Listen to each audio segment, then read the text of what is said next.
Coming up next, the Big Red Machine Show with your hosts, Joe Dunn and band director Jody Dunn.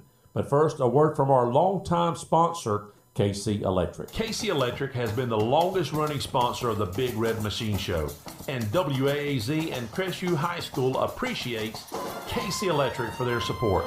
KC Electric has served Okaloosa and Walton County since 1948.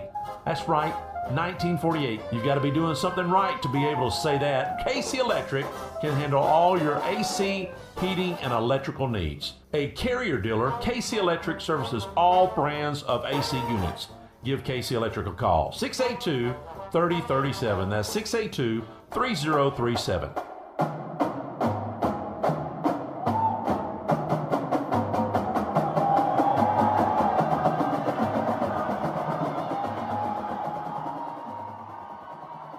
Good evening and welcome to the Big Red Machine Show with our band directors Jody Dunn, Sean Dyke, and Miss Kim Whaley. And Jody, welcome back to the show. Thanks, Dad. It's good to be here on Friday the 13th at Jack Foster Stadium. Good to be back. 2 games in a row here at home. It's good to stay home, and we're looking for a big win from the Bulldogs tonight against the Mosley Dolphins. Want to say welcome to our friends from Panama City. I realize it's a little bit of a trip, so the Mosley band brought a pep band with them tonight, and they're here to cheer on their team, and we've invited them to come sit in our seats while we perform at halftime, since we're going to be the only band on the field at halftime, and wanted them to feel at home to come and watch and listen and join us in the third quarter for a little meet and greet. But we're excited to be here, looking again, like I said, for a big win from the Bulldogs, and wish them the very best of luck for Coach Grant and all of his staff and all the players. I know they've been working hard at the games and then all practice during the week. So wishing them the very best for a big game tonight. Well, Jody, we're glad to be back for another good ball game with the Bulldogs and the Dolphins for tonight. And how about last week? You had a very busy week at Crestview High School. It was homecoming, and what a event-filled week that was. Absolutely, it was. Every day had a different theme. The kids were dressed in different colors and characters, and there was even one day where they dressed like some of their favorite teachers, and so that was fun. But yeah, they had a great time. Had the homecoming week, and then on Friday, of course, last week had the pep rally and the parade. Love parades in downtown Crestview. The folks are so nice, and I got to say thank you to the city planners and all the workers for the city who put out all those barriers along the street. That had to have been hours and hours of work. We sure do appreciate them doing that. We appreciate all the merchants on Main Street in Crestview for kind of shutting down for the parades and supporting Crestview High School as they do. And that's just what's wonderful about this town. The one town, one school, one team, one band.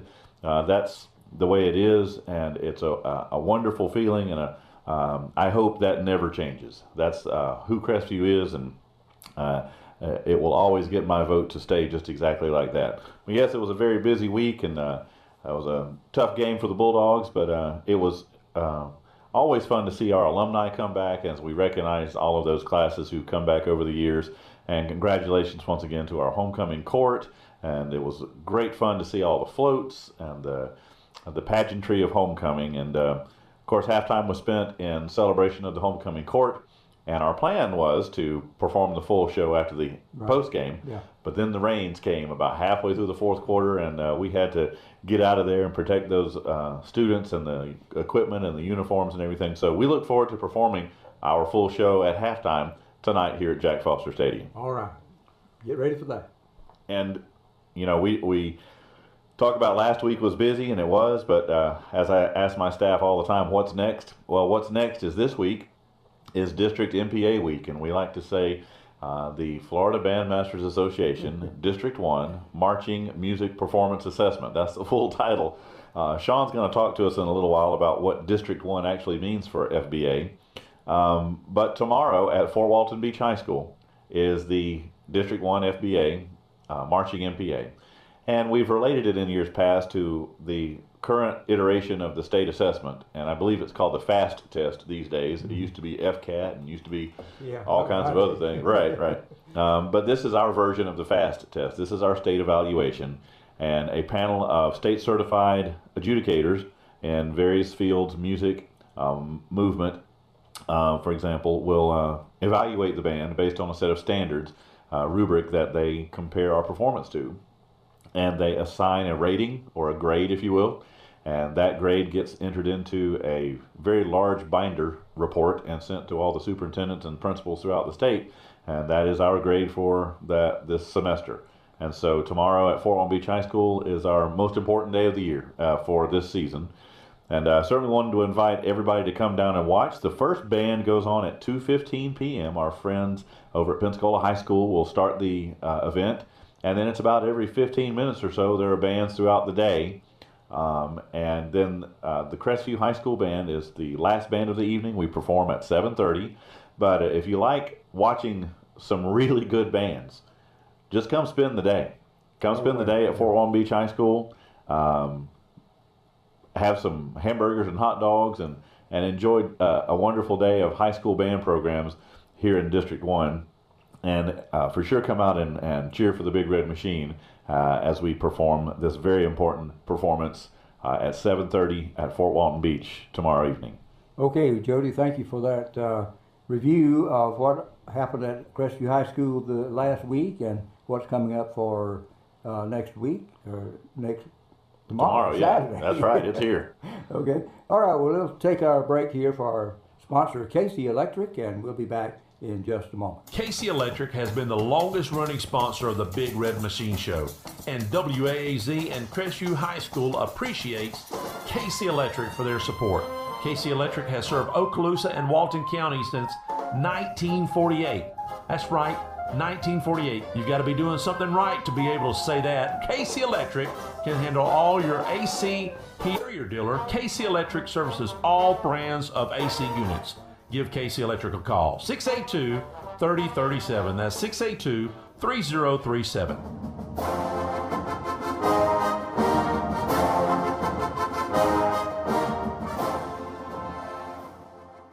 Welcome back to the Big Red Machine Show, and this time let's bring Sean in and talk with him a little bit about being the new assignment FBA District 1 Secretary. Congratulations, Sean. Come on. Hey, thank you.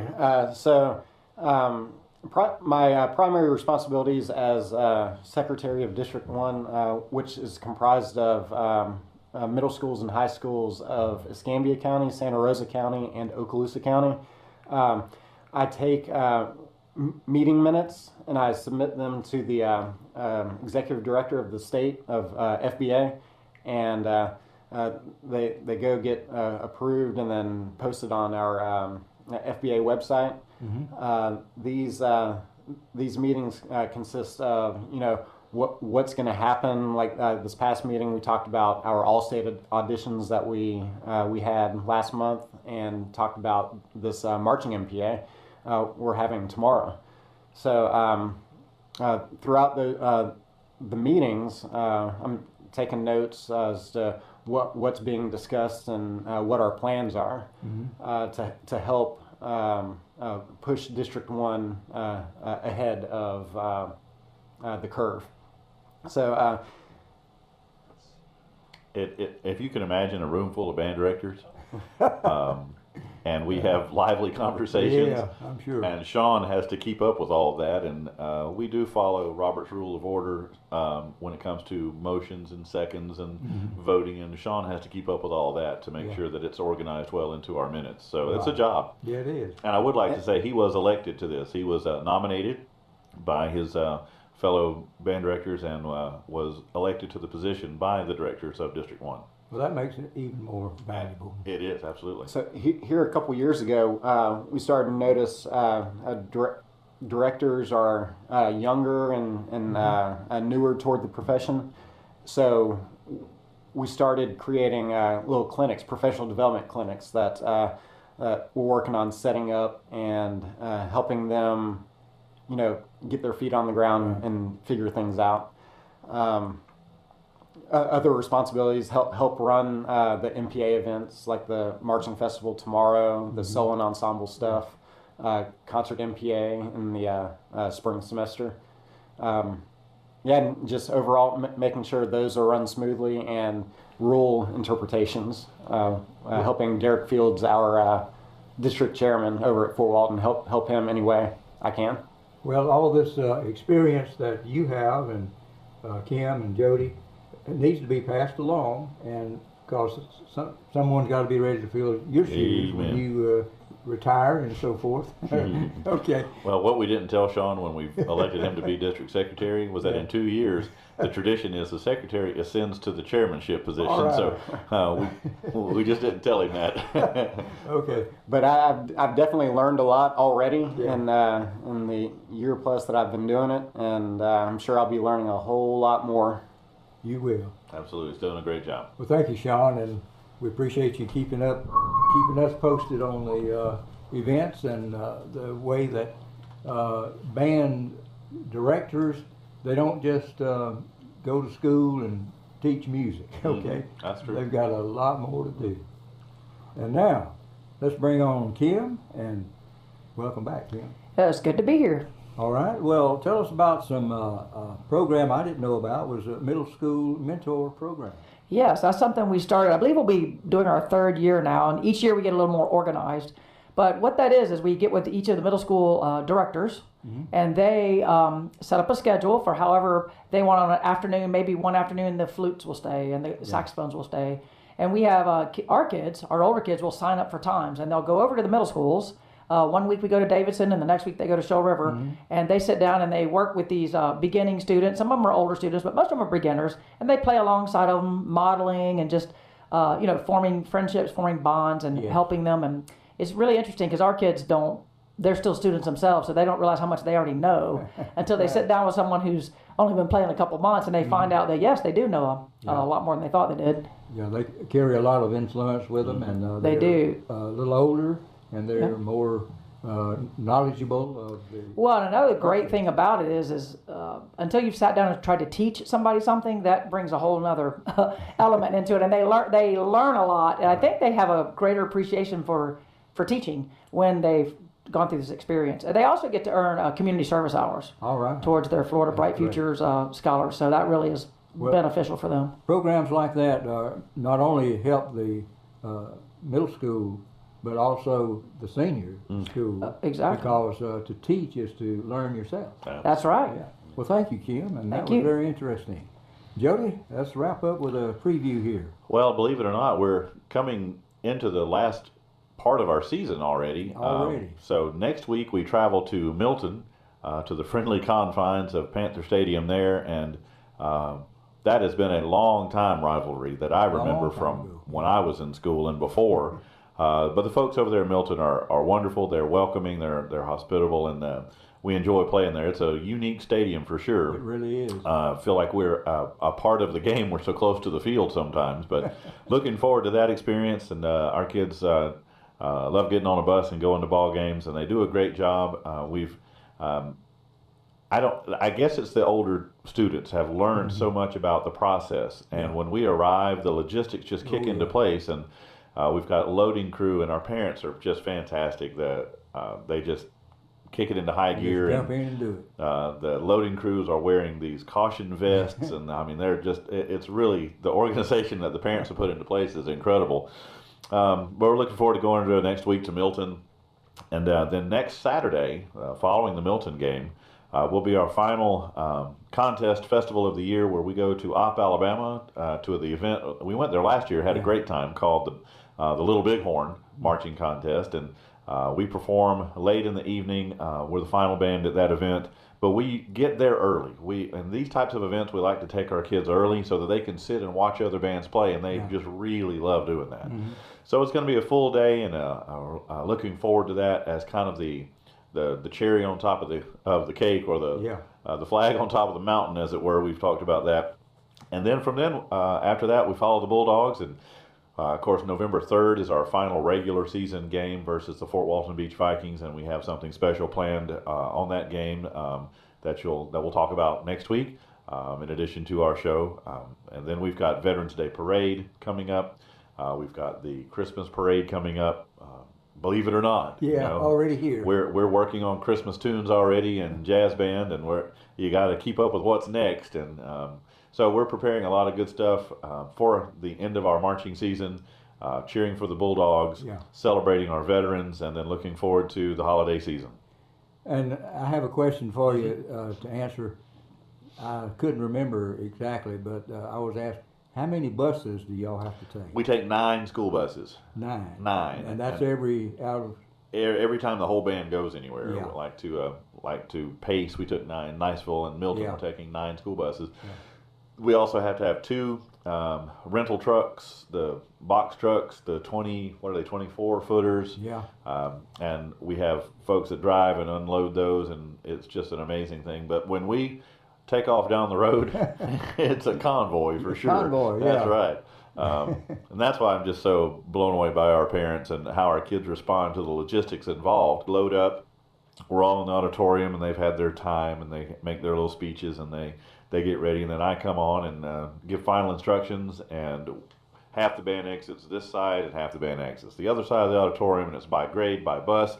Everything has a routine and a purpose, and the students know exactly what to do. They walk out the door, they pick up their snack, they get on the bus, and to have that many young people following directions, they don't question. They just they look for, okay, what's next? What do we do? And they get it done. And I'm hoping that level of instruction and understanding responsibility, personal responsibility, translates into other aspects of their lives. We talk about this a lot, that music is our tool that we use to teach students not only how to be better musicians, but to be a better version of themselves day to day and in everything that they do. And that's the overarching message that we're teaching every day. And I know that that's what all teachers hope for, just like parents. We hope for one day that, when we see our students graduate, that they need us less and less as teachers because we've prepared them for that day that's coming soon. Yes. They're going to be out there on their own. And before you know it. And we just hope that they do well and make good choices and all that stuff. So very proud of the Big Red Machine and looking forward, again, going to Milton next week and a Little Bighorn at Opp, and then following the Bulldogs for the rest of the season. All right. Well, what a wonderful organization to have, to count on every Friday night or weekend, wherever you're going, with the Big Red Machine, and just wave to them when they go by. Absolutely. Okay. Well, thank you, Jody and Kim and Sean. We certainly enjoyed having you back with us again this week, and we look forward to the next one. Thanks, Dad. Stay with us now for the Coaches Show with Tim English and Bulldogs football head coach Thomas Grant. Then it's countdown to kickoff with Tim and Dusty in the press box. That'll be live, and then live play-by-play on WAAZ 104.7 FM. And then, of course, you can go to thegoodcountry.com and Facebook and YouTube. And remember, once a Bulldog, always a Bulldog. And go Dogs!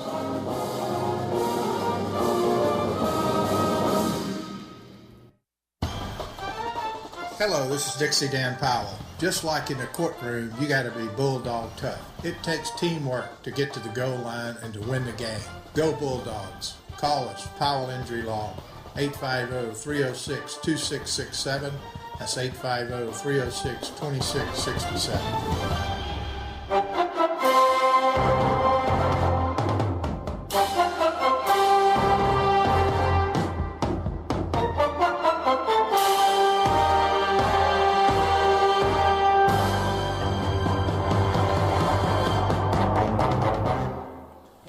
Week 7 or 8? I'm trying to think. It's week 8, sitting here with Coach Thomas Grant. And, as the games go on, the first part of the year you're excited and a loss here and there. Then you get to a point where you're like, man, I got to go do an interview with Coach Grant this week. It's getting tough. I've got to figure out what I'm going to say. But no, seriously. Let's go back real quick, and I really, we were just discussing it. But let me say this, before we even get started, I want people to understand that every coach I've done this, and I don't know if I've done it with you, nothing is scripted here. We're sitting here off the cuff talking.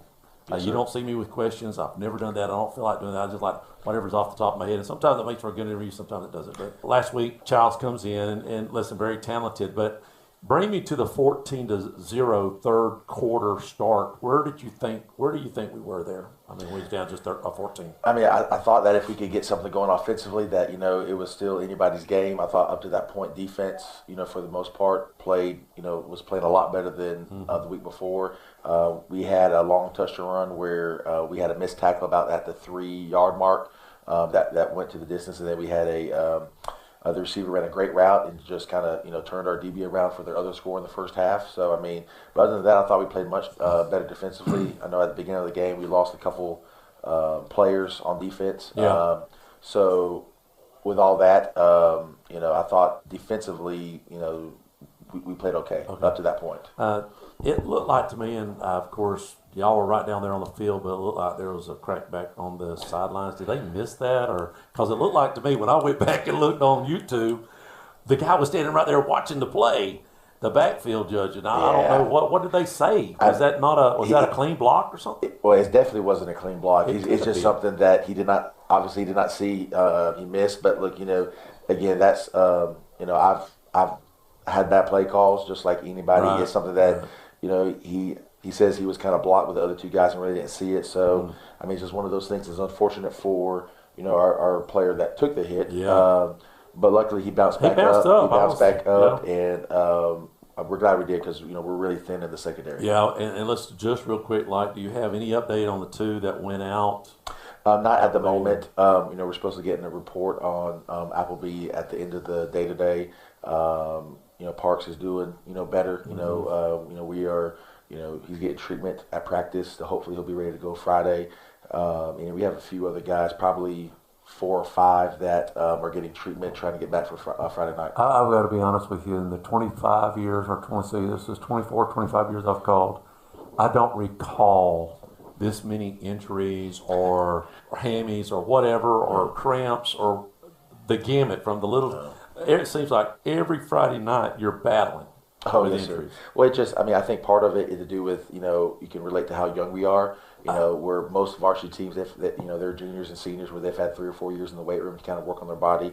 We're playing as upward to 20 to 22 sophomores and freshmen. So, they've had a year and some, 3 months, in the weight room to prepare their body. So, it really hasn't been as much cramps as it's been, just the, bruisings and, maybe some ligament tears here and there. So it's just like to deal with the youth and to deal with the amount of injuries we have has definitely been a battle. Defense did play pretty good up to that last quarter. Yes, sir. Where did you find any positive takeaways at all when you lose a game like that? Where do you find your positive takeaways, or do you? Or well, I mean, just the one positive that's going to come from the S game is still who's going to be locked in, because those are the guys you can count on. Gotcha. And that's something that we've been trying to preach and continue to preach, is that either you're getting better or you're getting worse. So we had a good practice on Tuesday. We're looking to have a good practice today on Wednesday. So just who's continued to compete. What was Childs doing to cause that many false starts for us? Or also? Well, I mean, what were it's kind of it's a gimmick. We talked about all week long, because they get in their 2-point stance and then they go through. And then they don't do it every time, do they? I know, and since they don't do it every time, to me that's simulated the snap count, which is illegal. If they do it every time, then there's not really, I can't say anything about it. But the first, and that's what I was trying to explain, but as soon as they didn't do it on a 3rd and long, they just stayed in their 2-point stance. The next time they did it, my thought process, that simulated the snap count, and that's the travesty of the game rule, where they're trying to just manipulate the situation. So that is, they're taking advantage of a gray area? Yes, you think? In my personal opinion, yes. Yeah. What about, so when did they change, because we was a little confused about, when did they change the clocking it in the shotgun? 3 years ago, if the internet is accurate. So in 2020, you can clock a ball from the shotgun now. Which I remember getting called on that penalty, 4 or 5 years ago. We did it, and it was a penalty, so that's what I was going pace off of. But next time I see the white hat, I'll make sure to tell them, you're right, my bad. So good job. How do you know 1,000 different rules? And they change so much, So yes, sir. Well, after the game, we've got some injuries. We're battling that this week. We're starting out pretty good practicing. You said you had a good practice Tuesday? Yeah, we did. We had a real good practice. Everybody was engaged, which is good. I felt like we got a little bit better. Now, we got to have another good day today. And like I tell them, I said, look, we can have all the good days on Tuesdays, Wednesdays, and Thursdays, but we got to eventually carry it over to a Friday night and execute on a Friday night like we do in practice. All right, when we come back, we have another hard team here at the Jack Foster Stadium, and that is Mosley Dolphins. We'll be right back after word from our Hello, this is Dixie Dan Powell. Just like in the courtroom, you got to be bulldog tough. It takes teamwork to get to the goal line and to win the game. Go Bulldogs. Call us, Powell Injury Law, 850-306-2667. That's 850-306-2667.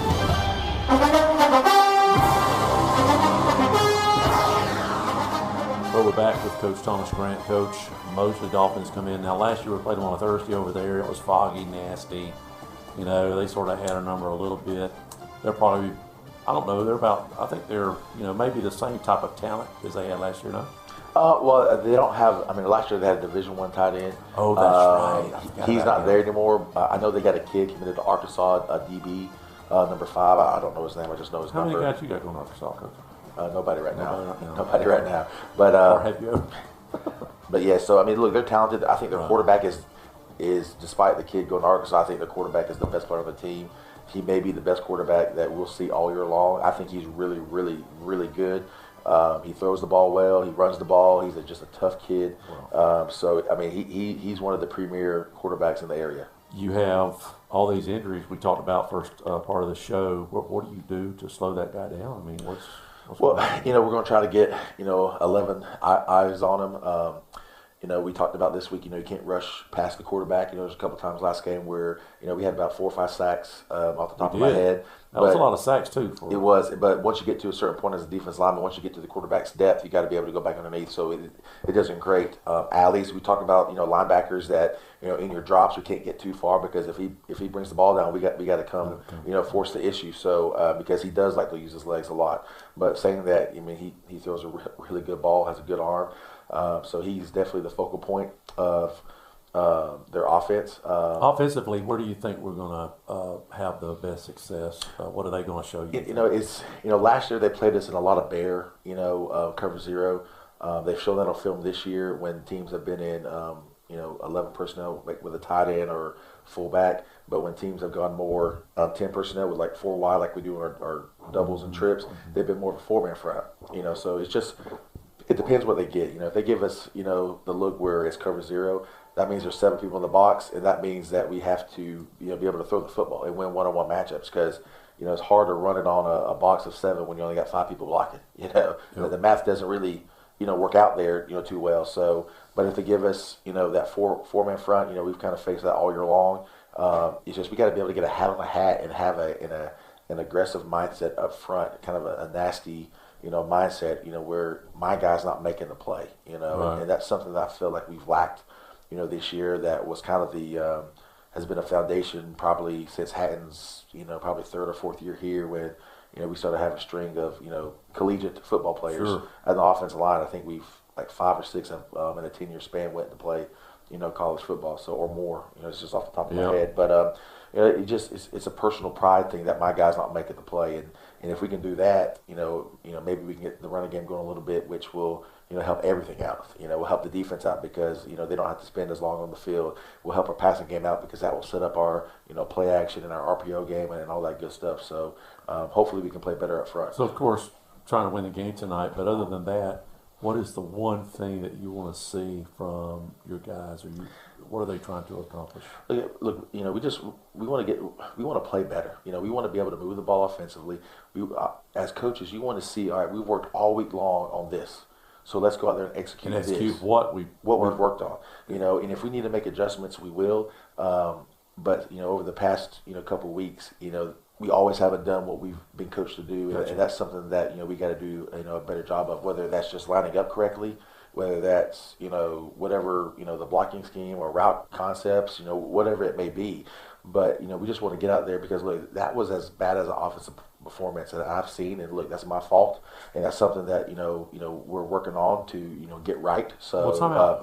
Hold on a second. Yeah. And I've heard it said there's some teams Nick Saban couldn't win with, and when you say it was your fault, the coaches could take some blame, but you, of course, you're making the call, the play, but they have to execute. Are you telling me that you're not doing something right in practice, or how do you make them listen? I mean, you saying they're not focused?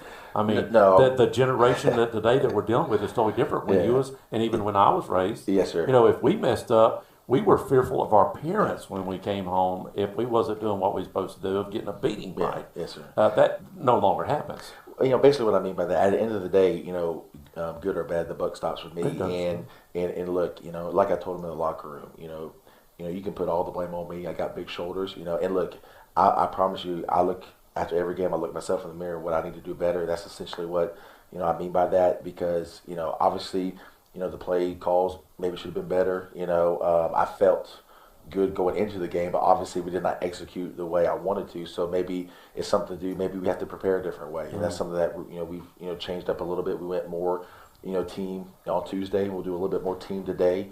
Obviously if there's a wrong route run or a missed block as far as the scheme of it, or the quarterback and receiver not on the same page, that's not something you can control.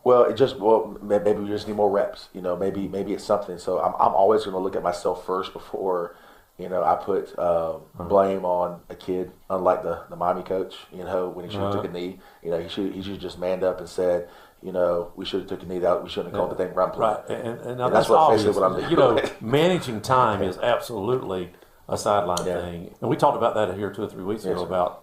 And I don't do this often, but I need to get on soapbox with social media. And I don't know how you guys, and hopefully as a coach, you don't look at the mess. And when you're in a situation that we're in, you're going to start hearing the naysayers. And there's a middle school parent that said he's concerned with the high school and the situation there. And my response, and I think overall, as I looked at a lot of these, and of course, you had a lot of people with the, that is absolutely back in CHS. I think the overwhelming majority is.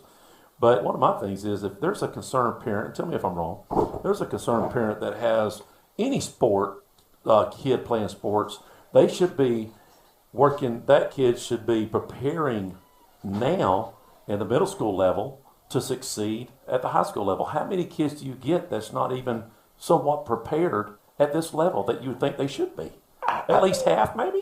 I'm not sure on the number. And I'm not asking you. I'm not trying to throw blame, but parents need to have a reality check. I'm just going to use my son as an example because it's my son.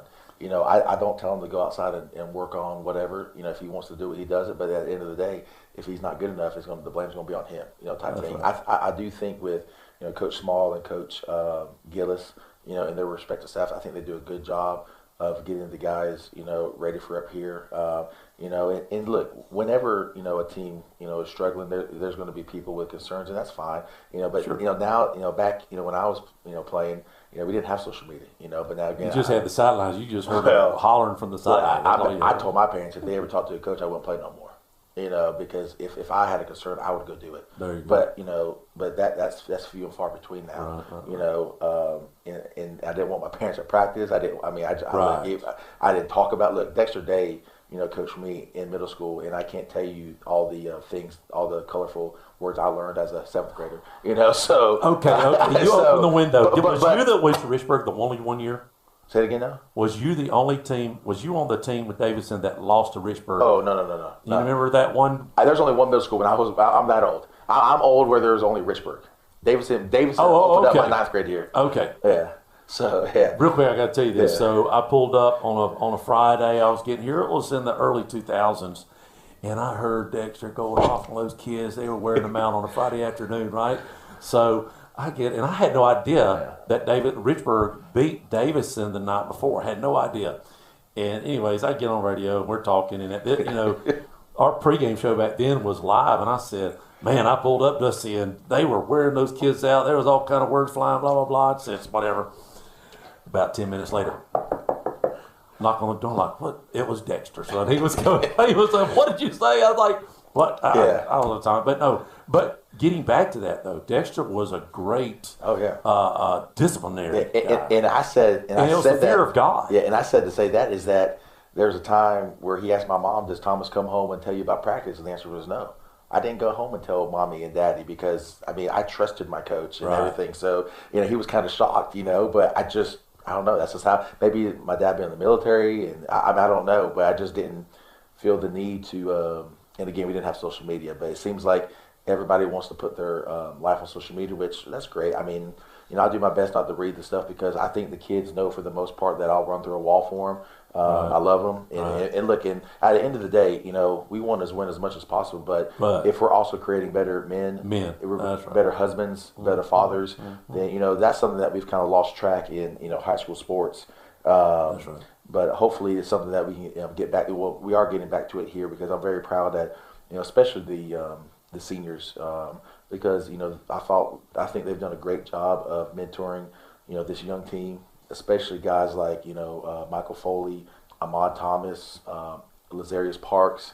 They've all been through different situations this year personally. Maddox Reeves is another one just off the top of my head. And there's there's other seniors too, but those are the ones that are just, popping out to me. Keyshawn Smith, that, they've done a good job mentoring. And because it's not easy being on a 1-5 team when you're senior because, they got 4 games left of their senior year. So, but just proud of them and what they've overcome, and they're going to be better men for it. We're only 3 or 4 years removed when we went 1-7. I mean, it's not like of course we had a couple games that was canceled because of Rovid or China virus.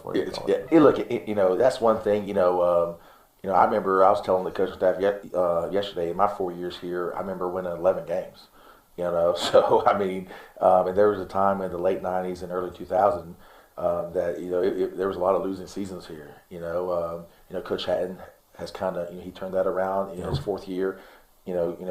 Granted, we had a lot of good players. You think from his 4th year to his 9th year, that's 5 years. We probably had, I want to say, 15 to 20 guys go play college ball. Yeah.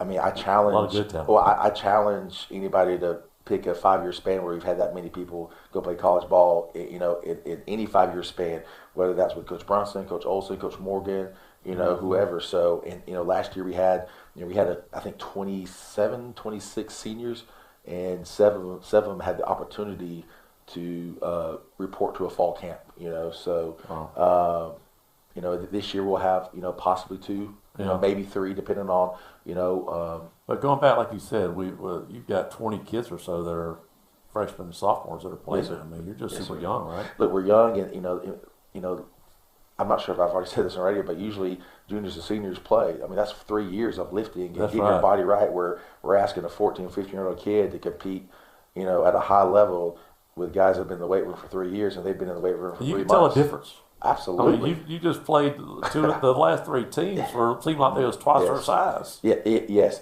Hopefully in a year or 2, that's where we'll be at. That's our goal. We are reconstructing a lot in the off season moving forward. So well, let's speak about reconstruction. Have we heard anything about the direction we may be going in our football? All I know is there's going to be a vote in November. To redo things. So, I mean, that's last I heard. So, whenever, we find out officially, I'll let you know. And that will, that's also determine how we schedule. How you schedule. Do you look at, of course, this schedule is probably the most brutal schedule that I've seen in a while. I think had 1 or 2. Yes, sir. His first couple of years. Yeah. Yes, sir. But and I think we talked about this before, but do you have a mindset where you need a couple wins at least? I won't say puff cakes.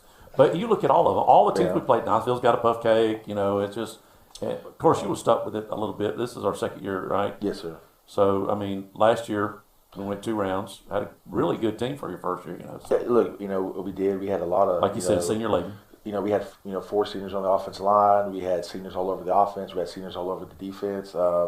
Coach's training. Yeah, there's an old saying, that I remember Coach Olson, told me back in the day.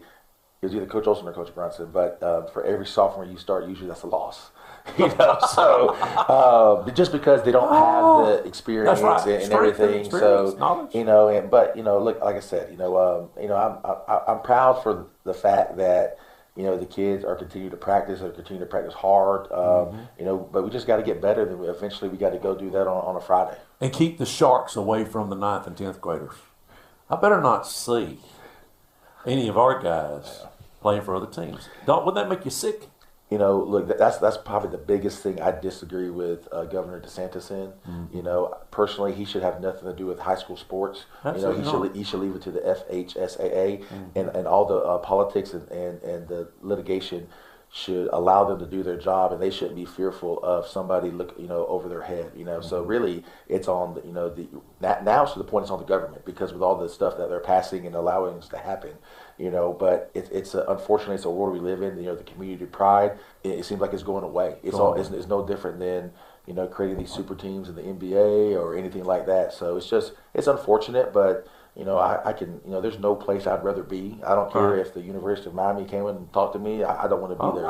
Come on. I want to be here because not only that, I want to be able to raise my kids. Those college guys have a hard time. They miss a lot of growing up, and that stuff you can't get back. Let me ask you this. So as we were setting up in Niceville, one of the guys that know us, they listen to us on radio and then come up to the restaurant. Their booster raised $1.4 million this year. They had 12 John Deere tractors. The coach was riding around his own personal golf cart. How does that change the environment? It's huge. I'll say this: it's huge. We talk about being on a 11 playing field, but when there's one school, they're raising $1 million more than you guys. $1 million more. Yeah. We're doing the best we can. And look, let me say this: I can't thank the city of Crestview enough for what they do for us. Absolutely. But there's a huge difference when one school is getting $1.4 million, and again, that's for their all athletics. But for our athletic program, I think a year ago we raised $440,000. And I think and with the help of Miss Moore, for football we are. At the highest we've ever been, around the 150 mark just for football. So that we've never been that high before, to my knowledge. So and Miss Moore is a blessing to. I could not do this job without her. Right. And the burden she takes off of me. And just talking about the tractors, if it wouldn't be every tractor we have here is broke. And if it wasn't for Hatton fixing this stuff, then we wouldn't have hardly anything working. So we do the best we can with what we're allowed to have. Yeah, I'll say it like that. Well, listen, I think the community overall is here for you. Oh, absolutely. And just reading that on social media, I'd say 90% people are positive. It's their town, right? I mean, and I think that the biggest thing is for you is that you went to school here, and you've got the passion to be here, and they can't take that away from you, right? No, sir. Look, I went to school here. I played Division I FCS ball, Division I AA, and then I finished at a small school in Oklahoma, at Division II school. So I played at the next level. My talent ran out in college. Of course, did I want to try to play in the NFL? Absolutely, but God did not bless me with that opportunity. I wasn't good enough. But I feel like God has me here for a reason, and I'm going to continue to do the best that we can here. Look, and out of the coaching staff, I want to say out of the 14 guys, I think 7 or 8 played here. And then you can add 2 more that played locally in this area, so that they know what it means. And we're going to be as good as we can be, and we're going to do the best job we can with the players that go to school here. And I would hope that the people that are in the stands can realize when there's a D1 guy on the field, and it's not for Crestview High School. Yeah, look, it's very obvious. I knew the linebacker coach at South Carolina. It was probably about 8-9 years ago. He coached me at Jacksonville State. He actually makes more money in Texas high school football than he did as a linebacker coach at South Carolina. But that's a whole nother topic. But when we were just talking one night, and I told him, I said, Coach, if there's a Division I guy in Oklahoma County, he sticks out like a sore thumb, because we just don't have a lot. I think this year the only one off the top of my head is Cole Tapp. And maybe Harrison, or I think he's committed to West Point, but for sure Cole Tapp. That's a no-brainer. But anybody else, there's a lot of work to be done. But still, there's still good high school football players here. There's still good players that are going to play at the FCS level, play at the Division II level, play at the NAI level. So just because you don't go to Division I doesn't mean it's a failure. Did I hear a rumor that they're thinking about giving kids NIL money or whatever? What in the world are they thinking? To my knowledge, I think that right now, out of the 50 states, 30 states in high school are giving NIL money. That's something. If that were to happen, it would definitely, in my personal opinion, it would hurt Crestview. It would hurt us. Yes, it would help. Because you're sitting down there with a $1.4 million project down there below our hill here. Hopefully that doesn't happen. I think either they're voting on it in Georgia or it just passed in Georgia. I'm not 100% sure. Now right now I'm not really up to date on all the sports news and all the Jerusalem and what's going on over there, because I really don't have time to. We don't watch the news that much. But yeah, it's crazy. And again, there's pros and cons to everything. But it would seem like if we had NIL, it would just become free agency, like college has become, to the highest bidder. And again, I was raised in high school sports. Where's the purity of the game going? I was raised where you grew up playing in the youth organization, the middle school level, and then you took pride in your team, in your school, in your town. Yeah, but again, like anything, times are definitely different. But like I said, I mean, going back to Coach Gillis is this was his last year, but he's done an outstanding job at Shoal River. Coach Small and their staff, they've done an excellent job. They're going for back-to-back, county championships. I'm excited for them. And look, I mean, we definitely have a great system here. Even with Kaya and Pop Warner, I've had clinics with those guys. And I truly mean this. I think we're all in this together. That's something that I want to bridge that gap even more. I have open doors here if they ever want to come, and as far as if you're on the Kaya staff or Pop Warner staff or Shoal River or Davidson, if you want to come to our practice or come to our Sunday meetings, I tell them all the time, you're more than welcome. Oh, that's awesome. Because again, I truly believe in no different than with the city and the flag football. That's where my son plays, is flag football, and and I tell all those guys, if you ever need anything, please reach out. Because again, like for my team this year, we learned the same route tree that we're learning at the high school. If we could slowly integrate that to everything. Where by the time they get here, it's more about they already know it. You're not teaching them the terminology and all that. That's kind of what we're slowly built in with one high school. And granted, I know there's a big debate over that. I personally wish we'd build one big high school, enough for like 5,000 kids, just to keep this town together and keep the athletics, at a high level. I know there's some people pushing for 2, but, that would definitely divide the town, like, Fort Walton Beach did. But, again, that's, the county doesn't ask me my opinion, for anything like that. I wish we'd had one big high school for about 4,000 to 5,000 kids. Well, we got Mosley tonight, and then on the road for 2 weeks. And we wrap it up with Fort Walton. Yes, sir. You would just think that we would have a breather, but it don't. I mean, it's just you just got a tough schedule all the way out. You really do. We do, and there is no game you can circle like some of these Division I plays, these directional schools. We don't have that. And I guess I know you asked that question about 4 or 5 minutes ago, and I mean it would be nice to get some confidence. Have a game where you can kind of work on just your basic and play everybody, get everybody reps, you evaluate. That's the reason why those Alabama and Florida State, they'll play those directional schools. Absolutely. Just to. It's almost a breather too. Yeah. For their stars, they're going to play a little bit, but they're going to get a half off or something like that. We played. This will be our 7th game. Yeah, our 7th game. So I mean, that takes a toll on your body. And again, being a team where we've had most of our kids have only had 3 months to maybe 12 months in the weight room, going against guys that have had 3 to 4 years. And you got 4, 5, 6, 7, 8 kids hurt. Yeah, at all times. You've been battling it the whole year. Right now, at the top of my head, I think we have 8 guys that were unsure of for Friday night. Wow. And again, it is what it is. Look, the mindset needs to be, whoever's stepping in, this is my opportunity. And we're always talking about where once you get your opportunity, take advantage of it. There's an old story, Wally Pipp in baseball. Wally Pipp wanted a day off. And I think it was Joe DiMaggio. That's way old school. I was thinking of the Patriots quarterback. Look, Tom Brady, another one. When Drew Bledsoe got hurt, Tom Brady got his opportunity, and now he has 7 Super Bowl rings. Yep. So when you get your opportunity, you got to take advantage of it. You don't know, you may not know what that is, but when it is, you got to be ready to go. Appreciate it. Thank you, yes, sir.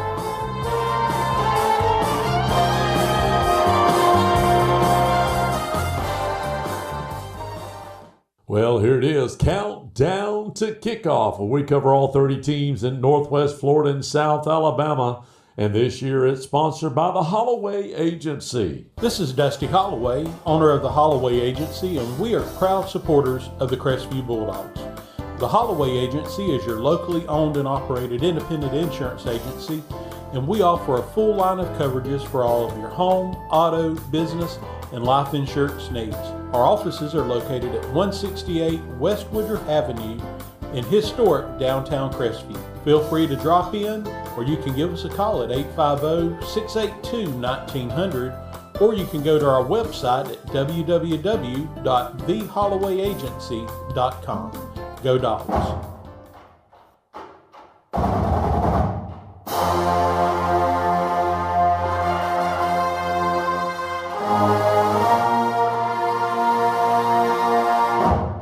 Welcome to Week 8, countdown to kickoff. Appreciate the Holloway Agency for sponsoring us this year. Listen, you heard it, the coach. I got on my soapbox a little bit about these parents worried about Crestview High School and their kids in middle school and stuff. And do you agree that if a parent's going to be worried, they should worry about their kid getting better at middle school? Strength, knowledge, conditioning, maybe. And I said in this one feed that I saw on Crestview Word of Mouth, which is nothing but a dadgum, I call it Crestview Word of Karen sometimes. Oh, yeah, Crestview Word of Karen. I want to be able to call their kid's name out on Friday nights. So if they're a concerned parent, evidently they got a star, right? I mean, look, I'm from the old school. I'm a realist, and that's what Coach said. He's a realist. I don't get it. These kids, these parents think that we're going to be Super Bowl years every year. It just ain't going to happen. Right. Just 3 or 4 years ago, we was 1-7. Yeah, and let's go back off of Final Four. In 2018. let's go back to starting in 2015 or 16. We had through 2018, we had a 3 or 4 year stretch where we lost maybe 8 games during that whole 8 or 9 games during that whole 4 year time period. Right. And then we go 500 season. Then we went 1-7 when we had 2 cancellations, I think, because of all the sickness. But anyway, so you know what? I would just encourage everybody that's listening. You got kids that are playing in middle school, stay in Crestview. Well, and stay in Crestview. Put in the work. Whether it be, like you said, getting better at skill. If you want to be a running back, there are plenty of people in our area that does one-on-one lessons. Oh, yeah. Whether you're basketball, sport, really. Football, baseball, whatever. Right. That's right. You got plenty of people in this area that do one-on-one training. Because if you look at the people that go to the college level, I just had 2 kids. My 2 just graduated in the last 5 years or so. They both played sport, had aspirations to play college ball at some level. I can tell you, the majority of kids that go to college and play at the next level, they play something outside of school sport, right. and they work on their what they're good at, their skill year round, and they do a lot of it on their own. And your son was one of the top golfers in this area. Yeah. And so, to make a sport in the college level, now you may could play a Christian school or something like that, or, a private Christian school, but to think that we're getting a bunch of Division I, the only one in Okaloosa County, Coach said in the that you just heard is Tab. That was probably going to go Division I. Right. In Okaloosa County. Right. And and I know we poke fun at Niceville a lot, just because they're one of our rivals and they're so close to us. And Niceville has sent some guys to Division I. They got a guy playing for the Dallas Cowboys right now. Yeah. But if you want to go back and look at where Wanye Thomas, I believe is who it is, playing for the Cowboys, he wasn't actually originally a Niceville player. No. I don't even think if he was originally from this, and correct me if I'm wrong, I'm not even sure if he was from this area. We're right. a military area. Right. So, what Niceville is. Yeah, especially Niceville. Right. And you look at a lot of their players down at Niceville that have come in and went on to play it. Royster, all those guys, they're from somewhere else. So Royster's from Oklahoma. Yeah, exactly. And he went back to Oklahoma for college. And if you think your child has a chance of being college level athlete, hey, that's all great. I'm all for it. I thought mine were, and mine had a chance to be, but decided not to.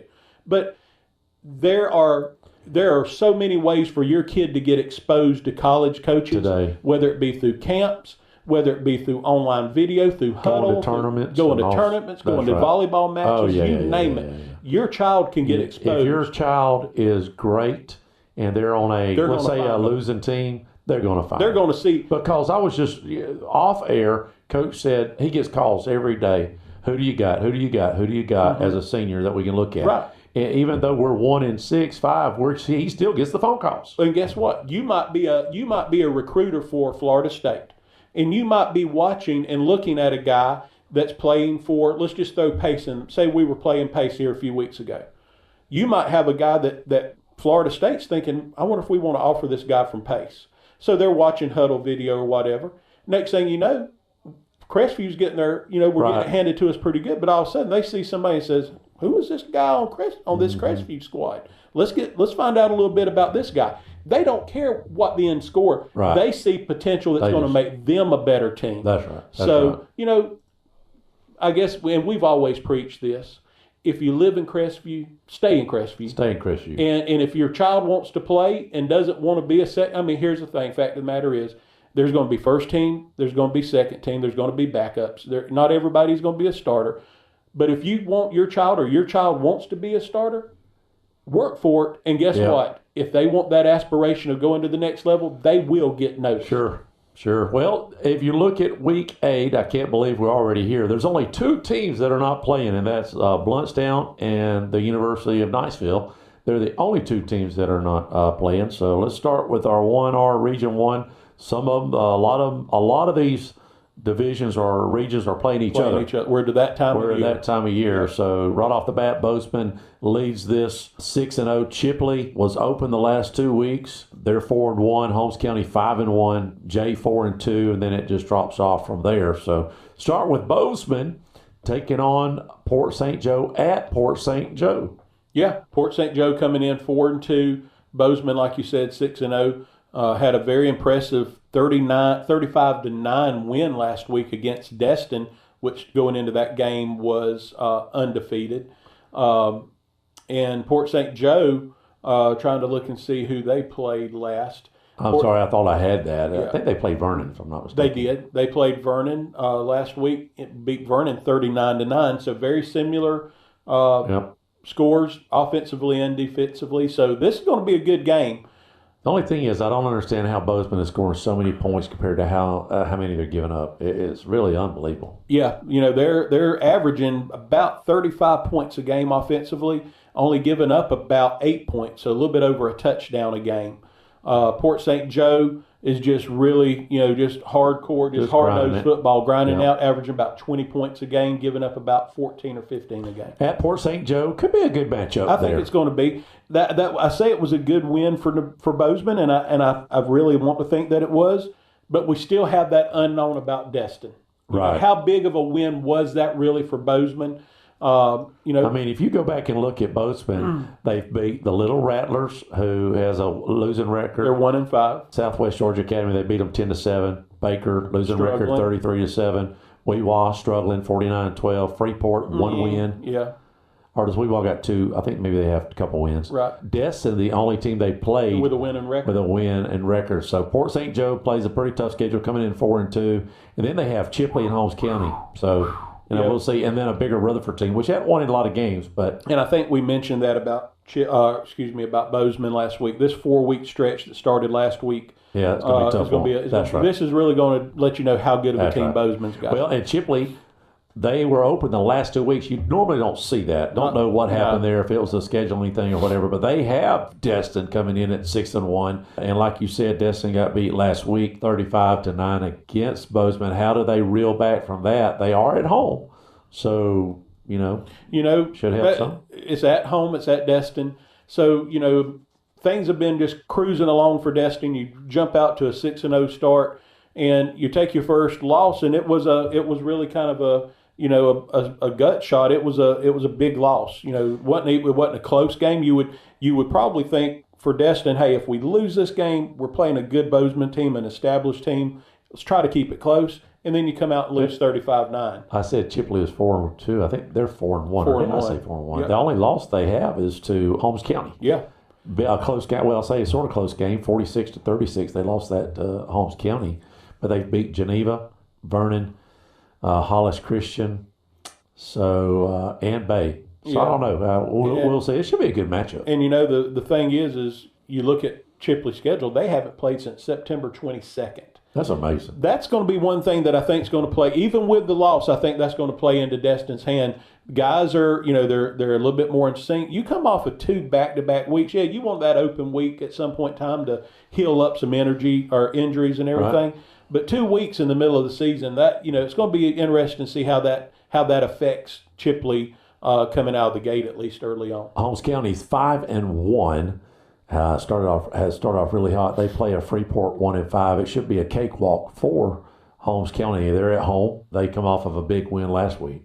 Yeah, they put it to Jay. Jay had come into that game, 4-1 and was riding high and everything. That was back-to-back losses for Jay, and we'll get to that in a second. But And, Freeport hadn't played since the 29th. They were off last week, too. Right. So, I don't know. But, yeah, Holmes County, playing good ball again. 5-1, averaging about 40 points a game, only giving up about 20. Definitely, if you're going to try to keep up with, or if you're going to try to beat Holmes County, you're going to have to score points. And Freeport's just having a hard time putting points on the board. They're averaging less than 20 points a game. And giving up almost 30. And giving up almost 30. So I just think this is going to be a hard game for Freeport to stay in a track meet type ball game with Holmes County. Jay taking on Northview at Northview. Now, Jay just come off that loss, a big loss, 55-7. They're taking on a Northview team who's 2-4. Over the years, has this not been a pretty good matchup? Or this is they're only about. They're closer than Baker and Jay are. They're only probably 15, 20 miles apart. Jay got off to that quick 4-0 start, and then last 2 weeks, they've scored 13 points the last 2 weeks and given up 77. They lost to Destin a couple of weeks ago, 22-6, and then, like you said, 55-7 to Holmes County last week. So getting a chance going to maybe be able to get back on that on the winning side of things. Get back to a 5-win to assure themselves of at least a 500 season. Taking on a 2-4 Northview squad that last week defeated Baker 28-0. Shut them out. Yep. Shut Baker out at Baker. So it could be maybe they've turned around a little bit. Now listen, their losses have come to Tate, which is a much bigger school, and Scapia County is a much bigger school. Flomaton, I don't know how big Flomaton is. They started out 0-3. And they've won the last 2 out of their 3 games. Well, I can tell you one thing that Northview that's hurting them is their previous seasons being as good as they were for a 1A school and they had Enrique. Yeah, a long time ago. They just had a hard time scheduling. Yeah. And you're at that 1A level, and Baker's ran into this. You start beating these teams and running clock all these small 1A schools, and most of them are like, hey, if we ain't got to play, we ain't going to play. Right. Now unless you're going to pay us to come take the beating. So now they got to go to these bigger schools. And that's what's happening. That's what's happening. Yeah. So you think Northview's got a chance then against Jay? Jay coming off of a big loss, 55-7. And Jay's got to travel to Northview. That's the only thing. I think that's the thing that's going to keep this game, where it's going to be a good game. I think North, I still think Jay's has turned the corner a little bit, and I think Jay will find a way to win it. Vernon takes on Gracefield, 2 teams that are struggling. Baker lost to Northview last week. They're playing FAMU 1-5. Can Baker pick up their second win this year, Dusty? I think they can in this game. After this, Baker's only got 2 or 3 games after this. Just 2 games, I think. Yeah, they've got Freeport and Pike Liberal Arts. So they might win out. They could possibly win out. Yeah, this FAMU squad's 1-5, just like Baker is. Yep. Their lone win has been to Graceville, 56-22. That was back September 15th. But they've lost to Bozeman. They lost to Lighthouse. Well, that was actually a forfeit. That was a forfeit, yeah. They lost to Leon Big.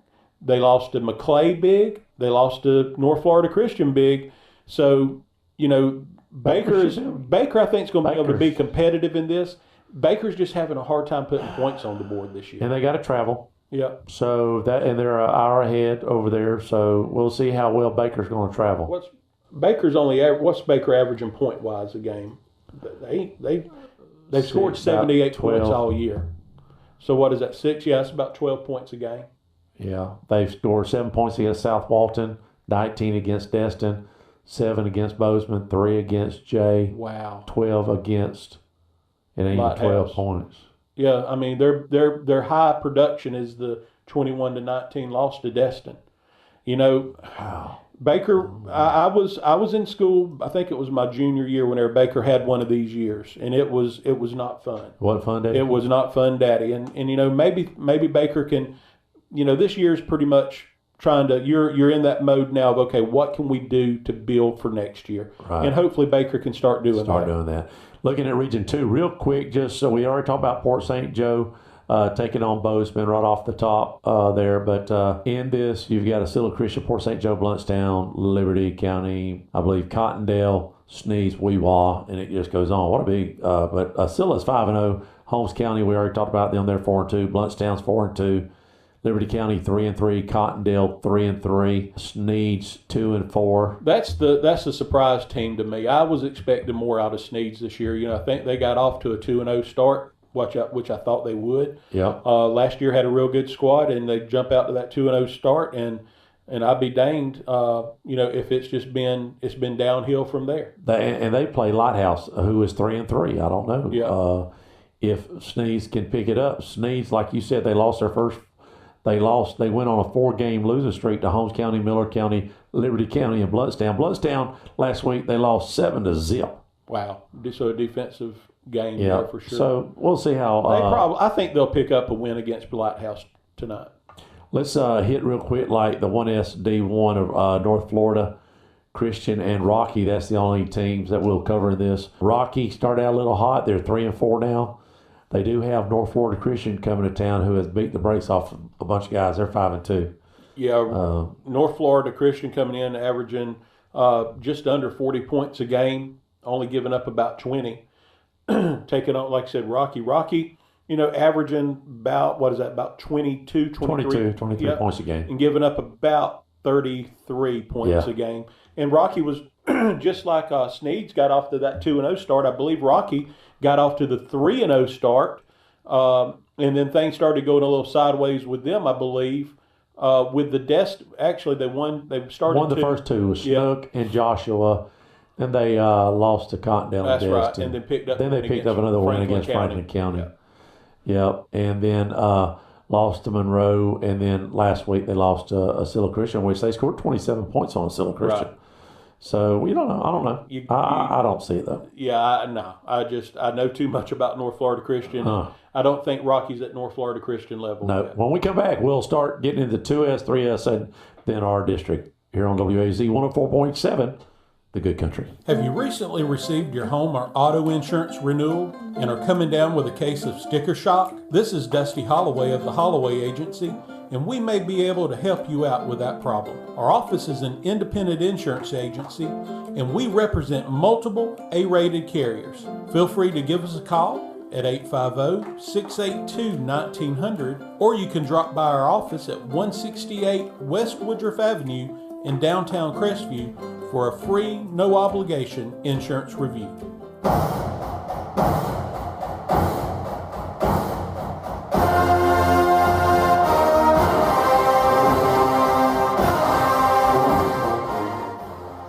Back with Week 8. Appreciate the Holloway Agency for sponsoring us this year.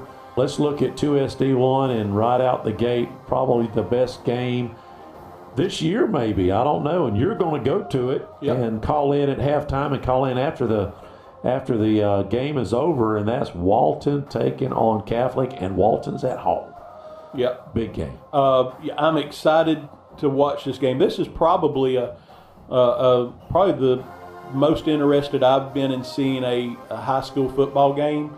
Probably, since Crestview and Niceville were both real good back in that 2016 to 18 in that little 3-year period. That was fun football to watch, and I'm expecting a real good game here. You've got two teams that can put points on the board. Walton averaging just shy of 40 a game, Catholic averaging right at 30.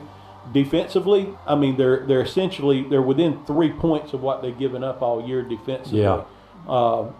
So defense about the same. Last week, Walton beat Mariana. It was close until the second half. 48-14, and then Catholic beating Gulf Breeze 38-17. So they're both coming off a pretty good win.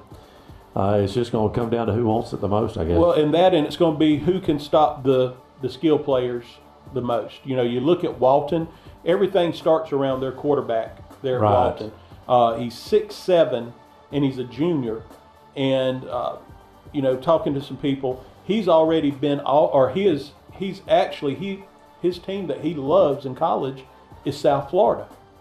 He loves South Florida and wants to go to South Florida, but South Florida won't offer him because they know that he's going to get so many offers from other schools. But if the kid wants to go to South Florida, why don't they offer it anyways? That's weird. But it's Bentonhausen. I think it's Wells Bentonhausen Jr. He's on for almost 1,600 yards, averaging about 270 yards a game, 12 touchdowns, 3 interceptions. Quarterback rating of 123. That's probably the best quarterback around, right? None of those numbers, and completing all, out of all those numbers, the one that sticks out to me is he's completing right at 70% of his passes. Man. If you're if you're in our area and you're a high school quarterback and you're completing 50 to 55%, you're a good quarterback for our area. Mm-hmm. He's completing 70% of his passes. Yep. So then you just say you can contain Bettenhausen. Then you look at the running game, and the running game's just as good for Walton. They've got a senior, McKenzie, that averages almost 7.5 yards a carry. Mm-hmm. He has 14 touchdowns. Yep. Averages 100 yards a game. So, they got a good balance, really Right. do. They're definitely pass heavy by, about like I said, almost 270 yards a game, running for about 160. So they're averaging 420, 425 yards a game Yep. offensively, which is pretty stout. Pretty stout. Yeah. And then you look at Catholic and see what they've done, Dusty, and they're, first of all, let's look and see who they lost to. The Prince, we don't know some team in Athens, Georgia, is the only loss, and that was 56-20. If you look at they started off the season with the overtime win against Navarre, who was struggling off the bat. Escambia, who might be one of the best teams around, them in Lincoln, beat them 13-12. Escambia, a good team. Fairhope, 24-10. Of course, Pensacola, everybody's beating them. And then they beat Gulf Breeze last week, 38-17, like we said. They have got enough power offensively to put 30 points on the board against Walton, right? Yeah, I mean, you look at their quarterback, Huff. Not quite the numbers, but still very adequate numbers. About 950? Yeah, he's he throwing for about 160 yards a game.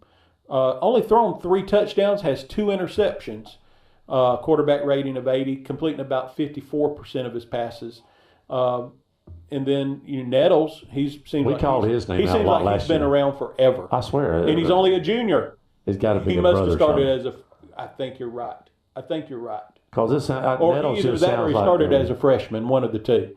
But he's averaging about 100 yards on the game. Okay, so let's look at this. So 160 yards on the ground a game and 166. So, 320 or so. Right. So about 100 yards more for a game for Walton. I tell you a key player, and I've kind of picked up, I don't know how he showed up on my Instagram feed or Reels or whatever. I started seeing him show up during the summer. And Walton has got, over at Walton, their linebacker, number 44, I believe is his number. Oh, yeah. Noah Boatwright. Boatwright. He's got almost 100 tackles he is like one of the top 5 tacklers in the state whenever it comes to total tackles. Wow. He's averaging, I think, he's averaging 15 tackles a game. Good Lord. 93 for the year. He's a senior. Yeah. So, and I think he even put one out. He was naming off some different players, and he's what the kids now call dog. Dog. You don't say that ain't dog. It's dog. Dog. West Florida's playing Pensacola. They'll beat Pensacola. Pensacola's only scored 7 points this year, so West Florida will go. Yeah, sad. They score a touchdown and follow it up with a shutout. Getting shut out the following. The following to a pace of 49-0. Bless their heart. So West Florida should win that. Going down, South Walton's playing Bay. North Bay Haven is playing Rutherford. South Walton comes in 4-3. North Bay's 3-3. Bay's 3-3. Rutherford's on the bottom of the pile there at 1-6. Those are sort of your matchups there. South Walton looks like they're in control of their destiny. I think so. And as you were sitting there and I'm looking at the standings, when do they start coming out with the official rankings where you can see the points and everything? I think that's next week. That's what I was thinking. I think it's next week. Going down to over in Mariana, they lost. They played Gadsden County. They're 3-3. It's at Mariana, so they should pick up another win there to go to 5-2. Yep. Tied with them is Florida State High at 4-2 right now. Going down to 3SD1, Escambia, Pine Forest, Choctaw, Fort Walton Beach, Booker T. The only team not playing each other is Pine Forest. They travel to IMG, who's 5-0. That's going to be a long drive. Pine Forest comes in 4-3. You had to have thought to schedule IMG as your got a eighth good game. team. You had to have figured if you're going down to IMG the 8th week of the season, that you would be setting it better than 4-3. Unless to go to IMG. Unless the coach just thought it'd be good for the kids to go down there and experience that atmosphere, but I don't know. You know, you're going to get your brakes beat off. And I've heard people, and you just brought up something. IMG is mainly kids that aren't from Orlando. Yeah, right. Their parents send them there thinking, okay, this is my way for my kid to get a big scholarship, going back to that thing we talked about. Yeah. So I forgot where in the world we were talking about it, or where I heard them talking about it. A place like IMG, their fans that basically show up are the students, because these kids their parents live wherever else. Yeah. How about that? So it makes you wonder, do you really have a home other than the other team having to travel 8 hours to get to you? Do you have a home field advantage from a crowd standpoint? Maybe not. I doubt it. But when you've got the best players in the region, I guess it really don't matter. And you're 5-0, and Pine Forest 4-3. Pine Forest, I think, would be the first to tell you they would not expect to have been at 4-3 right now. Escambia sits on top at 5-1. They're taking on, like we said, Choctaw 4-2, and like you said, I guess did you say they beat South Walton last week, right? Yeah, they put it to South Walton pretty good. Choctaw did 66-30. I wonder how many yards old Tab got, if he got as much as almost what he had 300. He had 300 against us. Let's see what he had against those guys. I believe it'd be game stats. Let's just see real quick. They only had about 200 yards on the ground, so they didn't. He didn't explode. He had a decent. Must have been short. It had to be short field. To score 60 something and only have 200 yards on the ground. A lot of maybe some special. And they only had 200 yards in the air. Yeah, so you had a lot of short field. A lot of short field, maybe some special teams, like you said. So, I don't know. It's going to be a good game. Escambia, 5-1. They were open last week. The last game was Booker T. They beat 35-0. So, it should be a good game. Like we said, Pine Forest travels to IMG. Fort Walton takes on Booker T. The bottom of the bottoms playing each other there. Fort Walton's 3-3. I don't know if Fort Walton would really want to be considered. Well, I know that's true, because if Pine Forest loses to IMG and Fort Walton wins, they're both tied at 4-3. Yeah. And Choctaw loses. They're all three of them 4-3. Yeah. So they're not at the bottom of the pile. Yeah. Sorry about that, for Walton. Booker T's at the bottom. At the bottom of the pile. That leaves Booker at the bottom of the pile. Now let's move into 4SD1. You got Pace, Tate, Navarre, Milton, Gulf Breeze. The game here that I'm looking at is Pace taking on Tate. Tate out of nowhere is now 4-2. Pace 5-1. They have to travel to Tate. Over the years, this has been a good matchup, hasn't it? Yeah, it has, and I think this is going to be a good matchup tonight. Tate, after several years of just being the bottom dwellers of their respective district that they're in, they've turned it around and sitting there at 4-2. Their losses coming to Pine Forest and then to Navarre. Which was a close one. Close game, 45-42 they lost. Yep, yeah. And they beat West Florida Tech handedly, Milton handedly, Northview, a little smaller, Pensacola. I don't know. We'll see. Yeah, because their wins are not that impressive. Yeah, it's not a quality win against North. Milton's sort of quality. They scored 45 points on Milton and West Florida. Those are semi. And then the first two were a 1A school and a bad Pensacola school. And then you look at Pace's wins, and of course they beat the Dogs pretty handedly, but starting out. They beat Choctaw 41-17. Their only loss is to Lincoln, and Lincoln's going to be deep in the playoffs this year. Yeah. Now, if you look at the head-to-head, they barely beat West Florida Tech. Pace did. And Tate beat them handedly. Yeah. So I don't know. You never know. Maybe it was a good matchup for them. Paces beat Gulf Breeze, and they also beat Pensacola. So I don't know now. So if you look at the quality wins, Pensacola was not a quality win. Gulf Breeze was an okay win. Crestview, okay win. West Florida Tech, okay win. Lincoln, they lost. Choctahatchee, a good win. So they've had one good win. Yeah. So, I mean, it's going to be a good game. It'll be a good game. Tate is not where they've got the advantage is offensively. They are averaging over 40 points a game. Yep. Pace definitely holds the advantage defensively. Pace has only given up about half the points defensively that Tate has. So it's going to be a matter, Pace giving up less than 2 touchdowns a game. Tate wanting to score over 40 points a game. Something's got to give there. Yeah. And we've seen Pace firsthand. I think Pace is a better ball team than Niceville, in my opinion. Yeah. I really think so. All the way around. From top to bottom. I think Pace would probably be in the top 2 or 3 in our coverage area this year. Right. Tate's having a good season. I just don't look for them to pick up the win against Pace. Navarre and Milton are playing each other. Navarre comes in 4-2. They've turned their season around. Last week they beat Mosley 35-31, a close matchup, which we'll get to Mosley here in just a minute. But Milton comes in 2-4. They were open last week. Like we said, they got beat. Their last game they played, they got beat by Tate 45-7.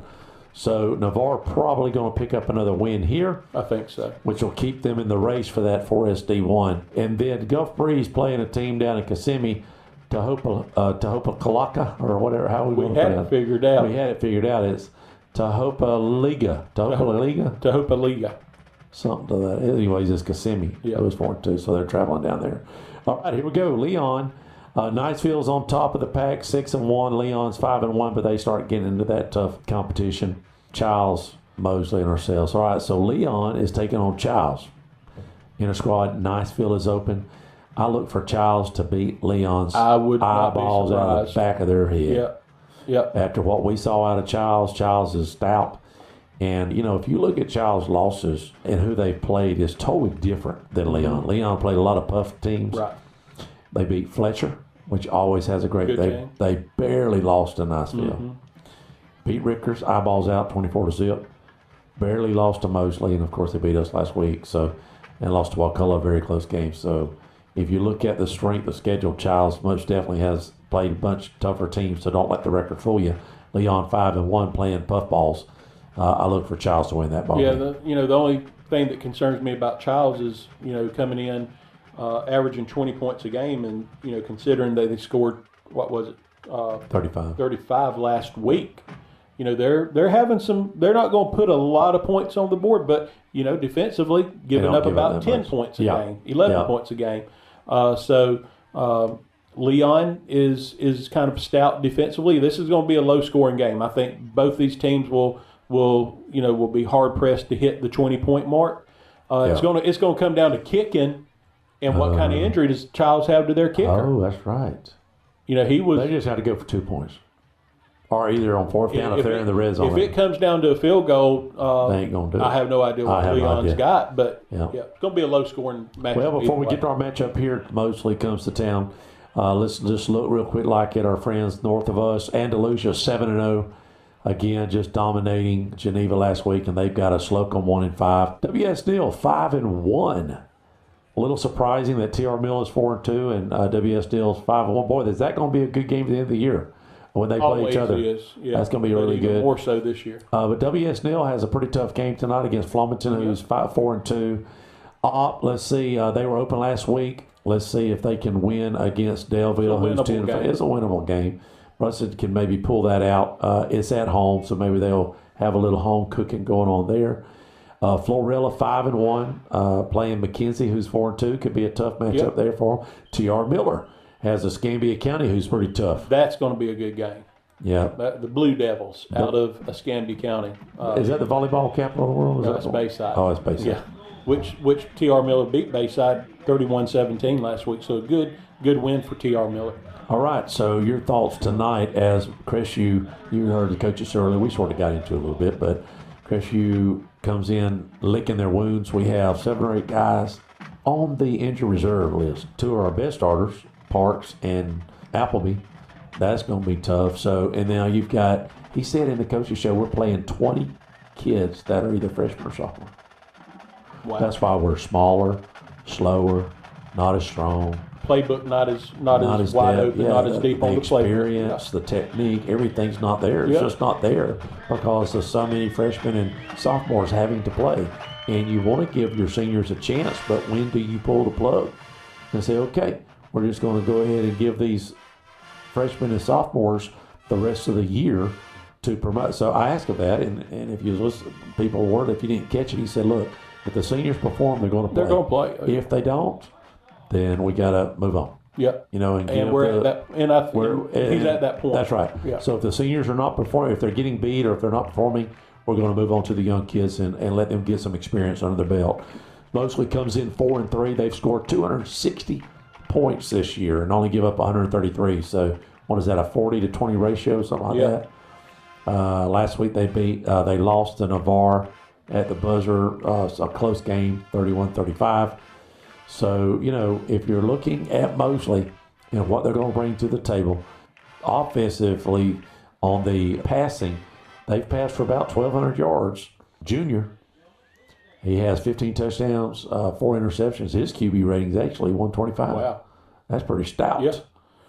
Their high percentage completion between him and his backup, they're completing right at 70% between the two of them. Yep. They have 3 guys over 300 yards, so, they're throwing for about 1,200 yards, run for about 800 yards, so a little pass heavy, but not much. Their carries average about 5-6 carries a tote, 5 or 6 yards a tote, so it's going to be a tough road for the Bulldogs tonight to come off of that 35-0 loss at homecoming. And how resilient are the kids? I guess that's the question. Yeah, and the thing that really concerns me with Crestview, knowing that you've got the players out, specifically Parks and Appleby, after seeing the games that I've helped call, the 3 games that I've helped, and then watching some, on YouTube, the other games, the one thing that stood out to me is anytime Crestview's had a good squad over the last several years, you've always got what some people call a featured back, or somebody that is your main guy that this is the guy that's going to get 20 or 25 totes a game. Right. Even before Parks and Appleby went out with injuries, that's one thing I have not seen, and I can't figure out who is the running back. Who is your featured, your main, and we don't have one. Our main running backs were Parks and Appleby. Well, let's add ours now. We're going to see 2 new running backs tonight. Coach said they hadn't run yet. And actually, Pat Rogers, his brother, is going to be running in the backfield soon. Okay. Bunch of 9th graders. That's all we got. Because their season's over.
And that was the Big Red Machine playing the national anthem for us. We've got the Mosley Dolphins tonight. And just to briefly give you a rundown, we cut out the countdown to kickoff. Is Jody about to play again? No, he's just getting them off the field. Let me just give you a rundown of who they've played and what the score is and get an idea of their competition. They beat Rutherford right off the bat 35-6. They beat Bay 62-7. Now, these are not teams that, they're smaller teams, but still 62 points. So they can score. Arnold 68-0. Now, they barely lost to Leon 26-23, who we play in 2 weeks, Corey. They lost to Wakulla, which is a great team, 45-21. Here's the kicker. They beat Childs 21-14. So we are shorthanded tonight. I feel like that my crew and half of our fan base is gone tonight. Did they go to Colorado game tonight? I know Dion was a little upset about that, by the way. Did you? Colorado's playing tonight? They're playing tonight. Mercy, at 9 o'clock. At 9? At 9 o'clock. They're playing Stanford at Stanford. Oh, okay. So that's what's going on there. And but anyways, Dusty's over at the Walton game. Watching Walton and Catholic. He'll call in at halftime and at the end of the game to give us updates. If you have updates tonight, 850-682-1177. Listen, y'all are going to have to help us out. It's going to be quiet. I feel like it's going to be quiet tonight, Corey. Is it just me? It is quiet. Hopefully. I'm just saying, it just feels quiet to me. I think the band is going to help us, and we got a fair amount of students in the student section that are always, regardless of the situation. Regardless of the situation, they're going to come through for us. That's right. Let me go over some of the stats that Mosley's put up. They've got a guy named Freitas Jr., 6'1", 200-pound quarterback. He's thrown for 1,300 yards. His QB rating is 125. We're sitting at 78. So, 15 touchdowns, 4 interceptions. He averages almost 180 yards a game in the air. He has attempted he's attempted 120 passes this year, and his completion rate's right at 70%. Isn't he That's strong. committed somewhere? Do you have that information? I do not. I do not know if he is. But. So they average. So they're at right at about 1,400 yards. They've had sophomore play quarterback that's thrown for about 140 yards, and so total about 1,400 yards in the air. On the ground, 820. So pretty balanced. They have now Freitas will run out of the backfield. He's carried the ball 46 times, averages 6.5 yards a carry. He runs about 45 yards. His long 45 yards a game. His long is 52. He has 6 rushing TDs, 15 in the air. All right. He also has 2 running backs, 2 sophomores. Kellum, we'll be watching him tonight. 0. When's the last time we saw a 0 for a number? Numbers really don't matter anymore. I know it don't. They can do whatever they want to anymore. It just number-wise, especially in college. Maybe not so much in high school, but everybody wants the low numbers. Linemen have zeros now. How about that? It just whatever. Well, look who's on the field tonight. Lazarius Parks is going to try to play. He's been hurt a lot. Did you know his mom passed away? I did not. His mother passed away a couple weeks ago. That's terrible. They found out she had cancer about a month ago. She passed away in 2 weeks, and he's out here just grinding it out, fighting what does that – and by the way, his GPA is 4.6. That's awesome. Is that not awesome? What a story.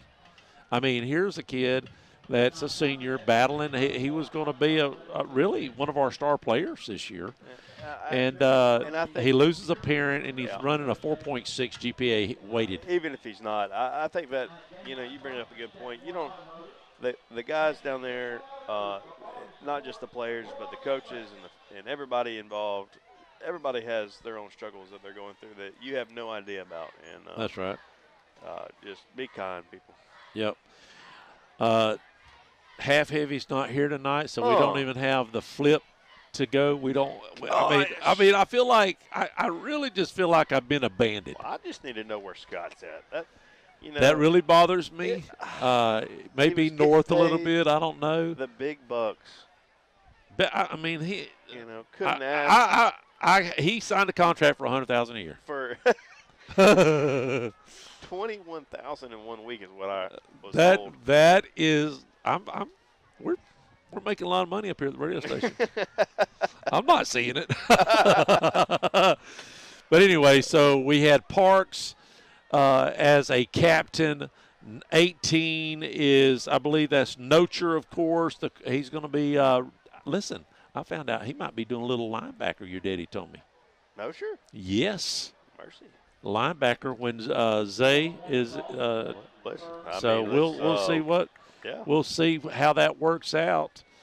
And your dad said they're going to have the big guy on the as a linebacker too.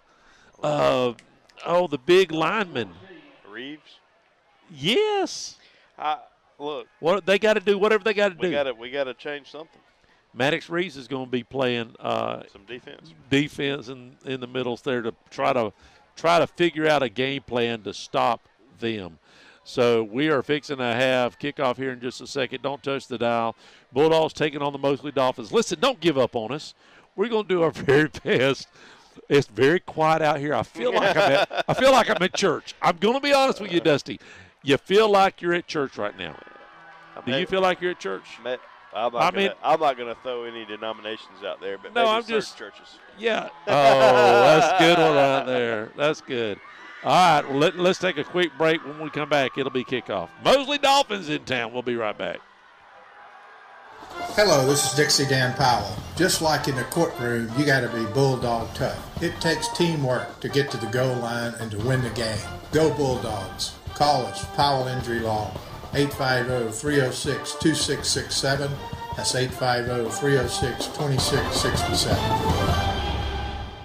I've been around long enough to not be shocked by anything anymore. But this takes the cake. 38%. That's all. Only 38% of your electricity actually makes it to your home. Just think about how much is wasted. That's the shocking truth. It's appalling and really shocking. Find out more at okaloosagas.com/truth. It really is shocking. And we're back. Hopefully we won't be saying that a lot, and we're back, because that means we've gone to timeout. That means there's a lot of touchdowns or something, right? I did not see who was receiving first. Did you see it? I'm not used to looking for that because we usually have somebody for that. We normally do, folks, on Radio Land. We're just going to have to wait just a second here to see who is going to start off on offense. I think we're going to receive first. It does look that. That's just me personally thinking that. I like that. Whether we want it or not, right? Is that what you're saying? Well, let's just go ahead and backtrack that. We are going to be the ones kicking off. Are we? Yep. So I am assuming Mosley won the toss and they wanted the ball, because we wouldn't kick off, right? Oh, no. We might have won and deferred. Yeah, we would. That's right. We would have deferred, I would think. Baker 7, FAMU. We thought that, Milan, at halftime. Baker might pull out a win tonight. They need a win, just like the Bulldogs do. Who is Baker playing tonight? They got FAMU, Little Rattlers. The Rattlers. The Rattlers. And Dusty's over at Walton, going to the game of the week, maybe. The game of the year. I mean, they're playing for their district, and they're Walton 6-0, Catholic 5-1. And here's the kick.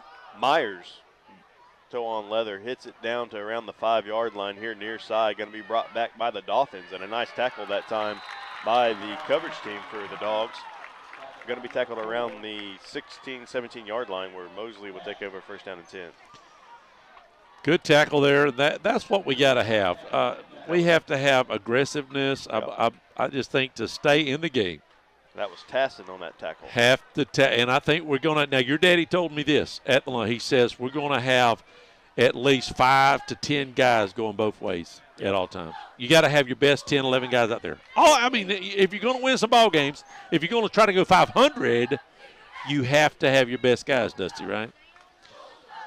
And Mosley sets up 4 receivers, 2 to either side. I said Dusty because he's listening. He said he's listening, so I didn't call you Dusty. He said he's listening. One tight end, quarterback's by himself back there in the backfield. Puts a man in motion to the near side. They're going to fake the jet, and the quarterback is going to make the initial tackler miss on a direct run up the middle, and he's going to get out to the 20. Going to bring up second down and 8 for the Dolphins.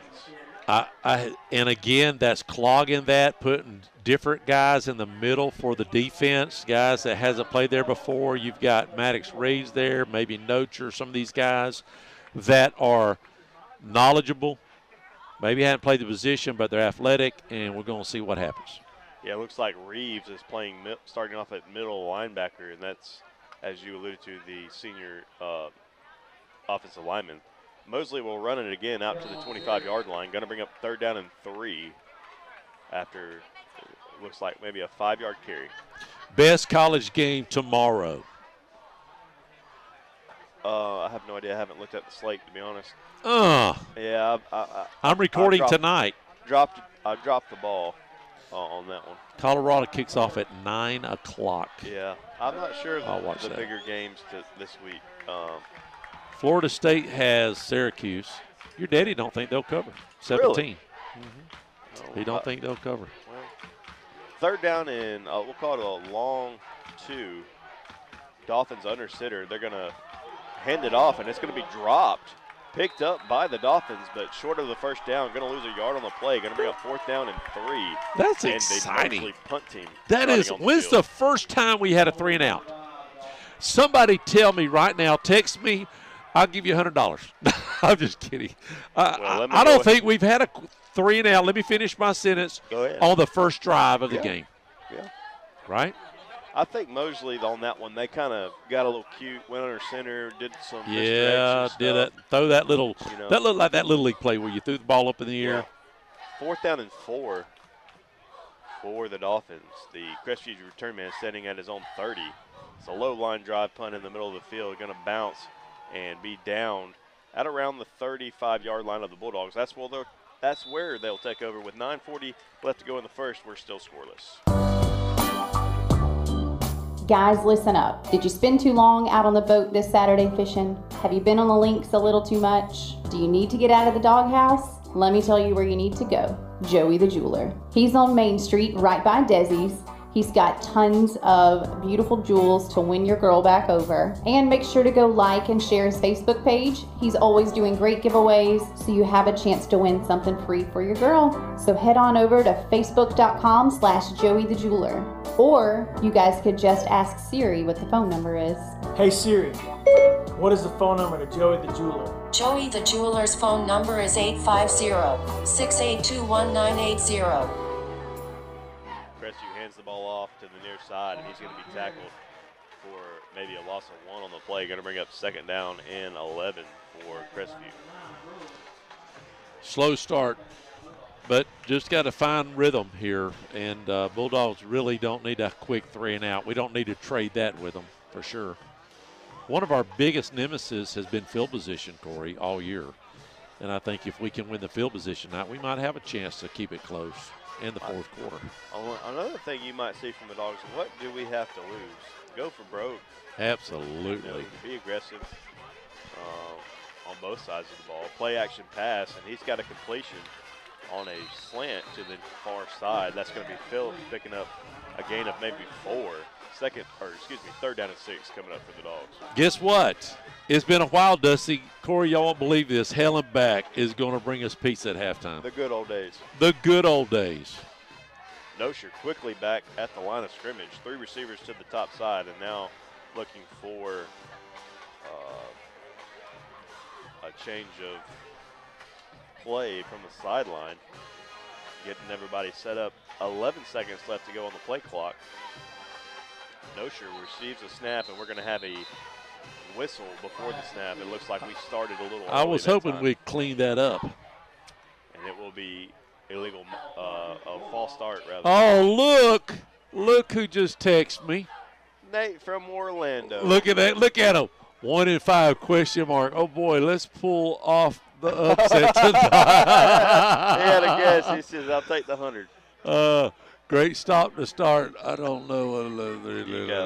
You gotta love it.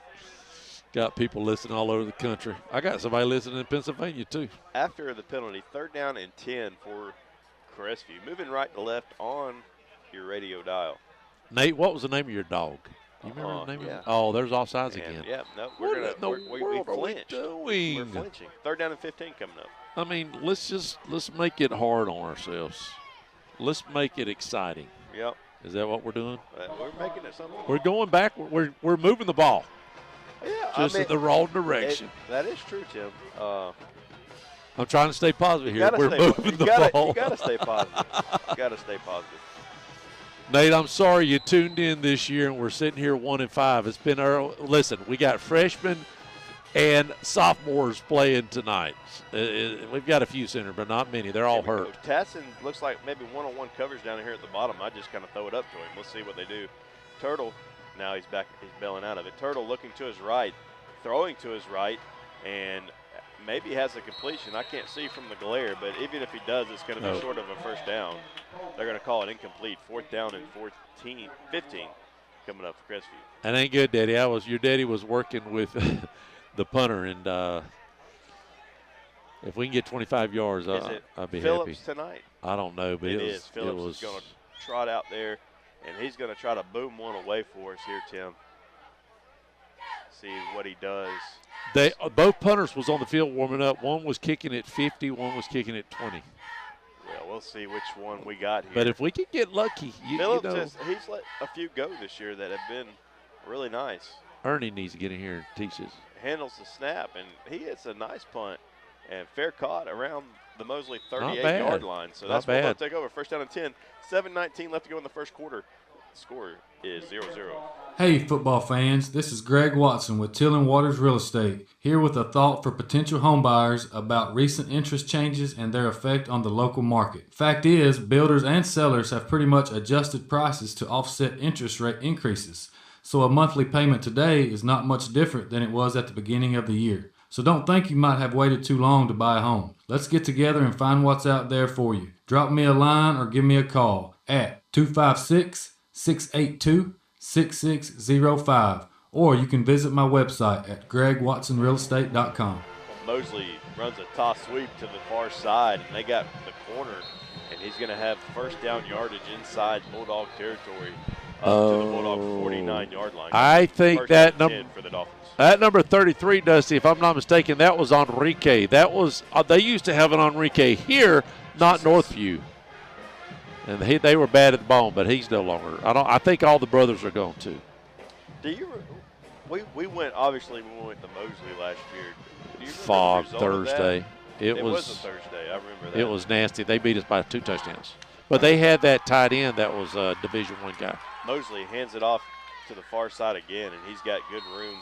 Another first down inside the Bulldog 40, down to the Bulldog 38-yard line. Gain of 12, first down and 10 for the Dolphins. Yeah, they Thursday we played a little make-believe. Remember that? That was the game. I was sitting there calling my heart out. I looked at you. There was wires everywhere. I said, "Are we on?" He said, "No. No. We haven't been on for 10 minutes." Bad situation. Mosley back at the line, 4 receivers. The throw, nice completion out to the far side. Gain of about 10. Another first down and 10 for the Dolphins coming up at the Bulldog 26-yard line. Pork chop. Pork chop. Pork chop. The name of the dog for Nate. For Nate down, and I knew it was a unique name. Pork chop. What a great name for a dog, by the way. Pork chop. They did mark that just short of first down, so 2nd down and 1. At the Bulldog 28-yard line. 6:30 left to go in the first quarter. Still scoreless. Mosley with the football. 3 receivers, 2 to the near side. 1 man in the backfield beside his quarterback. And they're going to fake it to him. And now scrambling out to the near side. And he's just going to throw that ball away. That should be intentional grounding. And the flag does come out. So that's going to bring up a 3rd down and long situation for the Dolphins. Grant was working it on the sidelines, and I think he got it. It almost looked like a face mask a little bit, but I guess he didn't get him too. So it's going to be intentional grounding, and that'll bring up a long 3rd. Well, the Braves, how about all the number 1 teams out? Braves, Orioles. You know what the talk is? All the good teams get a week off and get dry. Yeah. I don't know. I'm not ready to talk about the Braves yet. I know. We're still I'm licking my wounds. Licking wounds there. Yeah, that's now you don't even want to watch baseball around here. I'm not going to watch it. I'm not going to. I could care less. I could care less. I just, And they're going to mark that all the way back at Good the Lord. Bulldog 49-yard line. I guess I know what they're doing. 3rd down and 23 maybe. There's an offsides. And there is an offsides. The receiver on the near side leaned forward. That'll bring up 3rd and forever. But don't let that fool you, people. We've had 3rd and forever before, and they somehow get a first down.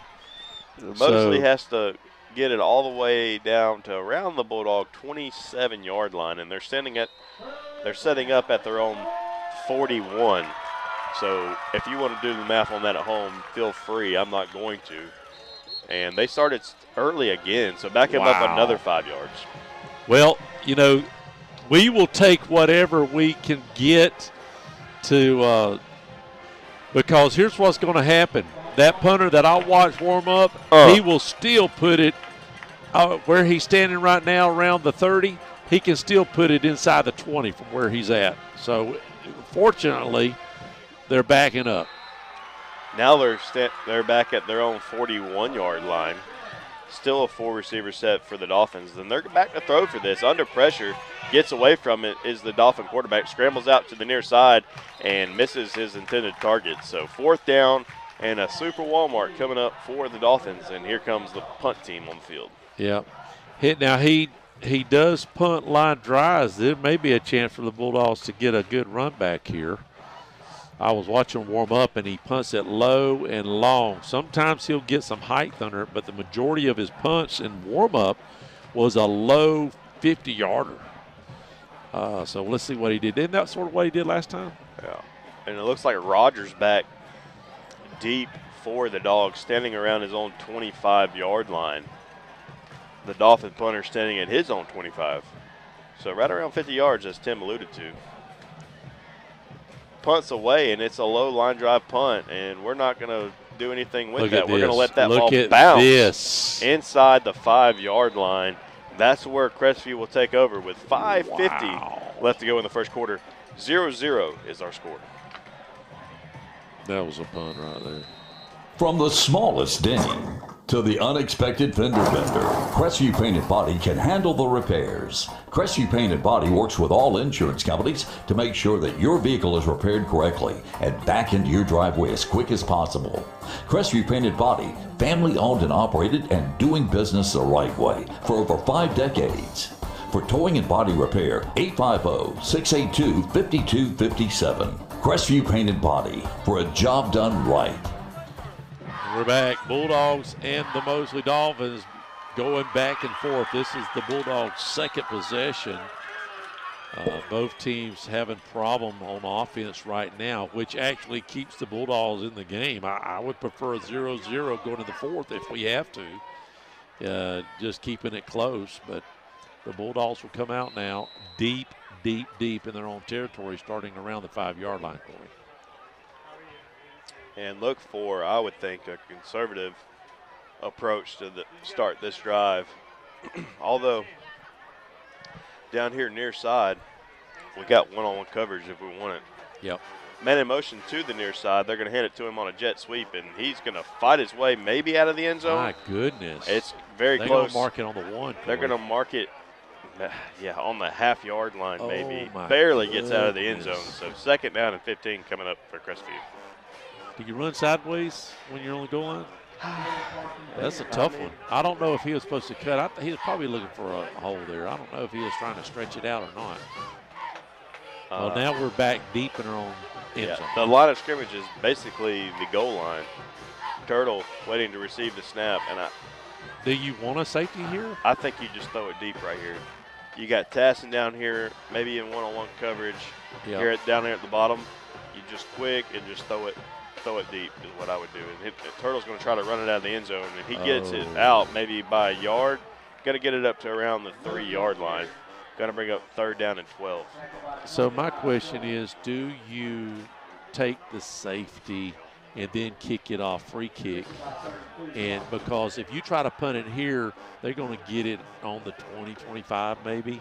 And I don't think you take a safety, but I think what I would do, and back a dozen years ago maybe when Sean Payton was with the Saints, and I know his name is mud right now in the coaching world, but I used to see him a lot with Drew Brees. They would take a shot when they were backed up in their own territory like this. They would because if you don't make it, it's incomplete. That's fine. We got a punt. Right. But if you hit it, it's a big momentum play. That's true.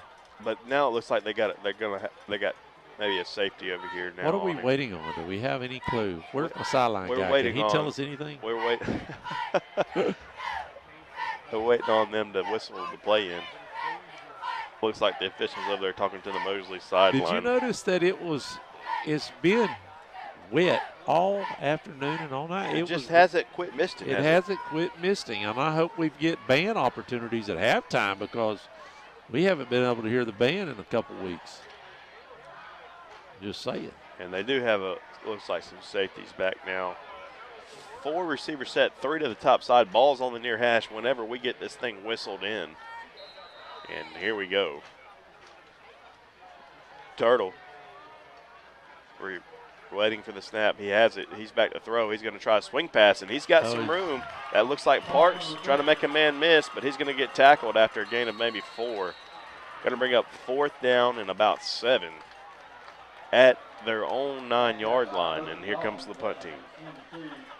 Wow, to have an opportunity.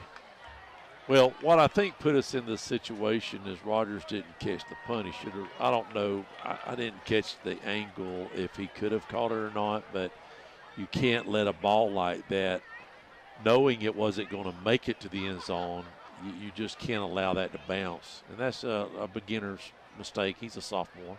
Phillips, the punter for the Dogs, standing in his own end zone. He has the punt away, high punt, and that ball's going to be fair caught at around the Bulldog 39-yard line, where Mosley will take over. 3:29 left to go in the first quarter. Score still 0-0.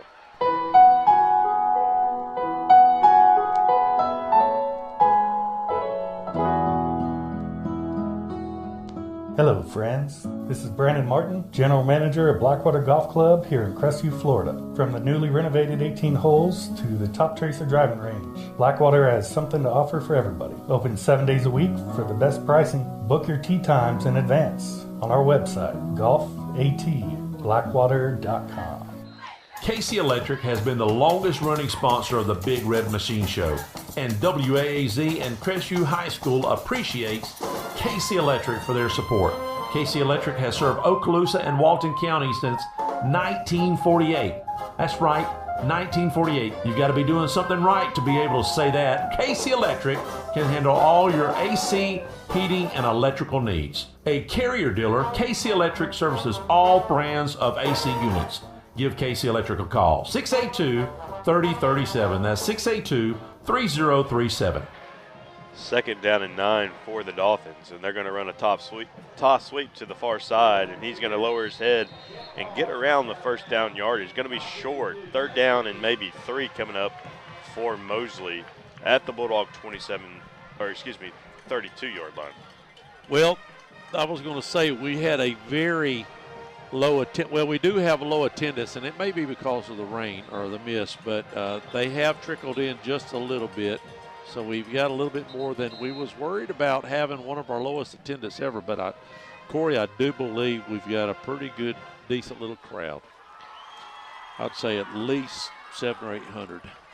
3rd down, and we'll call it 4 coming up. And while we're waiting, it looks like we have a little time. Played in the Chamber of Commerce tournament out at Blackwater. We just heard that commercial. Course is in great shape. That's what If you haven't checked it out, you need to go check it out. And we just jumped off sides to give Mosley a first down. A free first down. But the course was in good shape. Really enjoyable tournament. And me and Scott said maybe the best post-tournament food that I've ever had at a golf, for a golf tournament. For a golf tournament. You know, that big soft pretzels, nice, sausage, brats, rather, sauerkraut, all kind of stuff. So the Chamber did a good job, put it on a good tournament. That's absolutely great. That's great. 1st down and 10 after the offsides from the Bulldog 26-yard line. They're going to run it to the near side, and he's going to meet some resistance after a gain of around 3. 2nd down and 7 coming up for the Dolphins. Got a little meat in the middle of the field now.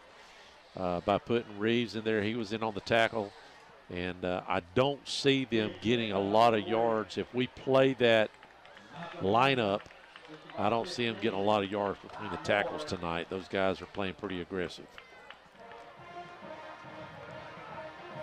So they give him 4 on the carry. 2nd down and 6. 3 receivers, 2 to the near side. Going to swing a little wide receiver screen pass out here to the near side, and he's going to make a man miss and get close to a first down. Looks like he'll have it. First down and 10 coming up for the Dolphins inside the Bulldog 15-yard line. Hopefully we'll get the full Monty, they're adding another song to the lineup tonight for the band. I hear them playing out there, so if it don't come down to rain, we should have a band show at halftime. Looks like Ellenback pizza and band. Can't beat that. Perfect. Looks like there is some kind of penalty on the play. I missed the holding on the Dolphins, so move them back. Second down and 13 coming up all the way back to the Bulldog 30-yard line. That's huge. That's good. We need that.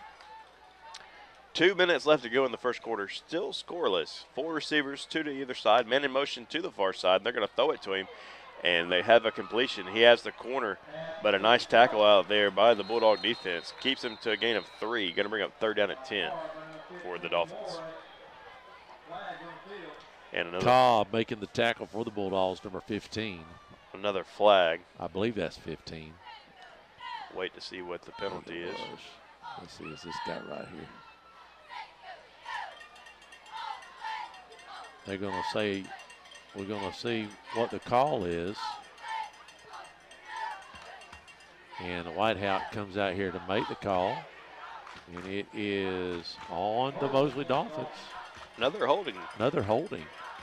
Just back them up, back them up. And that pushes it all the way back to the Bulldog 40-yard line.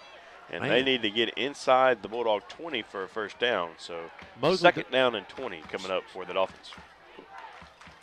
And they're just going to hand this one off. Actually, the quarterback keeper, and he's got room up the middle and finally tackled from behind, but not before he gets good yardage around a gain of 13, or what we'll call it 14 yards.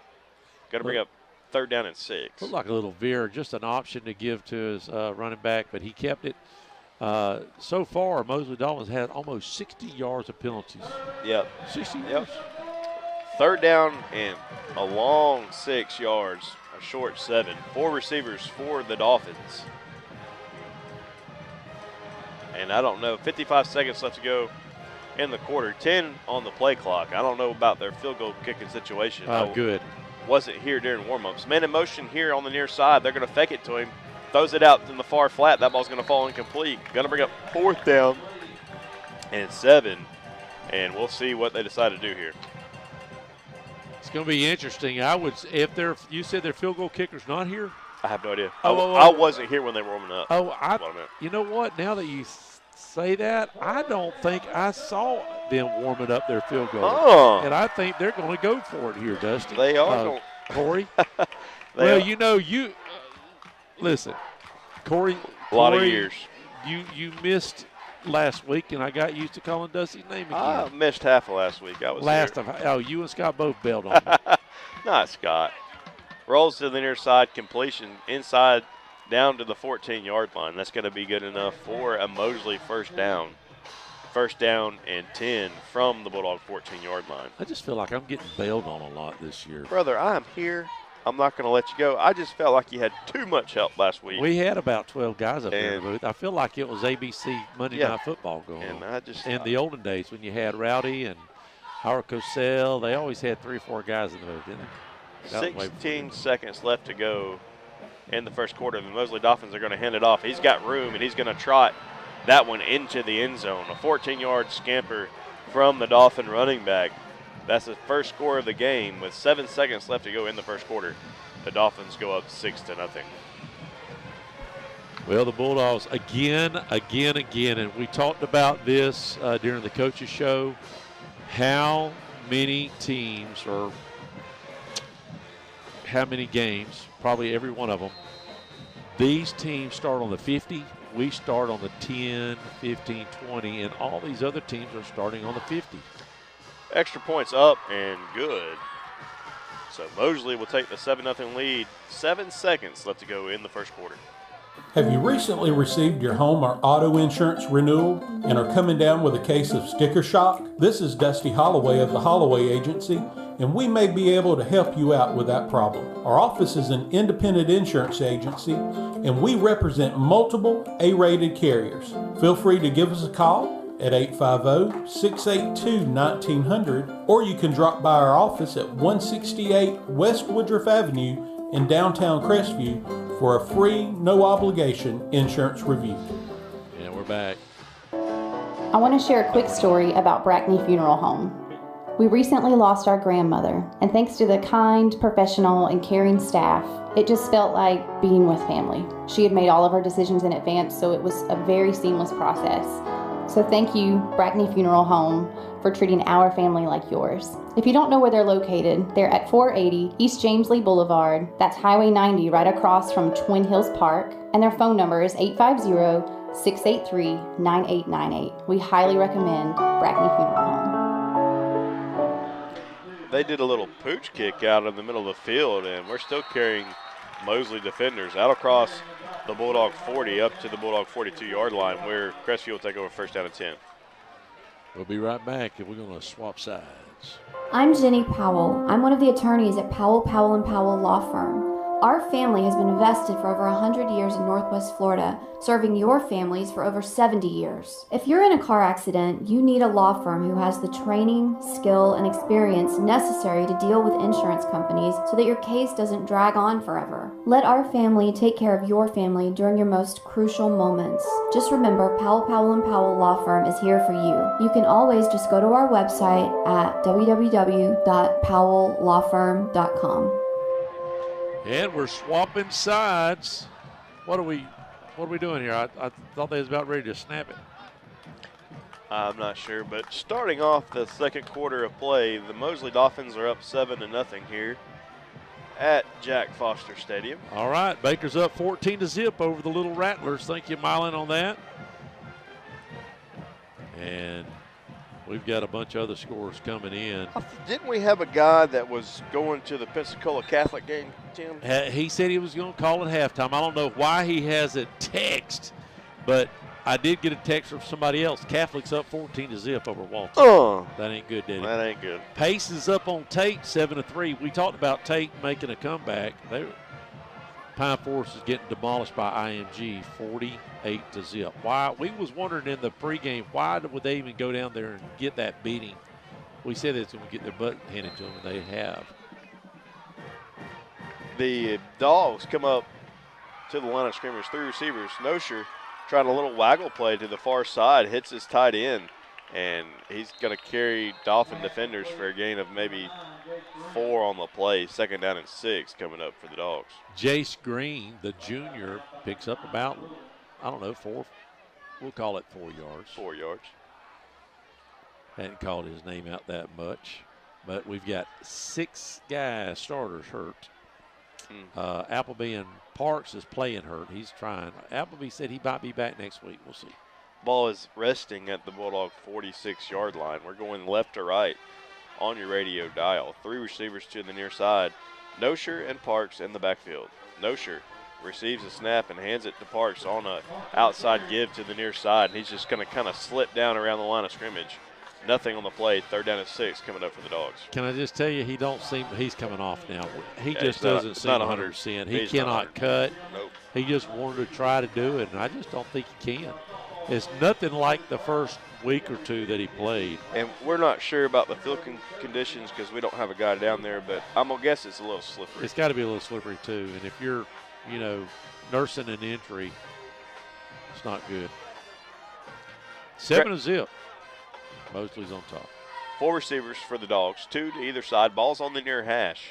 Nosher back to pass, looking left, throwing left, and he has the completion to Phillips right around midfield. Going to be short of a first down, but I think maybe in Gopher territory. 4th down and 2 coming up for the Dogs. Absolutely. I don't think at this, you're 1-5, like you said. Nothing to lose. Nothing to lose. Let's let it all hang out.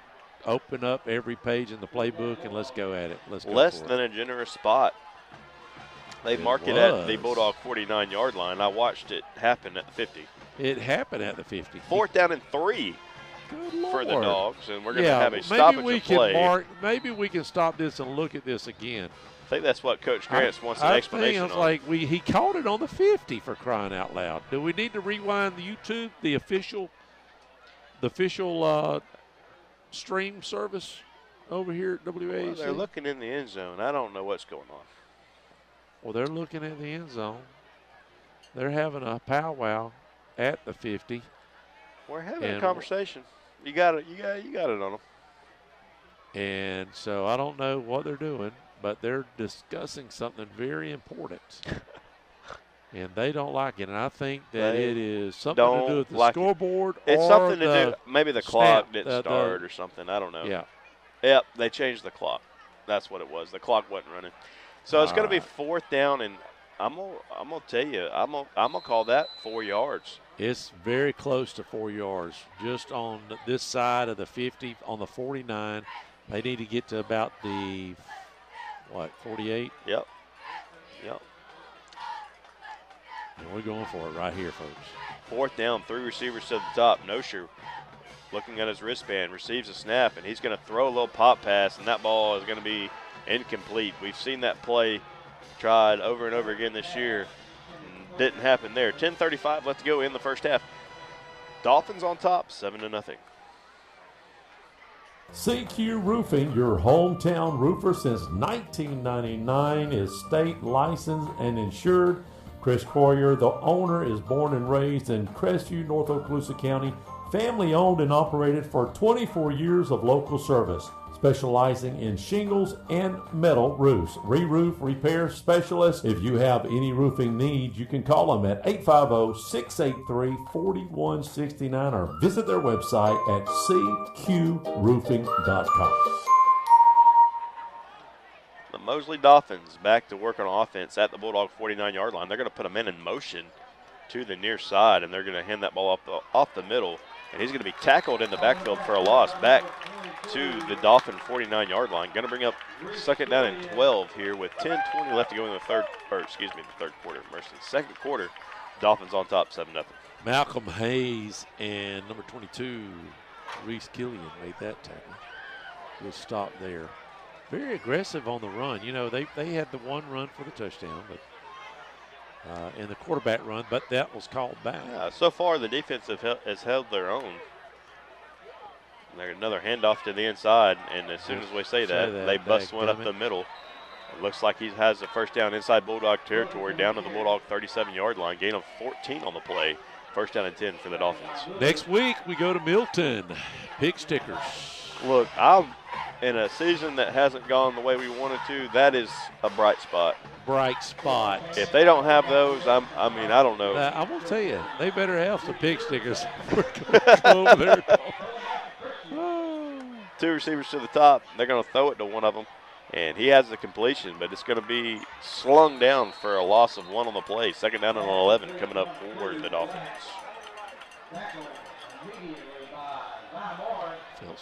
They're going to actually give him a loss of 2 all the way back to the 40. 39. I keep moving it. Well, and then we travel on a Thursday night. I guess me and Dusty's going to do that. Then we're going to go play golf Friday. Y'all have a great time. I know it. 2nd down and 12 for the Dolphins. 4 receivers. Back to throw is the Dolphins, and they have a completion out in the far flat. Gain of about 6 on the play. 3rd down and 5 coming up for the Dolphins at the Bulldog 32-yard line. We're making good, clean tackles. Yeah, like I said, the defense is holding their own, playing well. Really is, like you said, fought the field position battle. Every time the Dolphins have had it, it seems like they're at least at midfield or better. And we're hanging around in this ball game like a hair in a biscuit. I'm telling you. 3rd down and 5. 4 receivers. Men in motion to the near side. They're going to fake the jet sweep.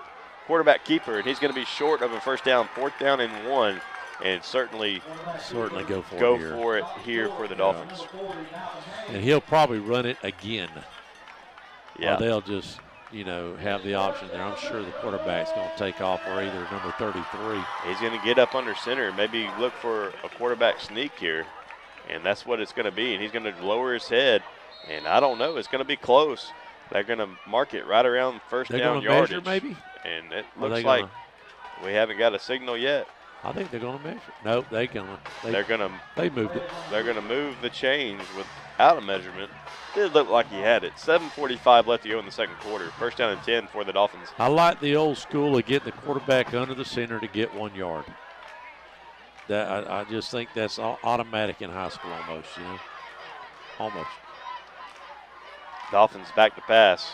Under pressure, lets it go. Has a man and has a touchdown. Pass and catch of 27 yards. Wide open receiver up the far sideline. Jack Massey, wide open, listed as a junior athlete, 180 pounds. Moves the almost score. 6 foot. 13-0 Dolphins with the extra point coming up. Man.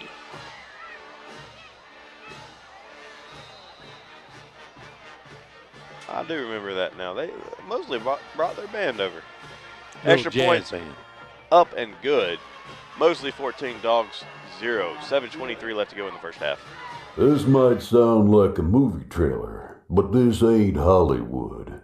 This is real life. We call it the shocking truth. The difference between your electricity and natural gas? Natural gas costs less. Period. So, don't fear your utility bills. Go to okaloosagas.com/truth. Find out for yourself. The shocking truth. 14-0 Bulldogs. Last week it was 14-0 in the third quarter. I wasn't there for the third quarter. Yeah, it stayed 14-0 for a while until they went ahead and put a few more points on the board. A lot of scores coming in. I wonder if Dusty is going to call in and give us an update. Walton has scored 6 points, though, so 14-6 now. In that, Catholic is up on that. Now, I'm not sure if they haven't done their scoreboard. I'm going to be honest, I wasn't really looking too hard at the extra point, but they have it at 13-0 here. So maybe he missed it. Good. I've got a good score right here. That little pooch kick caught. Crestview will take over at their own 33. I just got a great score.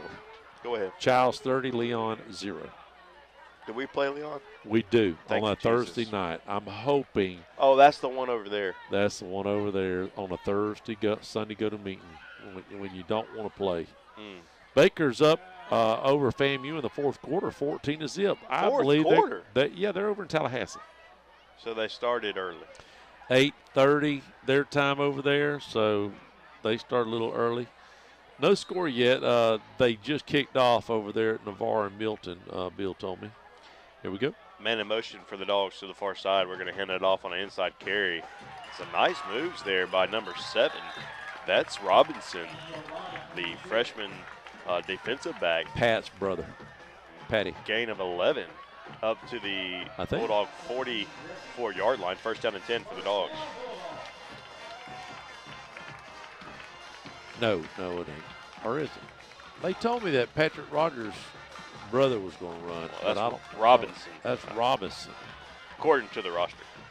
According to the roster. Man in motion, top side. They're going to go back to the well. They're going to hand it to him again. He bounces it out near side, and he's going to get tripped up out of bounds after a gain of 5 on the play. Second down and 5 from the Bulldog 49-yard line. They actually marked it back to the 48, so gain of Your old 4. stomping grounds is beating Gracefield. Vernon's beating Gracefield 12-8. Wonderful. Timeout on the field. 6:45 left to go here in the first half. Mosley on top, 14-0.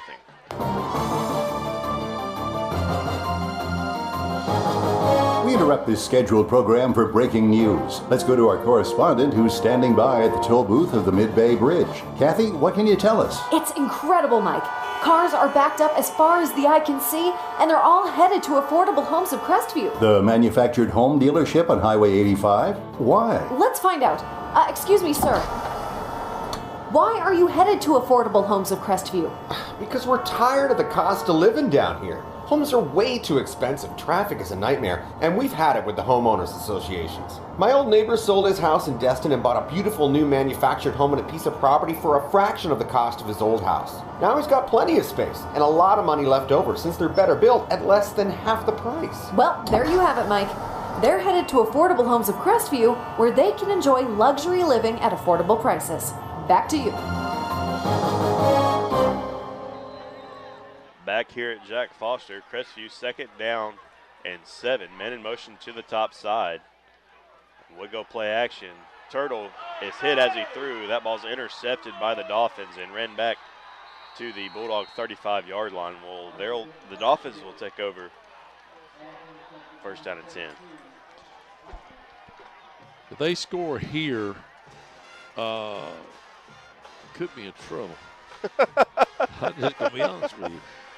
Could be in trouble. I don't want to say it out loud, but brother, you just said it on the radio. I'm just thinking out loud here.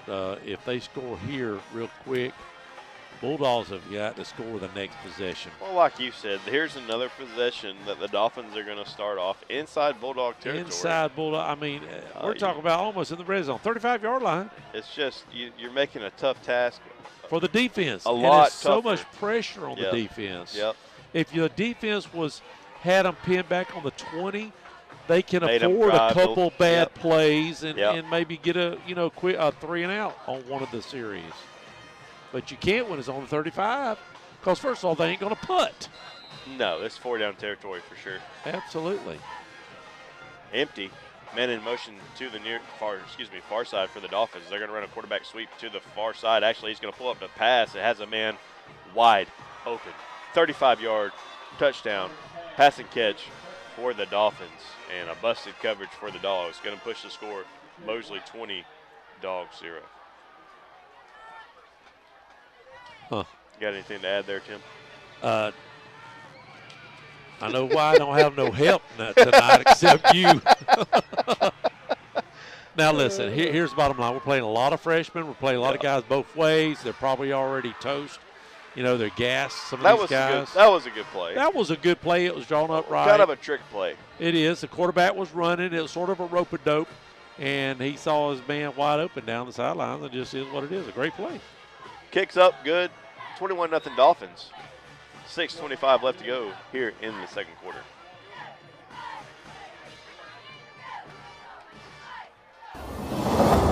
If you're in the market for a brand new custom home, maybe you have some commercial work that needs to be done or remodeling, there's one place to call, and that's VLM Construction Services at 850-305-2959. Lonnie Miller and his crew has been working in Florida and in Alabama for over 30 years. If you're within the sound of my voice, they have plenty of home sites available in Crestview and Baker. Don't hesitate to call for any of your construction needs. 850-305-2959. If you're just tuning in, the Bulldogs are down 21-0 to the Mosley Dolphins. They have had a short field total offense for the Mosley Dolphins about 100 yards, if that, because all of their has started around the 40. They've had about 100 and I think it was 120 is what I looked at, roughly, unofficially. Mosley onside kicks this, and they're going to get it at the Bulldog 49-yard line. Wow. Did I just miss something? Are they putting their foot on our throat? Well, that's what you got to do when you got somebody down. That's right. Bill just has texted me. Let's see what you got, Bill. West Florida Tech 14-0 over PHS, which they're terrible. Choctaw's up over Scambia 7-0. Man, that's a good win. That's going to be a good win. Pace is still up 7-0. Appreciate it, buddy. You remember we saw Scambia in the kickoff classic. They looked impressive. Oh, yeah. Mosley back to work here on offense after the successful onside kick, which I think fooled everyone. Uh-oh, there's bad a snap. Has to fall on it back at the Mosley 43-yard line. So 2nd down and long coming up for the Dolphins. Hey, all I know is the band is going to play at halftime. The full rendition tonight. The full, and they added another song. So this is all the songs, and it's going to be a great halftime show. Sponsored by Okaloosa Gas. And tonight, Hellenbach is going to bring us a pizza. Dolphins, 4 receivers, 3 to the near side. Ball is on the far hash. They're going to hard count it and look back over to the sideline. Everybody does that now. Everybody. And it looks like they weren't set at all, but they're going to no flag on the play, and it looks like an incompletion. So 3rd down and long coming up for Mosley. If they score on this possession, we're in trouble. What do you do at halftime? What do you do? I mean, what do you say? You got to come up with something. That's why he's getting paid the big bucks, I reckon. That's right. Again, very young team. Yep. We talked about that in the coaches show. Not real strong, not real big, not real fast. Play action pass for the Dolphins, and they have another wide open receiver streaking across the middle of the field, but overthrown, incompletion. And they're going to have to punt after that onside kick. Or are they? They are. 5:22 left to go here in the second quarter. Mosley on top 21-0. They was able to burn off an extra minute. Yeah. Roughly. Hey. Yeah. Yep. So good job that time by the defense getting off the field. But do you play for the punt? I think you do. It's 4th down and 18. I don't think up 21. I don't think you'll see anything silly. Punts away, a high hanging punt, fair caught. Going to let it bounce, and the Dogs are going to start inside their own 5-yard line. I was watching this punter, and I was just thinking to myself, this guy right here is going to college somewhere. That's 2 punts, 50-yard punts, pinned the Dogs inside the 3-yard lines both times. 5:08 left to go in the first half. Dolphins on top 21-0, and I believe I smell Hellenbach pizza. Oh, do you? Is it here? Hellenbach pizza is here. Is that Chris? Chris, man. So Hellenbach used to give us pizzas a long time ago when you guys were south of town, right? And now, hold on just a second. Hey, look, this game. We got time. We got time. Let me find the microphone. Hey. So we got Chris here. Chris owns the Hellenbach, and you're now behind the high school now. I'm right next door. How do y'all like that? How's that location working out for you? It's actually doing really well. It's doing really well. I walked upstairs in a while. At least we're not at Choctaw. Have you ever walked up those stairs? A little taller, yeah. Yeah, I'm glad that I didn't to their walk press box. So you guys have been there almost, 6-8 months now or longer? I started at the very beginning of the year, opened up in the middle of right before summer. But we just opened the full bar last month. So we got a DJ as of Friday nights now. So we're open a little late after the game.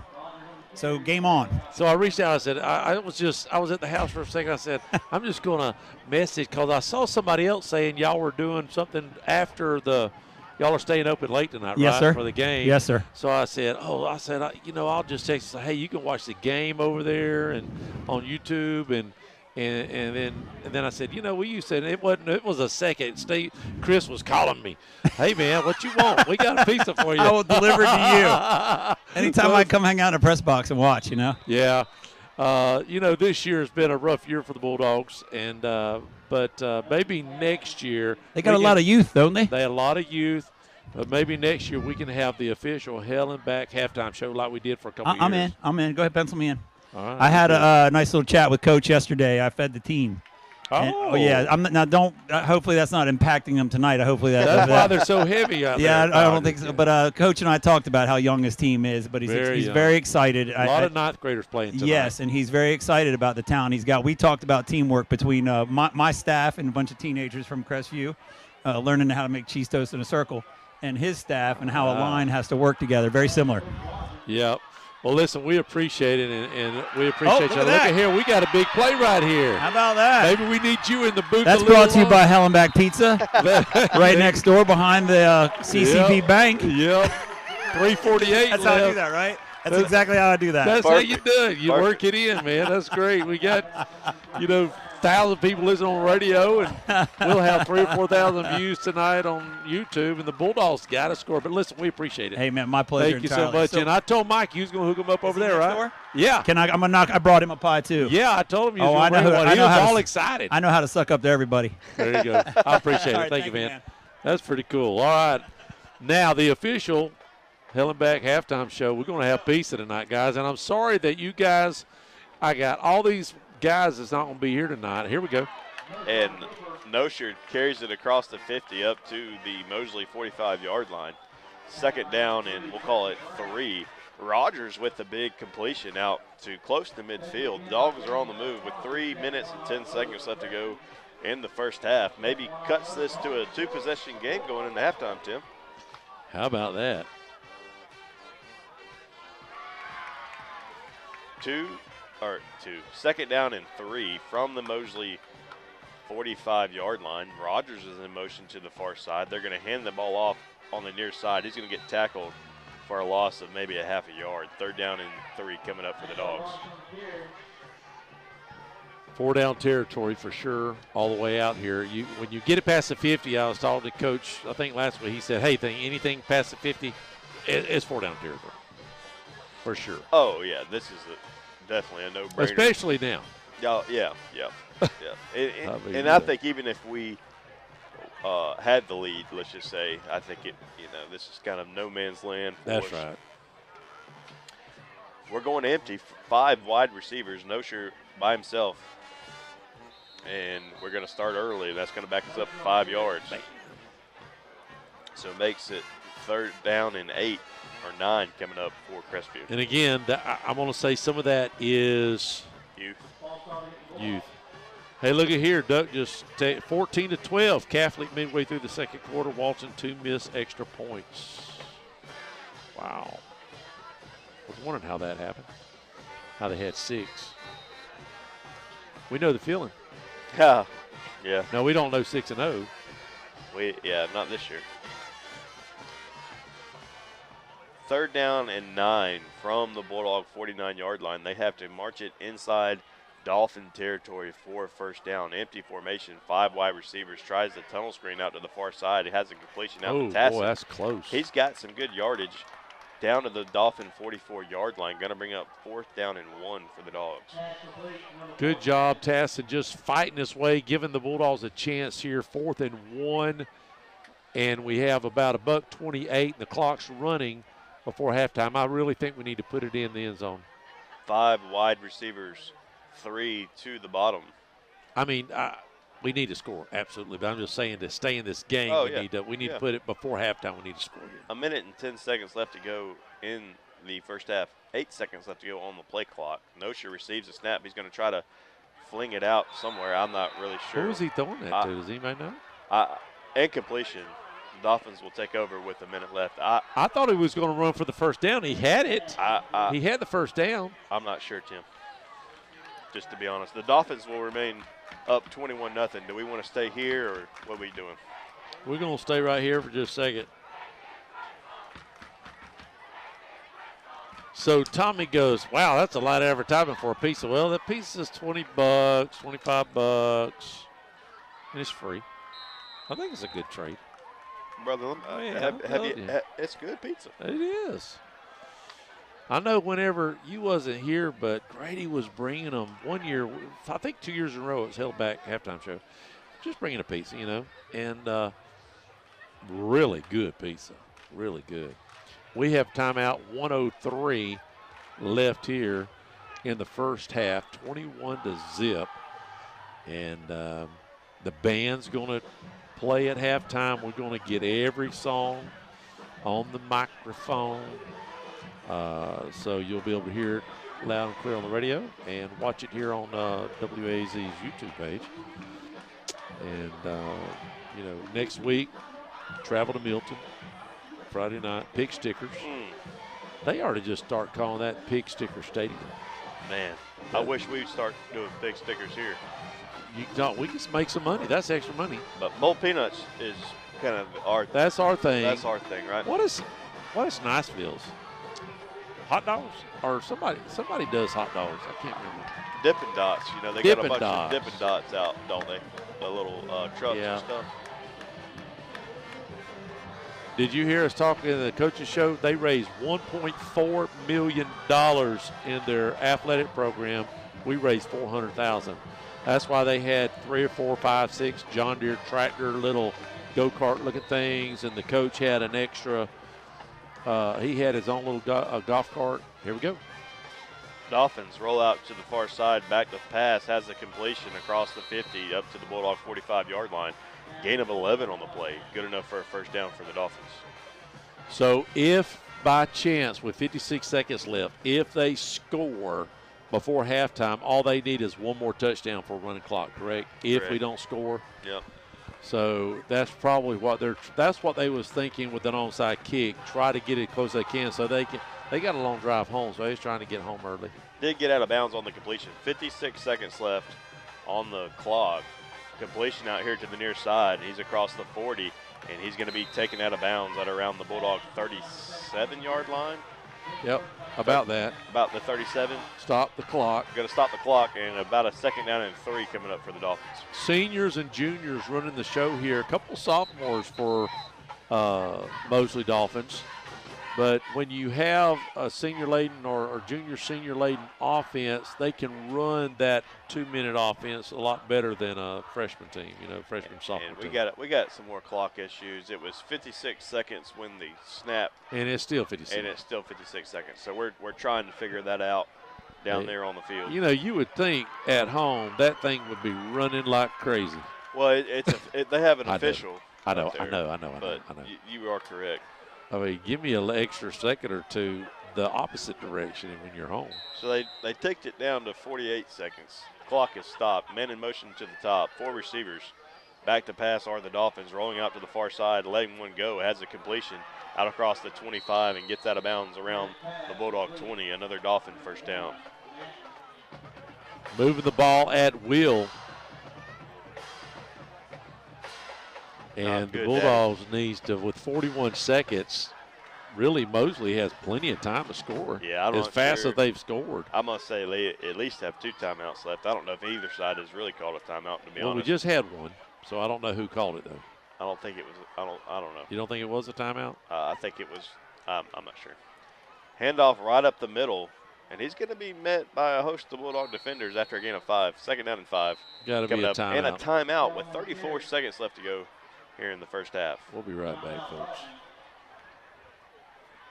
Hey, this is Amber with the Cottage Boutique in Formal Wear.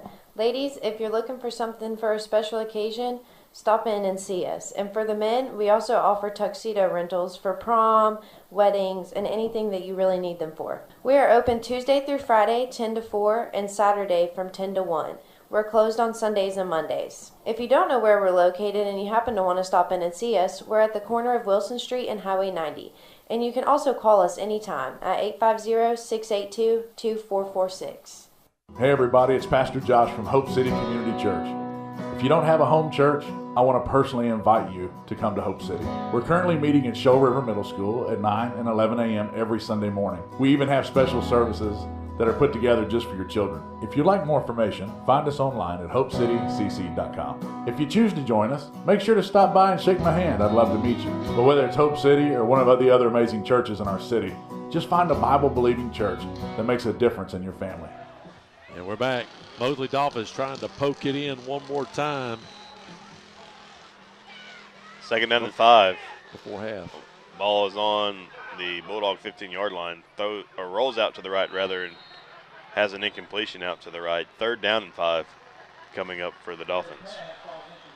29 seconds left to go in the first half. It seems like they have had the ball the most on offense. Is that my imagination? They've had the ball the most, and they've had it in our territory. The most. Have we crossed the 50? Maybe one time. Momentarily. 49, remember? Just but then, and we tried for it on fourth down, and we didn't get it. Remember? That's right. Yep. That's why we're dealing with this right now. Third down and 5 for the Dolphins. And they're going to run a toss sweep to the far side, and he's looking for the corner. He's going to be run out of bounds. Looked like short of first down yardage. Scott, Scott, what do you got? He's not there. Oh, that's right.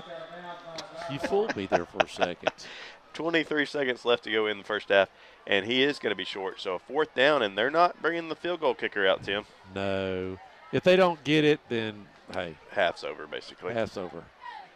4th down, and we'll call it 3. Ball is inside the Bulldog 15-yard line at the Bulldog 13. And they're going under center. They're going under center now. And now a timeout. 23 seconds left. Mosley still on top, 21-0. Hello, this is Dixie Dan Powell. Just like in the courtroom, you got to be bulldog tough. It takes teamwork to get to the goal line and to win the game. Go Bulldogs. Call us, Powell Injury Law, 850-306-2667. That's 850-306-2667. I've been around long enough to not be shocked by anything anymore. But this, well, this takes the cake. 38%. That's all. Only 38% of your electricity actually makes it to your home. Just think about how much is wasted. That's the shocking truth. It's appalling and really shocking. Find out more at ocalusagas.com/truth. It really is shocking. Back at Jack Foster, 23 seconds left to go here in the first half. Mosley trying to add to that 21-0 lead. 4th down and 3 from the Bulldog 13-yard line. Man in motion to the near side. Motioning into trips left. Back to pass are the Dolphins. Under pressure, scrambling out to the near side, gets away, and that ball is going to be maybe intercepted. They're going to call it incomplete. The Bulldogs will take over on downs with 15 seconds left to go in the first half. Mosley retains their 21-0 lead, or keeps it rather, but we're probably going to see just a kneel down. I got bad news. And go to halftime. I got bad news. I missed that for the YouTubers. You didn't miss much, though. Incompletion. I had tightened my knobs down on my stand, and I forgot to unloose them. I couldn't go I couldn't go up and down on it. I was trying to, what's going on? And I had a piece of pizza in my other hand. So, I was handicapped. Well. So y'all came in 3rd today? Yeah, in the golf tournament, 3rd place. Yeah. So I'm going to say this about the golf course. I played it last October, and from last October to this October, huge change. Yeah, they're doing good a work great out there. job. Yep. Nice to have a course back in town. Absolutely. That you don't mind playing. 2 seconds left to go on the play clock. We're still playing music here at Jack Foster. And are we It going? looks like we're going to be either a clock. Yeah, they're going to give us some more time on the play clock. We got clock issues all over the place. A lot of clock issues. We got 4 receivers. Like, we're going to try to do something with this, Tim. I'm really surprised. Are you surprised at this? I'm very surprised. Because I would hate a pickoff with no seconds and they run it back, but that's just me. 4 receivers. We're just going to hand that ball off up the middle, and he's going to be slung down and almost fumbled. They're going to call him down. I feel like the Miami Hurricanes here. They're going to call him down, and that's it. Did they? Yeah, that's going to take us to halftime with Mosley up 21-0. We'll be right back with the halftime show at the band doing their whole shebang. Guys, listen up. Did you spend too long out on the boat this Saturday fishing? Have you been on the links a little too much? Do you need to get out of the doghouse? Let me tell you where you need to go. Joey the Jeweler. He's on Main Street right by Desi's. He's got tons of beautiful jewels to win your girl back over. And make sure to go like and share his Facebook page. He's always doing great giveaways, so you have a chance to win something free for your girl. So head on over to facebook.com/Joey the Jeweler. Or you guys could just ask Siri what the phone number is. Hey Siri, what is the phone number to Joey the Jeweler? Joey the Jeweler's phone number is 850-682-1980. Hey football fans, this is Greg Watson with Till and Waters Real Estate, here with a thought for potential homebuyers about recent interest changes and their effect on the local market. Fact is, builders and sellers have pretty much adjusted prices to offset interest rate increases, so a monthly payment today is not much different than it was at the beginning of the year. So don't think you might have waited too long to buy a home. Let's get together and find what's out there for you. Drop me a line or give me a call at 256-682-6605, or you can visit my website at gregwatsonrealestate.com. From the smallest ding to the unexpected fender bender, Crestview Paint and Body can handle the repairs. Crestview Paint and Body works with all insurance companies to make sure that your vehicle is repaired correctly and back into your driveway as quick as possible. Crestview Paint and Body, family owned and operated and doing business the right way for over 5 decades. For towing and body repair, 850-682-5257. Crestview Paint and Body, for a job done right.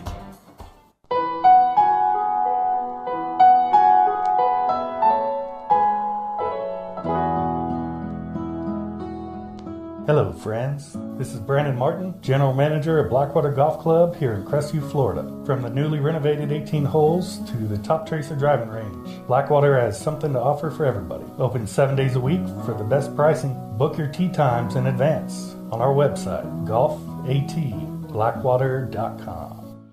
And we're back. It's halftime, and we have the Big Red Machine coming to the field. And we will cover, they have the Boogie Woogie Man. They have all sorts of songs. It's this year's theme is Heroes.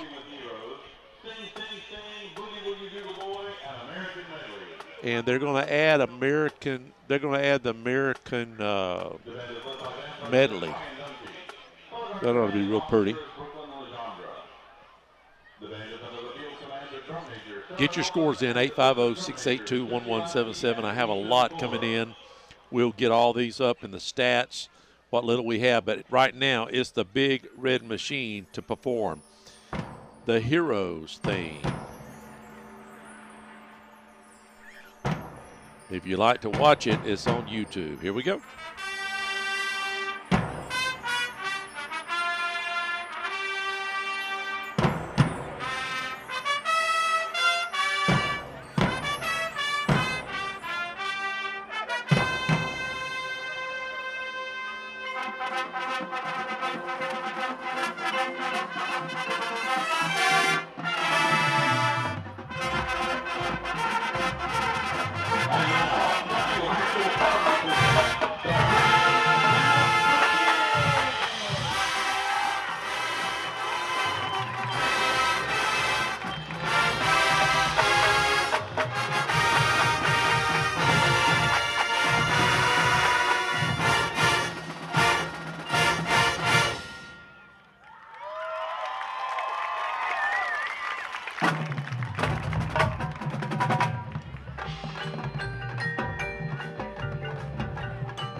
Big Red Machine.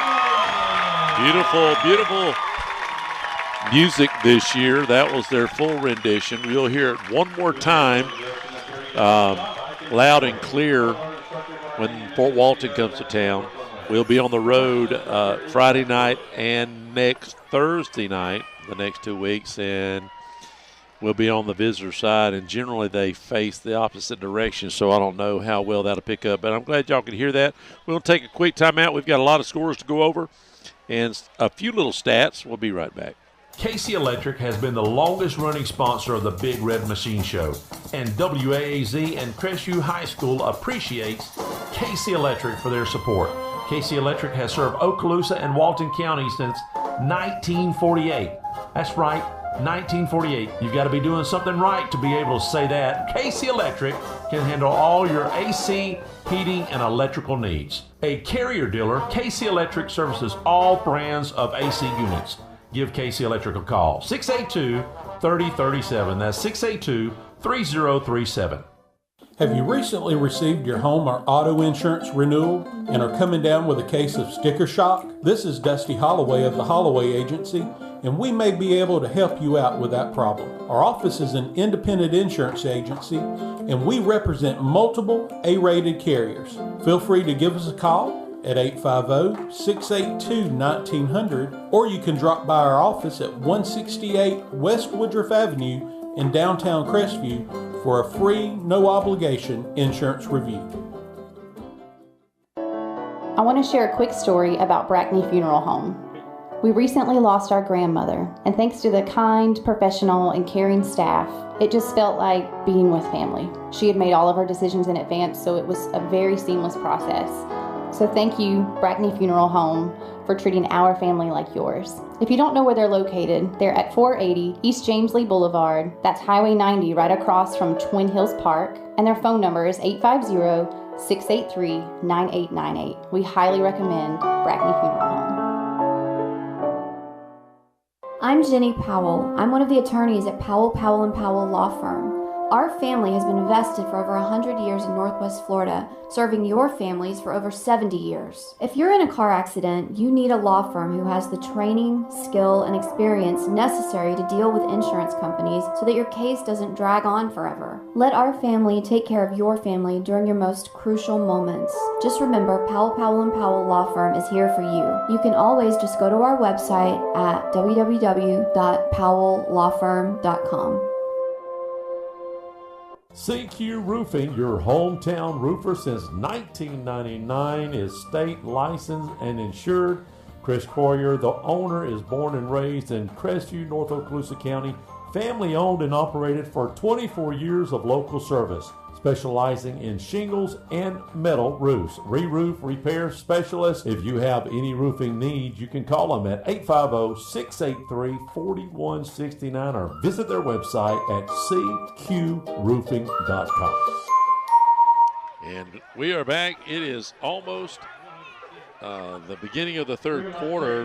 Neither team has really come out yet, but we do have some scores for you. Baker won a game. They won their second game against Little Rattlers, 14-0.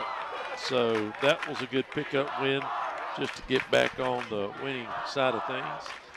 Pace at halftime, our last update on that was 14-6 over Tate. Tate, they started out slow. They're 4-2. Doing pretty good. Pace, of course, one loss. Catholic, again, as Dusty told us, they're up 14-12. Walton missing 2 extra points. It should be tied right now at halftime. We'll see how that goes. Destin and Chipley is Destin out of nowhere. One loss. This is their second year as a football team, right? Yeah, second year. Third year? Yeah. They're 6-1. And they're tied with Chipley at half. That's pretty impressive. Navarre 10, Milton 7. We have Milton next week. That's not good. Because Milton's not real good, and yet they're keeping it close with Navarre right now, 10-7. Northview beating Jay at halftime, 21-13. Jay had a pretty quick start. Northview had a real slow start. But Northview, we talked about this pregame, all those years, Northview beat up on all these 1As. Well, they got to play the Tates and the Catholics, and that's where they're picking up their losses. So right now, Northview is beating Jay 21-13. Fort Walton Beach, we have them. They're beating Booker T 28-0. Something has happened down there in Fort Walton. They've turned things around. I've got a few more scores. Vernon pulling ahead of Graceville 24-8. Choctaw over Escambia right now 17-13. Mariana's losing to Gaston County 21-18. Holmes County over Freeport 30-19. Our good buddy up there at Mr. Coach Brunson. Matt's up 27-0 over Daleville. Bozeman, who is undefeated right now, is at half with Port St. Joe 7-6. And then West Florida Tech beating Pensacola 28-6. W.S. Steele's winning 20-14 over Flomaton. Andalusia. Andalusia's up 35-0. Childs beat Leon 35-0. So that's a good sign for the Bulldogs, right? I would think. Yep. All right, so first half analysis, 21-0. It could have been worse. They got an onside kick they didn't score on, and then that turnover there at the end they didn't score on, right? Yeah, I think defensively we're kind of holding our own a little bit, especially when you look at how many times they've started in plus territory, talking about the Dolphins. But offensively, we got to find a way to string at least a few first downs together. We have to. We're going to get the ball third quarter. Second half, we'll get the ball. And, you know, the Bulldogs have got to come out with a game plan, like you said. We need about 4 or 5 first downs to get the ball moving. You know, the way I'm really surprised that Mosley started pooch kicking the ball. The way we've been playing, they was giving us yardage at the 35, 40-yard line, and that's very surprising. But anyways, Bulldogs will get the ball starting the third quarter. We'll get started here in about a minute. Looks like they're trying to get Mosley Dolphins out of the locker room. We'll be back in just a minute to start the third quarter. This might sound like a movie trailer, but this ain't Hollywood. This is real life. We call it the shocking truth. The difference between your electricity and natural gas? Natural gas costs less. Period. So, don't fear your utility bills. Go to okaloosagas.com/truth. Find out for yourself the shocking truth.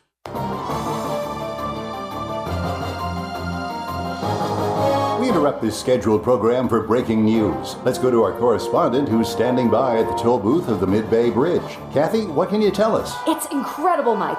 Cars are backed up as far as the eye can see, and they're all headed to Affordable Homes of Crestview. The manufactured home dealership on Highway 85? Why? Let's find out. Excuse me, sir. Why are you headed to Affordable Homes of Crestview?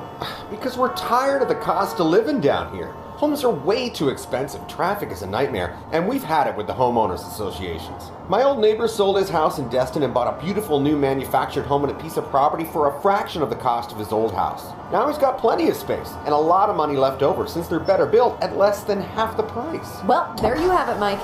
They're headed to Affordable Homes of Crestview, where they can enjoy luxury living at affordable prices. Back to you.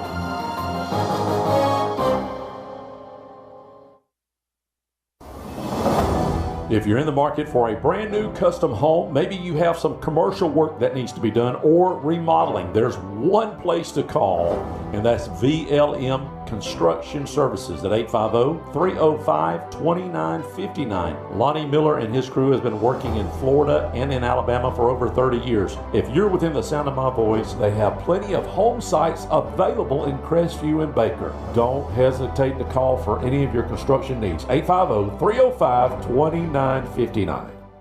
Hey, this is Amber with the Cottage Boutique and Formal Wear. Ladies, if you're looking for something for a special occasion, stop in and see us. And for the men, we also offer tuxedo rentals for prom, weddings, and anything that you really need them for. We are open Tuesday through Friday, 10 to 4, and Saturday from 10 to 1. We're closed on Sundays and Mondays. If you don't know where we're located and you happen to want to stop in and see us, we're at the corner of Wilson Street and Highway 90. And you can also call us anytime at 850-682-2446. Hey everybody, it's Pastor Josh from Hope City Community Church. If you don't have a home church, I want to personally invite you to come to Hope City. We're currently meeting at Show River Middle School at 9 and 11 a.m. every Sunday morning. We even have special services that are put together just for your children. If you'd like more information, find us online at hopecitycc.com. If you choose to join us, make sure to stop by and shake my hand. I'd love to meet you. But whether it's Hope City or one of the other amazing churches in our city, just find a Bible-believing church that makes a difference in your family. And we're back. All right, so the Bulldogs will get it. Third quarter. Predictions? Do you think we scored? Let me ask you this. Do we need to score this possession to have a resemblance of being in the game? You need to score, and then we need a quick green stop. Yes. Ball back and another score. I and agree. Then continue, right? But yeah, I do think if we don't score here, I really see the Dolphins getting it and going down and trying to put it away. 35 points is the running clock. You know it's supposed to get chilly this coming week at night. Down in the 40s again. So I think we're just about done with the 90-degree weather. Maybe a little 80s, but I think it's 70s and 60s now. This weekend's supposed to be pretty. And we are just about underway. If you're tuning in on via YouTube, had a great, or if you was listening at halftime, we had a great production by the Big Red Machine. They're full Monty, and great job. It's called The Heroes. They were playing a bunch of songs based about heroes. Mosley Dolphins up 21-0 here in the beginning of the third quarter. Bulldogs will receive, moving left to right on your radio dial. Still misting, and it's starting to come down a lot worse, by the way. Yeah. Slick as snot out there, probably. Scott, what's the condition like down there? Well, I'll tell you, Tim. No. All right, here we go. You're going to get it. I'm going to let you have it. I'm going to work the camera like I did the first half. You going to do the camera? I'm going to do the camera again. All right. If I don't, somebody else will. Here it is again. Pooch kick, and we're just going to let that ball bounce out of bounds. And I would think that the Bulldogs would take this. Bulldogs going to take it on 35, right? You would think. You would think. Get your scores in. We'll go over one more time. I tell you, we don't have a Rocky is playing North Warwick Christian. Nobody's turned that in yet, and there's probably a good reason why. Rocky's probably getting demolished. Mercy. Rocky got 3 wins, though. They got 3 dubs. Can't take it away from them.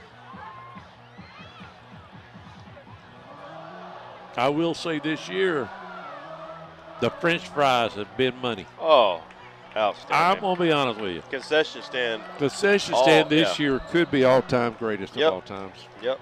It really could. Here we go.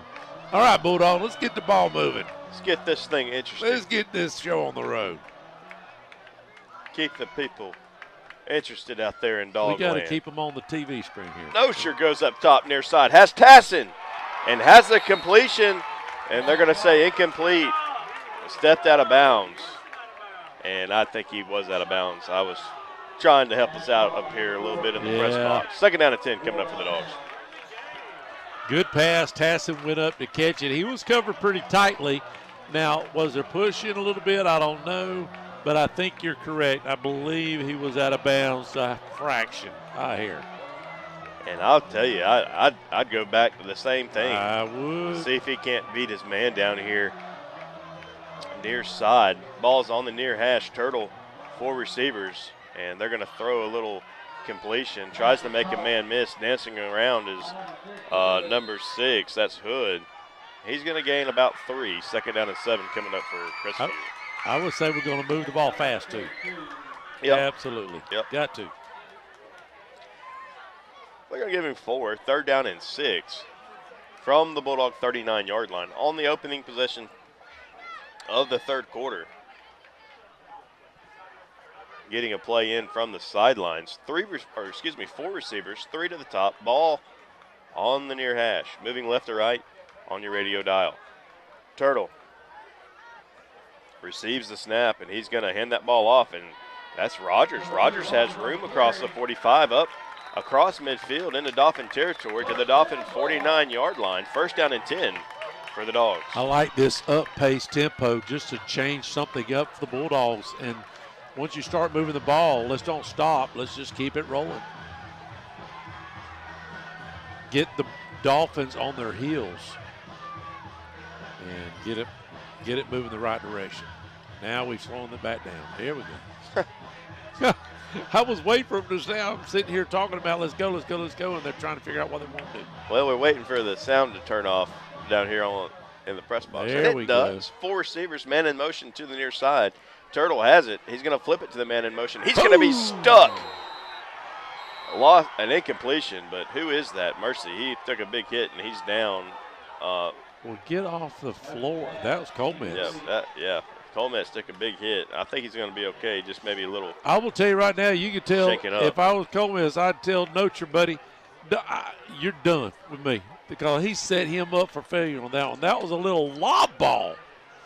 And just what the DB watched it set up perfectly, and he just timed it perfectly. If you're going to throw that pass, it's got to be on a button. Yep.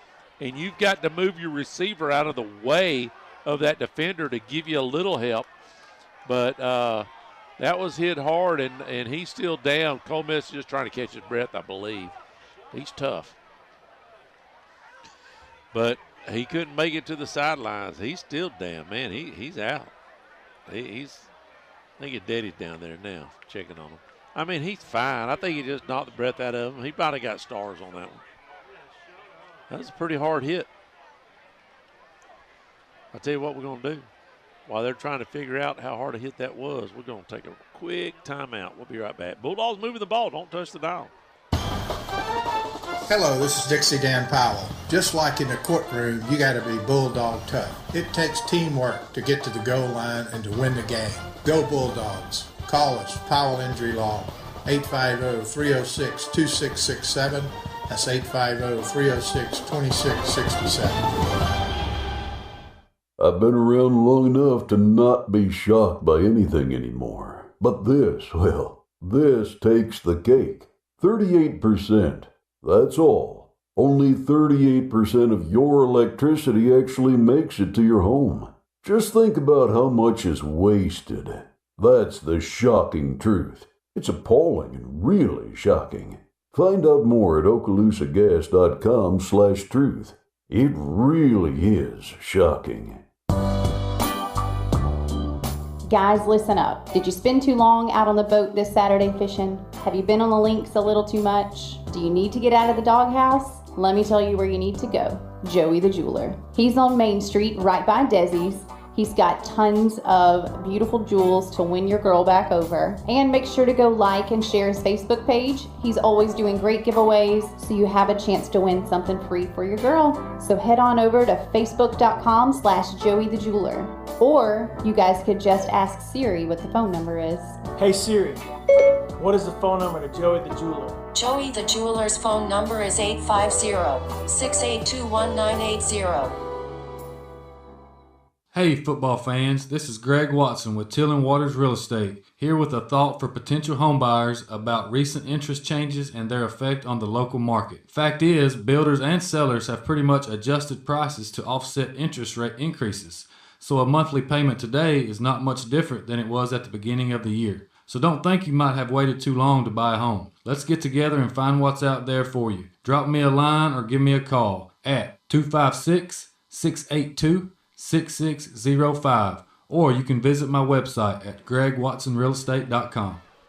Back here at Jack Foster, Colmet's able to walk off the field under his own power. 10:28 left to go in the third quarter. Dogs have it 2nd down and 10 right across midfield at the Mosley 49-yard line, and we're going to hand it off. Some nice moves inside the Dolphin 45 down to around the Dolphin 42-yard line. Going to bring up 3rd down, and we'll call it a long 1, maybe 2. One of the better runs we've had tonight, not giving up, bouncing back the other direction, trying to find a lane to run in, and picked up 9 yards on the play. Definite 2-down territory here for the Dogs, and we are getting. Could it be like that the whole rest of the game? No matter where the ball's at. No. Unless it's in the 10, 20-yard line. I'd say it'll pass the 35. 4 receivers. Ball's on the near hash. Turtle is going to hand that ball off, and he's going to put his head down and get across the 40. Good enough for a 1st down. Dogs have it 1st down and 10 at the Dolphin 39-yard line, and a flag comes in after the play. I think it's going to be on the Dolphins, maybe. Maybe unsportsmanlike. That's got to be unsportsmanlike. Whichever way it was thrown after the play. And we're going to find out what the call is going to be. It's got to be on Mosley the way that was thrown, I would think. Let's see.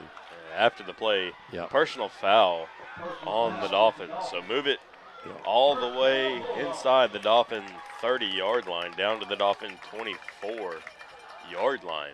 1st down and 10 for the Dogs.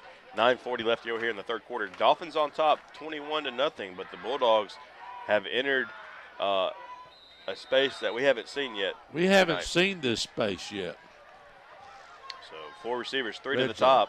Nosher going to hand it off again, and that time he's going to be drugged down after a gain of 1. 2nd down and 9 coming up for the Dogs.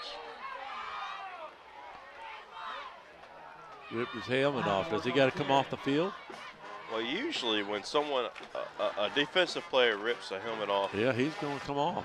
Is that, is there a flag, a penalty designed to? That was Deshaun called. Now they got Isn't there a rule against that? I don't know. You mean if the defender rips it off? I think there is. Maybe not in high school. Who knows?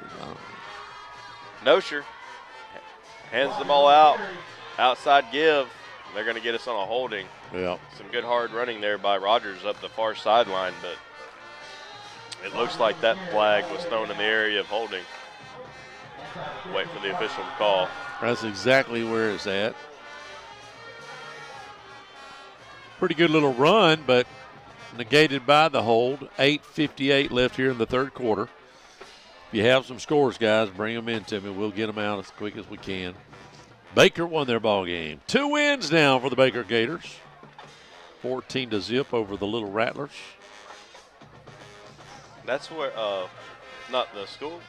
I saw. Did you see? I don't think we'll have to worry about it this year, but they're actually going to hold the state championship in Tallahassee at the FAMU, the university's really stadium there.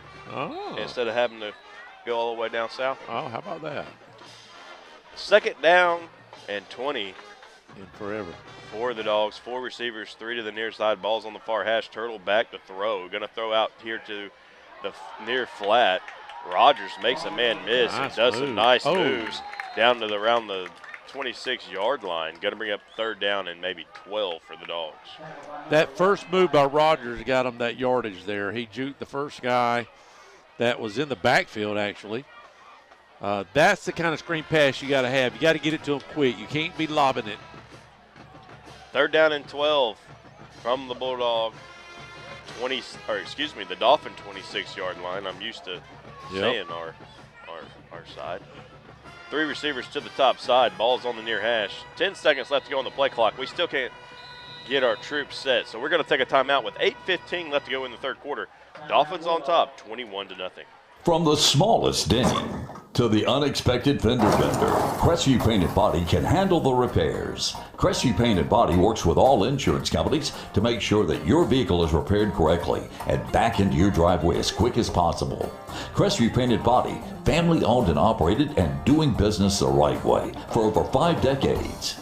For towing and body repair, 850-682-5257. Crestview Painted Body, for a job done right.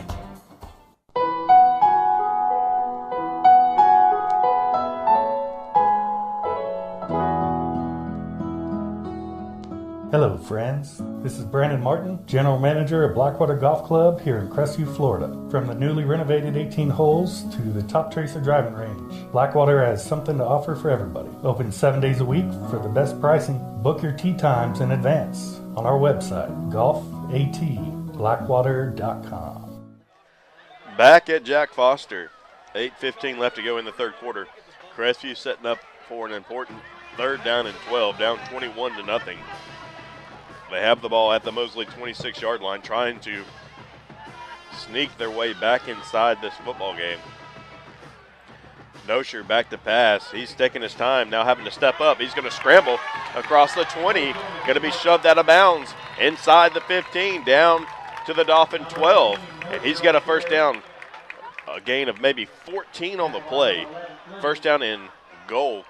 Nope, first down and 10 coming up for the Dogs from the 11-yard line.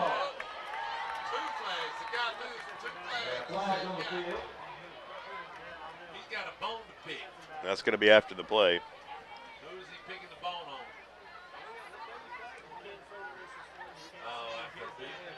on? After a big play like that, who does the referee call it on? They're going to call it on the Bulldogs.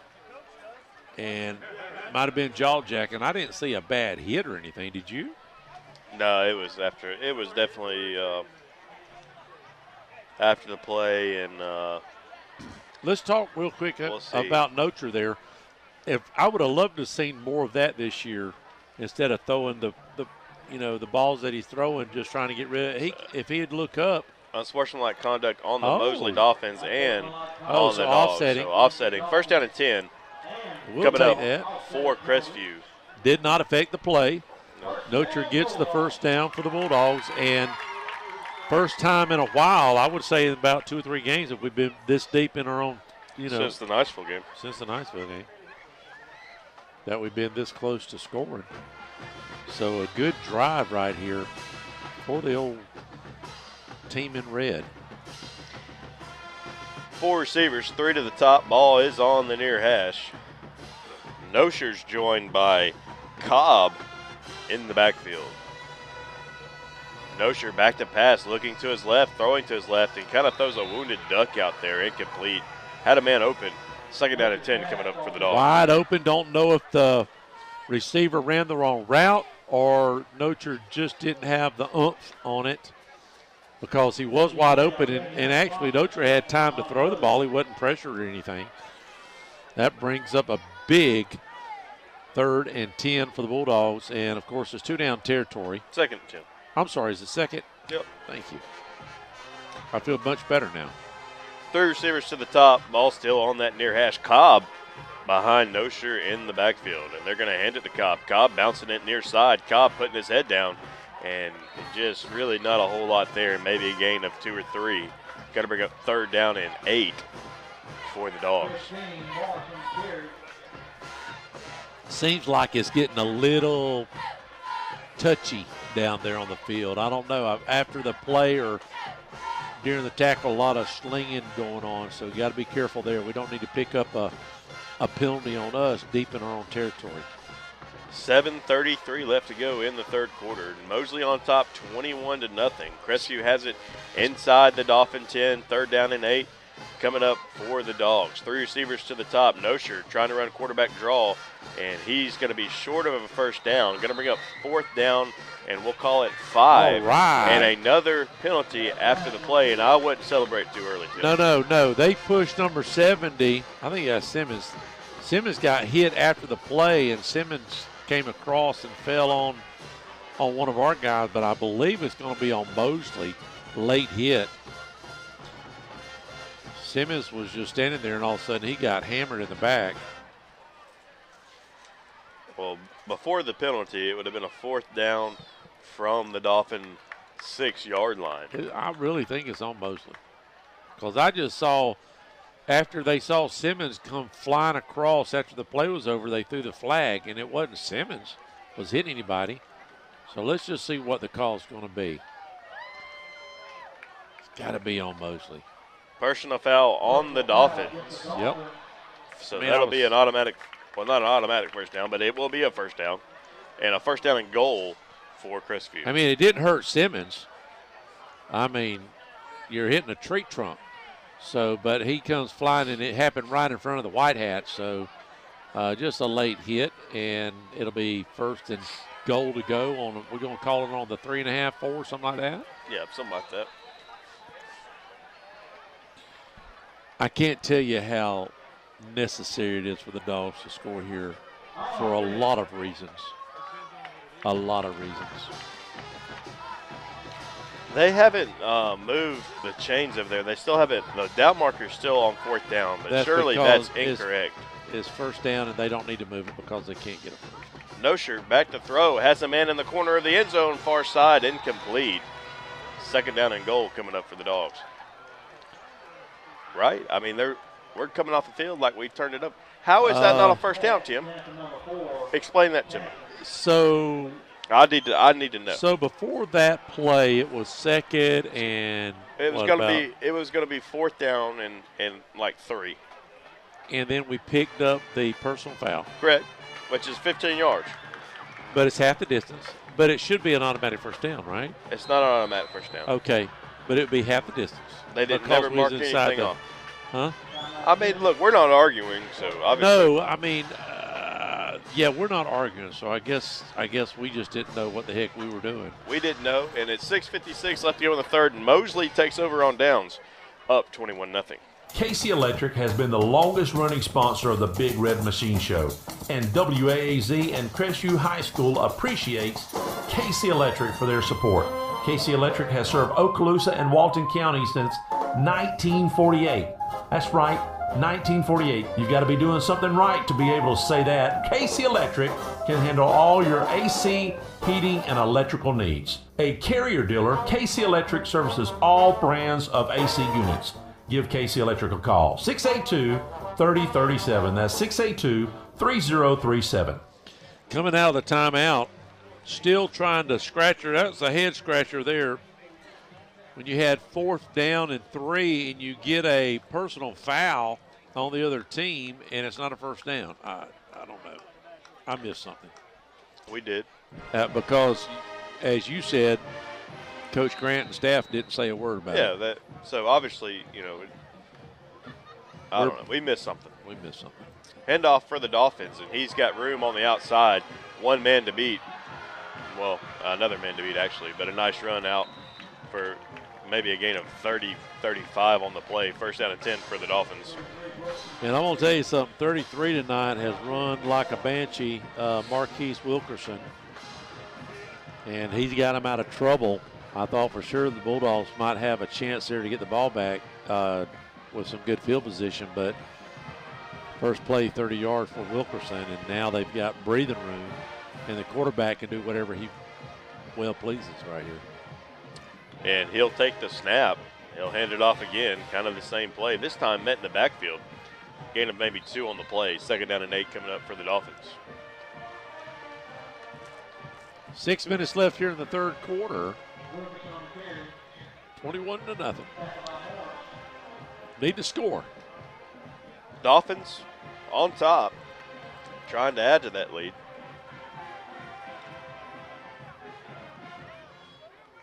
Second down and 8.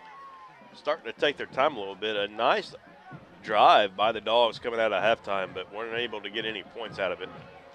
5:45 left to go in the 3rd quarter. 4 receivers for the Dolphins. Back to pass is the Mosley quarterback, and he has a completion out across midfield, down inside Bulldog territory, down to the Bulldog 47-yard line. 1st down and 10 for the Dolphins. I got to tell you, Dusty hooked Braxton up. So, Braxton, by the way, are we going to get him on the team next year? That big team up there, Laurel Hill, team? What do we got to do to make that happen? Is it too late, or do we know yet? Anyways, so Dusty goes in his bag of clubs. He's got probably 150, 200 clubs, and found one of Chandler's sets that he had when he was in 8th grade. A Titleist. Well, Haberdasher. Up the middle, gain of 3, 4 on the play. 2nd down and 6 coming up. Let me repeat. Everything from driver, 3 wood, 5 wood, knob job, 4-wood hybrid, irons. They were. Maybe you don't wedges. remember. They were serious back in the day on they, that. Now. Yeah, I'm looking at this. I'm like, oh my word. Of course, now I knew a guy, and maybe you could remember with me a father-son tournament where they were out there videotaping the holes during the practice round. Not sure exactly who that. I can't remember who that was. Man in motion out here to the near side, handoff to the far side, and he's going to fight his way down close to a first down. They're saying we got the ball.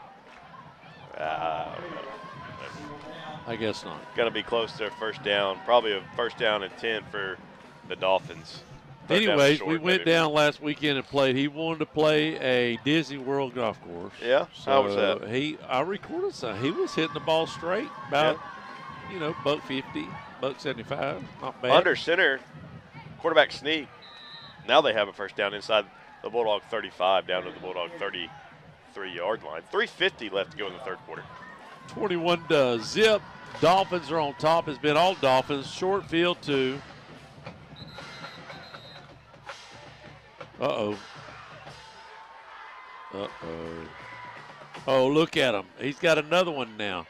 This is Meatball, the follow-up to Pork Chop. He's got Meatball and Pork Chop. Look, there's Pork Chop. There he is. And there's Meatball. Look at that. What's he got in his mouth? A cord? Good Lord. Hope it's not plugged into anything. Back down to one dog. Yep. Anyway, first down and 10. Trying to make it interesting. Dolphins. Bulldogs got to tighten up right here. 13 seconds left to go on the play clock. Mosley now just getting set. And they'll hand this ball off, quarterback keeper rather, and he's got room, first down yardage, gain of 12 on the play inside the Bulldog 25-yard line. First down and 10 for the Dolphins down to the Bulldog 22. Freites, a junior, 200 pounds, 6'1", just a good-looking athlete. Faking the handoff and running for a first down around the top side. And now they are getting close to the red zone one more time. Dolphins. And they'll hand the ball off again. Missed a tackle, or made a tackler miss in the backfield, but then drug down for a loss of maybe one on the play. Second down and 11 coming up for the Dolphins. Wilkerson doing most of the running tonight for the Dolphins with almost 100 yards on the ground. And he did lose a yard or two. I bet Cameron Ridge is in good shape right now. What do you think? Oh, I bet you it is. That sounds like a plan right there. It's cooling off a little bit. Be nice. Next week we'll be at Milton next Friday night. If you don't feel like traveling, you can always tune in right here at 104.7 or the YouTube page. The Dolphins back to throw, under pressure, scrambling out near side, and lets one go. Corner of the end zone, has a man, and did he catch it, Tim? I don't know, but I didn't get it.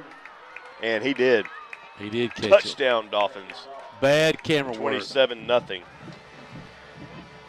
Terrible camera work. Thank goodness we didn't get it on camera. I don't think we did. He just kind of got lost back there in the end zone. I was watching the quarterback, and I was running the quarterback around. Look at there. I got hooked up on my headset. And I was trying to watch the quarterback, and all of a sudden he slung it and found a man in the corner of the end zone for a touchdown. I don't mind telling you. 27-0. $1:57 left to go in the third quarter. And an extra point coming up here for the Mosley Dolphins. And the extra point's up. Good. 28-0. 1:57 left to go in the third. Mosley on top, 28-0.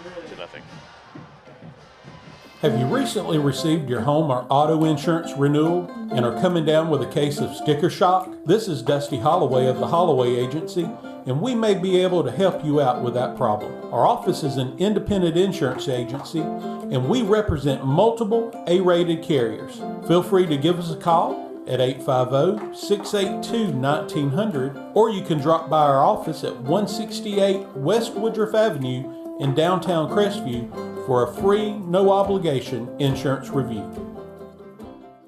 I want to share a quick story about Brackney Funeral Home. We recently lost our grandmother, and thanks to the kind, professional, and caring staff, it just felt like being with family. She had made all of her decisions in advance, so it was a very seamless process. So thank you, Brackney Funeral Home, for treating our family like yours. If you don't know where they're located, they're at 480 East James Lee Boulevard. That's Highway 90 right across from Twin Hills Park, and their phone number is 850-683-9898. We highly recommend Brackney Funeral Home. And we are back. Mosley Dolphins are about to kick off a pooch kick again. By the way, we're playing for a pooch kick. We have no one deep. I'd pooch kick it. And they sort of do. Sort of do. Kicked it to the 20. Are they feeling that's sorry Datsun. for us? Datsun has it, trying to make men miss, but he's going to get tackled right around the 31-yard line. Oh, that should be a penalty. Yep, And there it it is. comes. I figured it would be. We'll take whatever we can. Uh-oh, brawl. And there's a helmet off. That kid will be kicked out of the game. Still going. Now the coaches are getting in it. No, they're not. Well, they're Tim, pushing the guys back. Well, you made it sound like they were out Oh, there I fighting. didn't mean it like that. I meant they was having to get involved to break it up. I don't mean they was fighting. Good Lord, no. Jesus. The way it came off to me, anyway. I'm sorry. Well, you were watching it with me. I figured you knew what I was talking about. You said the coaches are getting in. They was having to get involved they got it break it up. broken And they broke it up. And they broke it up. It was just a little bit of hassle-tassle. It's nothing going to take to us it. a second because there's about 13 flags in it. Yeah, and look, here's what happens. The kids are frustrated. Yeah. They've got to be frustrated. They cannot move the ball. If they do, then it don't work out for them. We can't score. I feel like that I don't know what I feel like right now. I'm going to be honest with you.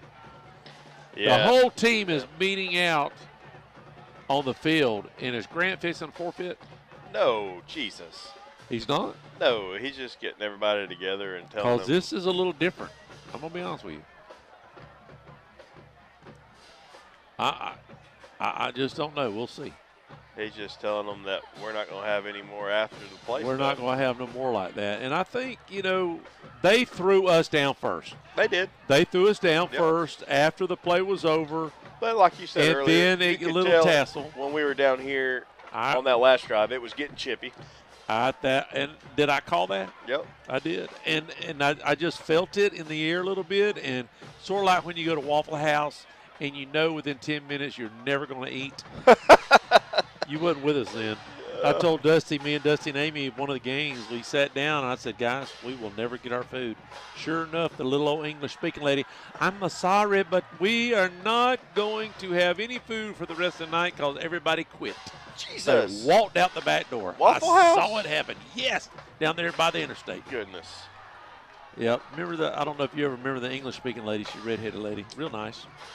She just come out and said, I'm sorry, our cook and all of our waitresses, I'm the only one here. I can get you coffee, but that's it. And I told Dusty, I said, this is fixing to happen, and sure enough it did. And I just sort of sensed it. The kids were frustrated, and then a little bit of, like you said, a little bit of knick-knack going on at the end, and that got a little bit more than normal. Again, Mosley threw us down on the ground, and we sort of retaliated, and then we ripped some guy's helmet off of his head. But now that happened to us. Yeah. So, I think the kids were playing tit for tat. Referees are still over there. I wonder if they're playing cards. I'm going to zoom in real close to see if they've got a 5-card stud game going on. That's dice. Are they throwing dice? That is dice. They're rolling dice. So they're trying to get everything figured out. Let's go over the scores. I appreciate all the scores. Pace 21 to Tate 6. Appreciate it, Bill, from Milton. Dusty, look at here. Walton's up 20-14. 7 minutes left in the third quarter. What a game. Come on, Duck. Bring him through. Dusty goes, I'm going to go to that game. He made the right call, I think. He absolutely did. Absolutely. Final score from Baker. Milan was there. 6-0. I'm sorry, 14-0. Sorry about that. 14-0. They won that game. Pace, what did I say? Pace 28-6. Chipley back on top over Destin 25-13. I was rooting for Destin. I'd like to see these little teams do so well. Chipley, we thought Chipley would manhandle them a little bit because they are a little bit bigger team. Navarre finally put it on Milton 31-7. They're opening up now. That really helps my feelings. I can enjoy my pig stickers a little bit more next week, knowing that Milton only has 2 wins, and I was hoping 2 or 3. Northview in a close one with Jay, 28-19 in the fourth quarter. Choctaw in a close one with Escambia, 17-13. Fort Walton beating Booker T, Dusty, 30-14.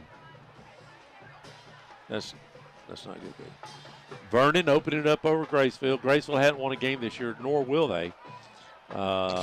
They're losing 24-8. They're going to be 0-7. They're terrible this year.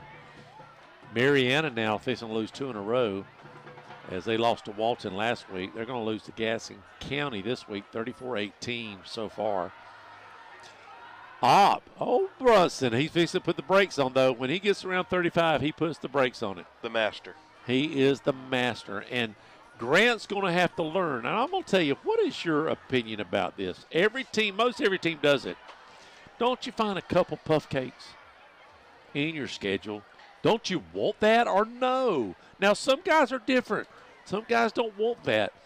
But in our day and age, in our talent pool, we're the biggest school out here, and we can't find anybody that can punt the ball, kick the ball, catch the ball, hardly. And, so don't you, when we redo the schedule next year, me and Dusty looked at it. We could play Mariana, maybe, Washington, Booker T, Tate, which Tate's ain't a bad matchup. There's 3 games right there we could pick up. Don't want to have nothing to do with Catholic. Pensacola would be a great. They've only scored 1 touchdown this year. Yeah. That would be a great. I'm not saying this for this, not for the win, but so much confidence, learning your skill positions, and not having to play 11 guys both ways. Giving them a break. Even your college team does it. I mean, oh yeah, they all do it. Yep. Right. Brunson was a master at it. And he knew how to put it down after. We're getting the official word here. Personal foul, personal foul, personal foul.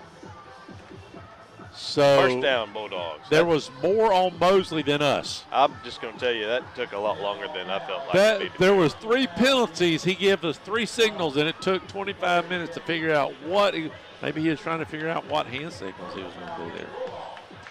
So there was 1 called on us, 2 on them. Does that offset, or is there going to be?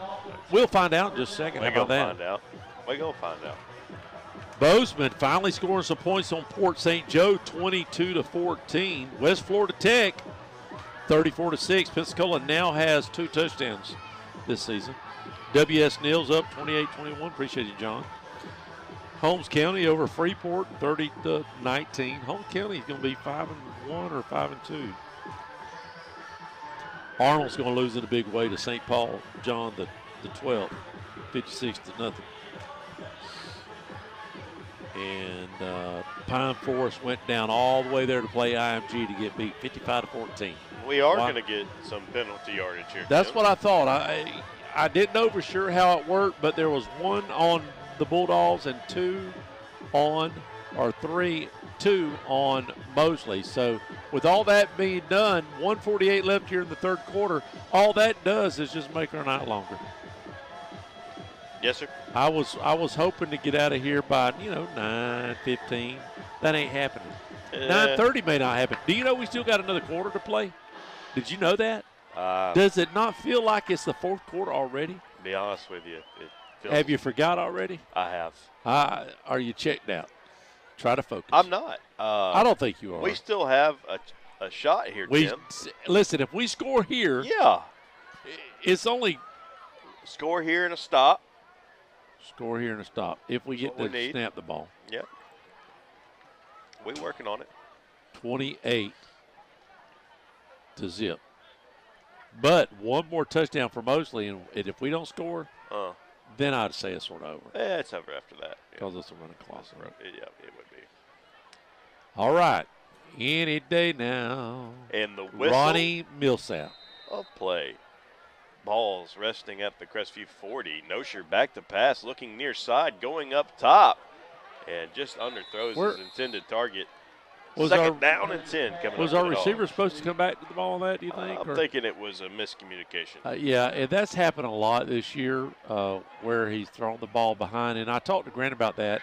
Sometimes them guys know that that's a comeback route if they see the coverage a certain way, and they're just not hitting it. And that's youth for the receivers. Bunch of 9th and 10th graders out there. Speaking of receivers, 4 of them lined up on this play coming up for the Dogs. Nosher going to hand this ball off, and he's got room. That's Rogers out across the 50 inside Dolphin territory. Has a first down. Gain of 12 on the play. First down and 10 for the Dogs. Give him 13. Bulldogs, I like it when they move fast, and they move the ball when they go fast. No huddle, have about 4 or 5 plays called, and just run them. Minute and 34 left to go in the third quarter. Mosley is on top 28-0, but the Dogs are threatening. I think they're also going, FHSAA is also going to vote to see if they can go to digital wristbands. 4 receivers set, 3 to the top. Nosher under pressure, trying to scramble. Now tries to throw, and I think he has Phillips for a completion, gain of around 8. Inside the 40, second down and 3 coming up for the Dogs. So in November, they're voting on realignment.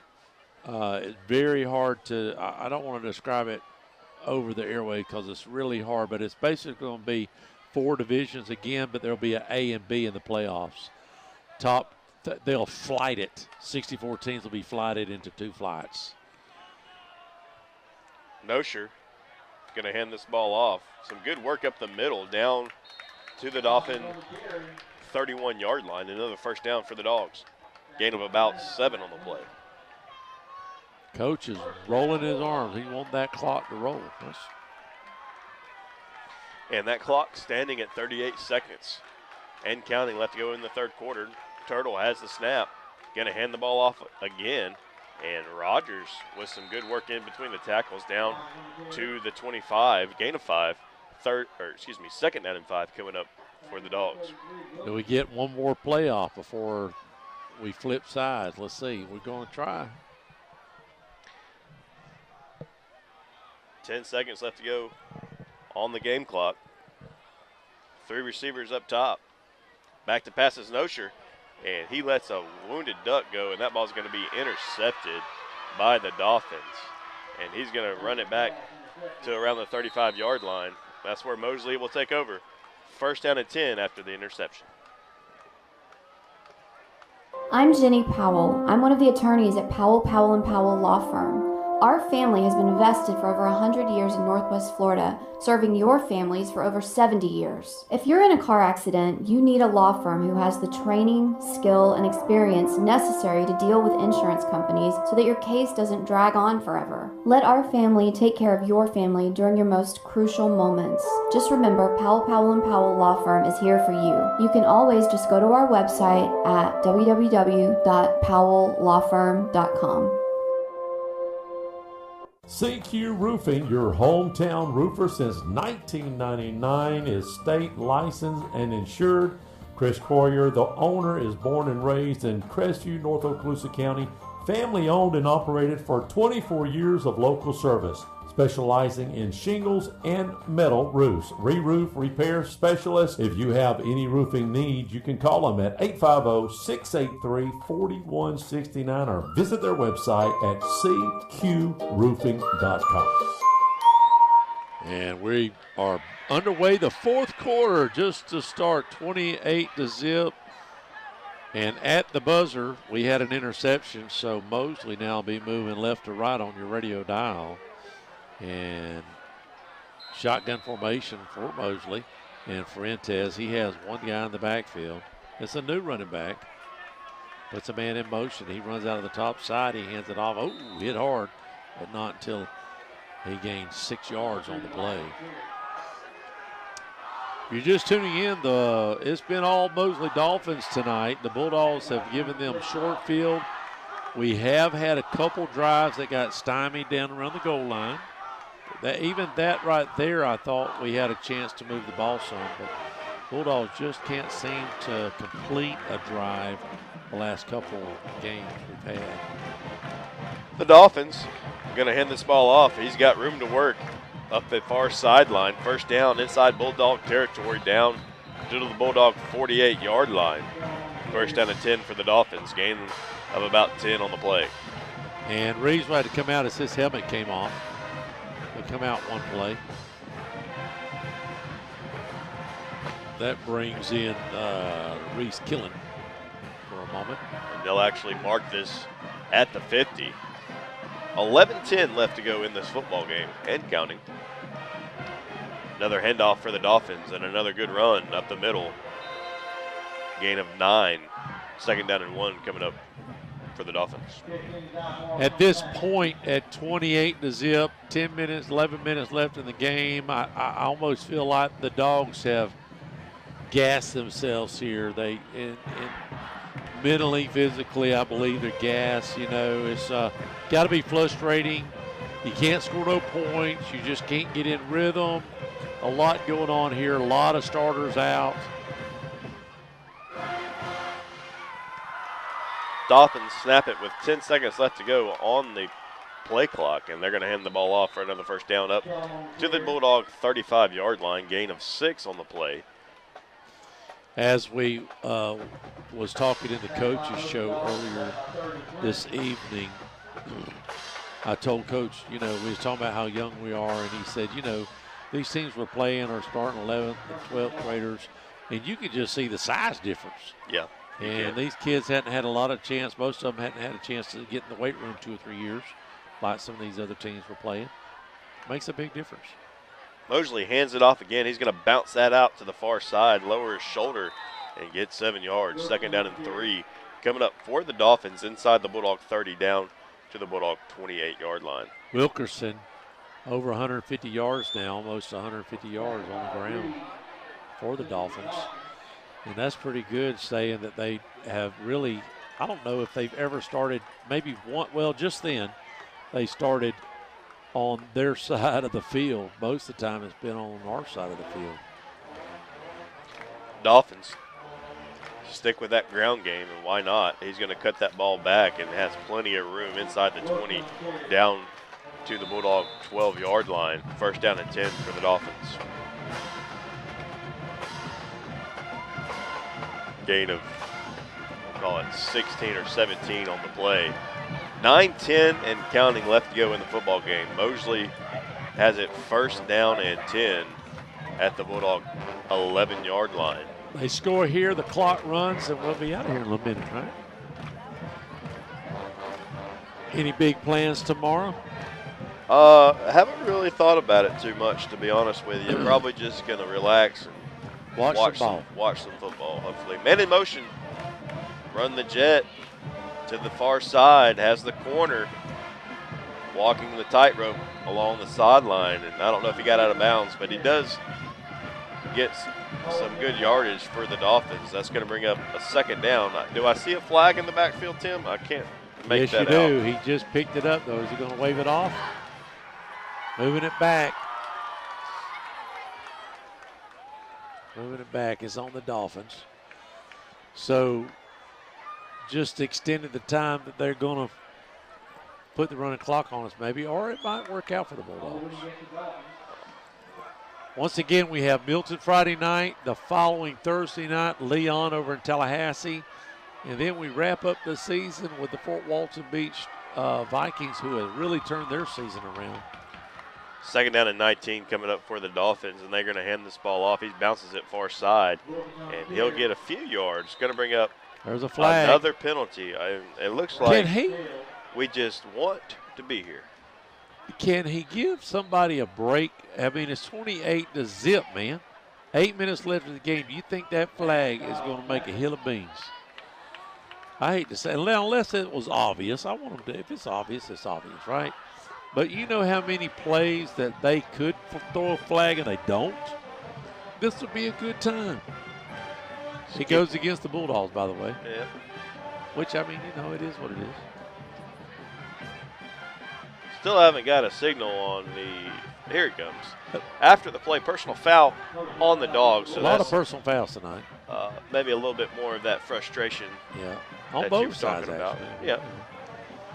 So moves the ball up to about the 10-yard line of the Bulldogs. Can I just say it still sounds, if it wasn't for the band, it would be a funeral service. Band has done a great job. Cheerleaders are down there. Student section. Mosley hands the ball off, puts his head down, and carries a host of Bulldog defenders just short of the goal line. Going to mark him down at the 1-foot line. Wow. First down and goal coming up for the Dolphins. Great run. Not giving up. And with 8 minutes and counting, if they get in here, it's 8 minutes left. And the game will be over. Bulldogs again struggling. They'll lose this game. Let's get your scores in. And listen, I think somebody picked 35. We hadn't had a winner. There it is right there. Under center, quarterback Sneak. Touchdown, Dolphins. 34. Now we need the extra point. We need the extra point. Let me see what I've got. I think somebody picked 35, and I think that was Chris Faircloth. Sorry, Joker. Would that be the first time anybody's got it on the head? On the number? This year? I think so.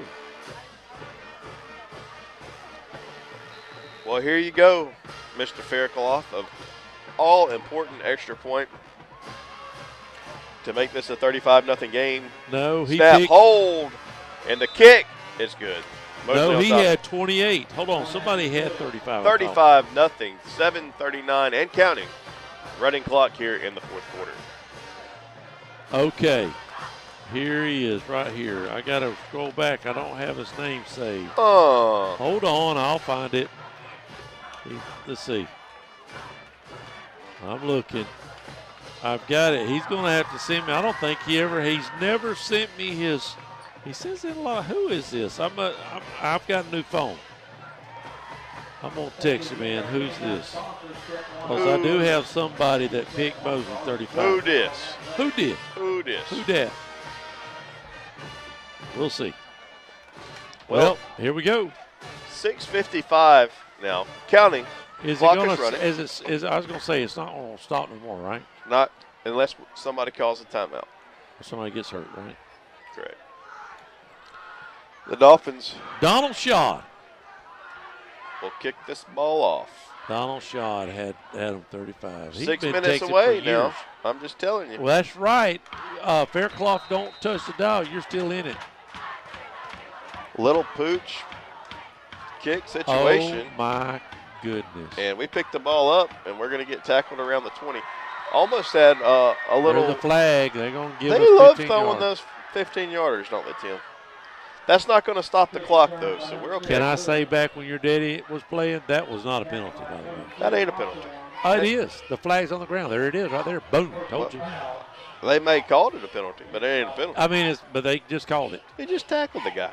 Well, they just called a personal foul. I know they called it. I mean, he did. He did pick him. I think you cannot pick a kid up no more, and his feet cannot leave the ground and pick him up and flip him over. I'm almost sure. I mean, that's got to be the right answer because he called a flag on that play. I'm not for sure. I just know I seen back in the day you'd get a clothesline. And on the sideline, you get a clothesline. You just get up and deal with it. There was hardly any flags on in the 80s. Did you lay on the field in the 80s, Tim? No. Scott had a broke leg like some of our guys that's walking, going around on a scooter right now. That never happened. You got out there and played. Sorry. No, sure. Hands it off. And we'll get about 7 yards maybe. Inside of 5 minutes, Dogs down 35-0. I would have thought maybe a pass to help Chris Faircloth out with the 28 spread. Well, they got it at the 45. They got time. They do have time. It's against Donald. Now the game is Donald and Chris. I shouldn't say that. We have not had a What winner is all year. What is the prize? I'll tell them at the end of the game. Oh, mercy. Nosher flings it out far side, has the completion. And he's going to get tackled. First down for the Dogs. Gain of about 3 or 4. I have a gift certificate. I'll go ahead and tell you. I got a gift certificate at Joey the Jewelers and dinner for 2 on a Friday night. Mercy. So it's not I bad. should have got in it. Employees, friends, and family can't get into something like that. There's a disclaimer. Nosher receives the snap. He's going to fall down in the backfield. A loss of 3. 3:50 and counting left to go in the football game. Second down and 13 coming up for the Dogs. Sort of wish we had a game in Orlando. We could have been playing golf with Nate.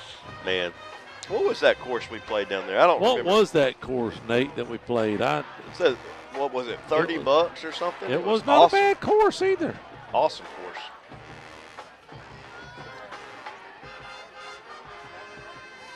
Nosher back to throw, looking near side and throws it right to a Dolphin, but he dropped it. Fortunately, might have dropped it on purpose. I don't know. Because it looked like it was just a regular old catch for the Dolphins. It very well could have been. That Nocher's colorblind. Jesus, Tim. Well, that is 3 right to the Dolphins. I'm just saying, okay? 2:50 left and counting. 250 or 350? 250. I will say that wasn't one of his better throws. Yeah. He's being big. It's been a tough night. Hard night. Back to throw. Has a completion. There we go. To Rogers. Rogers bounces it around. Rogers is across the 50 up to the Dolphin 47. It's going to bring up a 4th down. And about 8 for the Dogs. I know who's looking for a touchdown right here. Oh, Chris. Well, if it's and the rest of the congregation that's here, because we need a score. We need a score. It's been a while. I don't want to go to Milton with 2 games, 8, no score. 2 shutouts in a row. Yeah, and a running clock. 2 minutes and counting. Nosher trying to make some magic work on 4th down. Back to throw. Lights going off in the background. Nosher has maybe a completion. Even if it is complete, it's going to be short of a 1st down. Is it? Yeah. And they're not going to give it to us? No. You sure? Yep.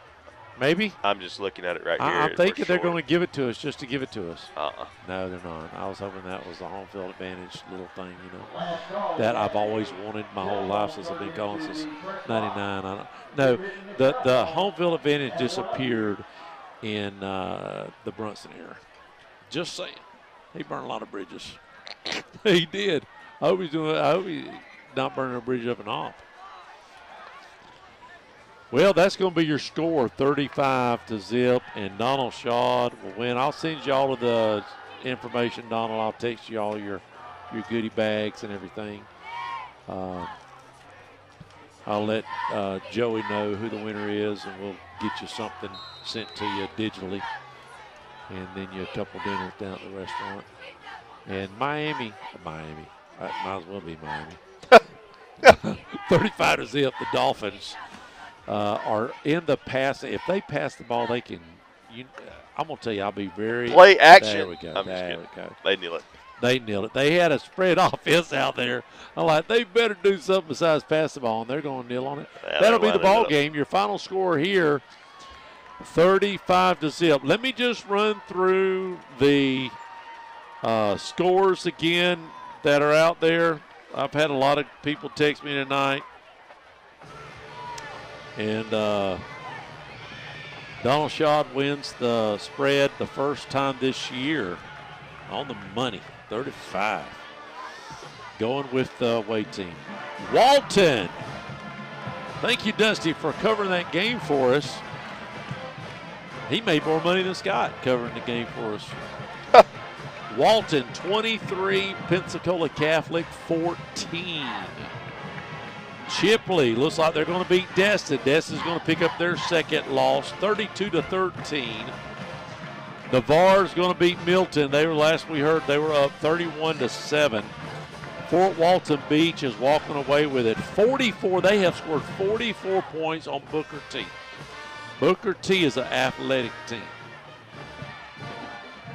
So we've got that to look forward to. Vernon 24, Graceville 8. Graceville's not going to win a game this year. Gadsden County's going to beat Mariana 34-18. West Florida Tech 41, Pensacola 6. Pensacola, congratulations for your second touchdown this year. Holmes County 46, Freeport 27. Choctaw in a close one. I'd like to get an update if you don't have it. The last I had was 17-13 over Escambia, which, by the way, Escambia is pretty good. W.S. Neal 36-21 over Flomaton. St. John Paul the 12th, 63-0. IMG beat Pine Forest 55-14. Like we said, Baker won 14-0. Get their second win. Congratulations, Baker. Northview beat Jay 41-19. Don't let the win-loss record fool you on Northview. They played a lot of tough teams because nobody will play them. How would you like to have to play Lincoln? They beat Rickards, who beat us 36-7. Don't want to have nothing to do with Lincoln. Pace beat Tate 41-13. Old Coach Brunson picked up another win. That gives them 3 wins this year, 33-14 over Daleville. And Bozeman is still undefeated. I think they're the only undefeated team in our coverage area, 7-0. Walton. 20. Oh, yes, and Walton. Walton, excuse me. 22-20 over Port St. Joe and Delucia. Of course, they're in our coverage area, but they don't count because they're in Alabama. 42-6. They're beating the Slocum's eyeballs out. Childs beating Leon 37-0. Wakulla is really good this year, by the way. They beat Taylor County, who's pretty good, 61-0. I'm just here to tell you. T.R. Miller beating Escambia County 42-7. That's a shocker. So that's all your scores. Appreciate everybody. 35 to listen. Next week we're in Milton. We're on the road. I think we can pick up a win over at Milton. I really do. I got high hopes. Appreciate you guys. Good job by the band this year tonight, getting their whole performance in.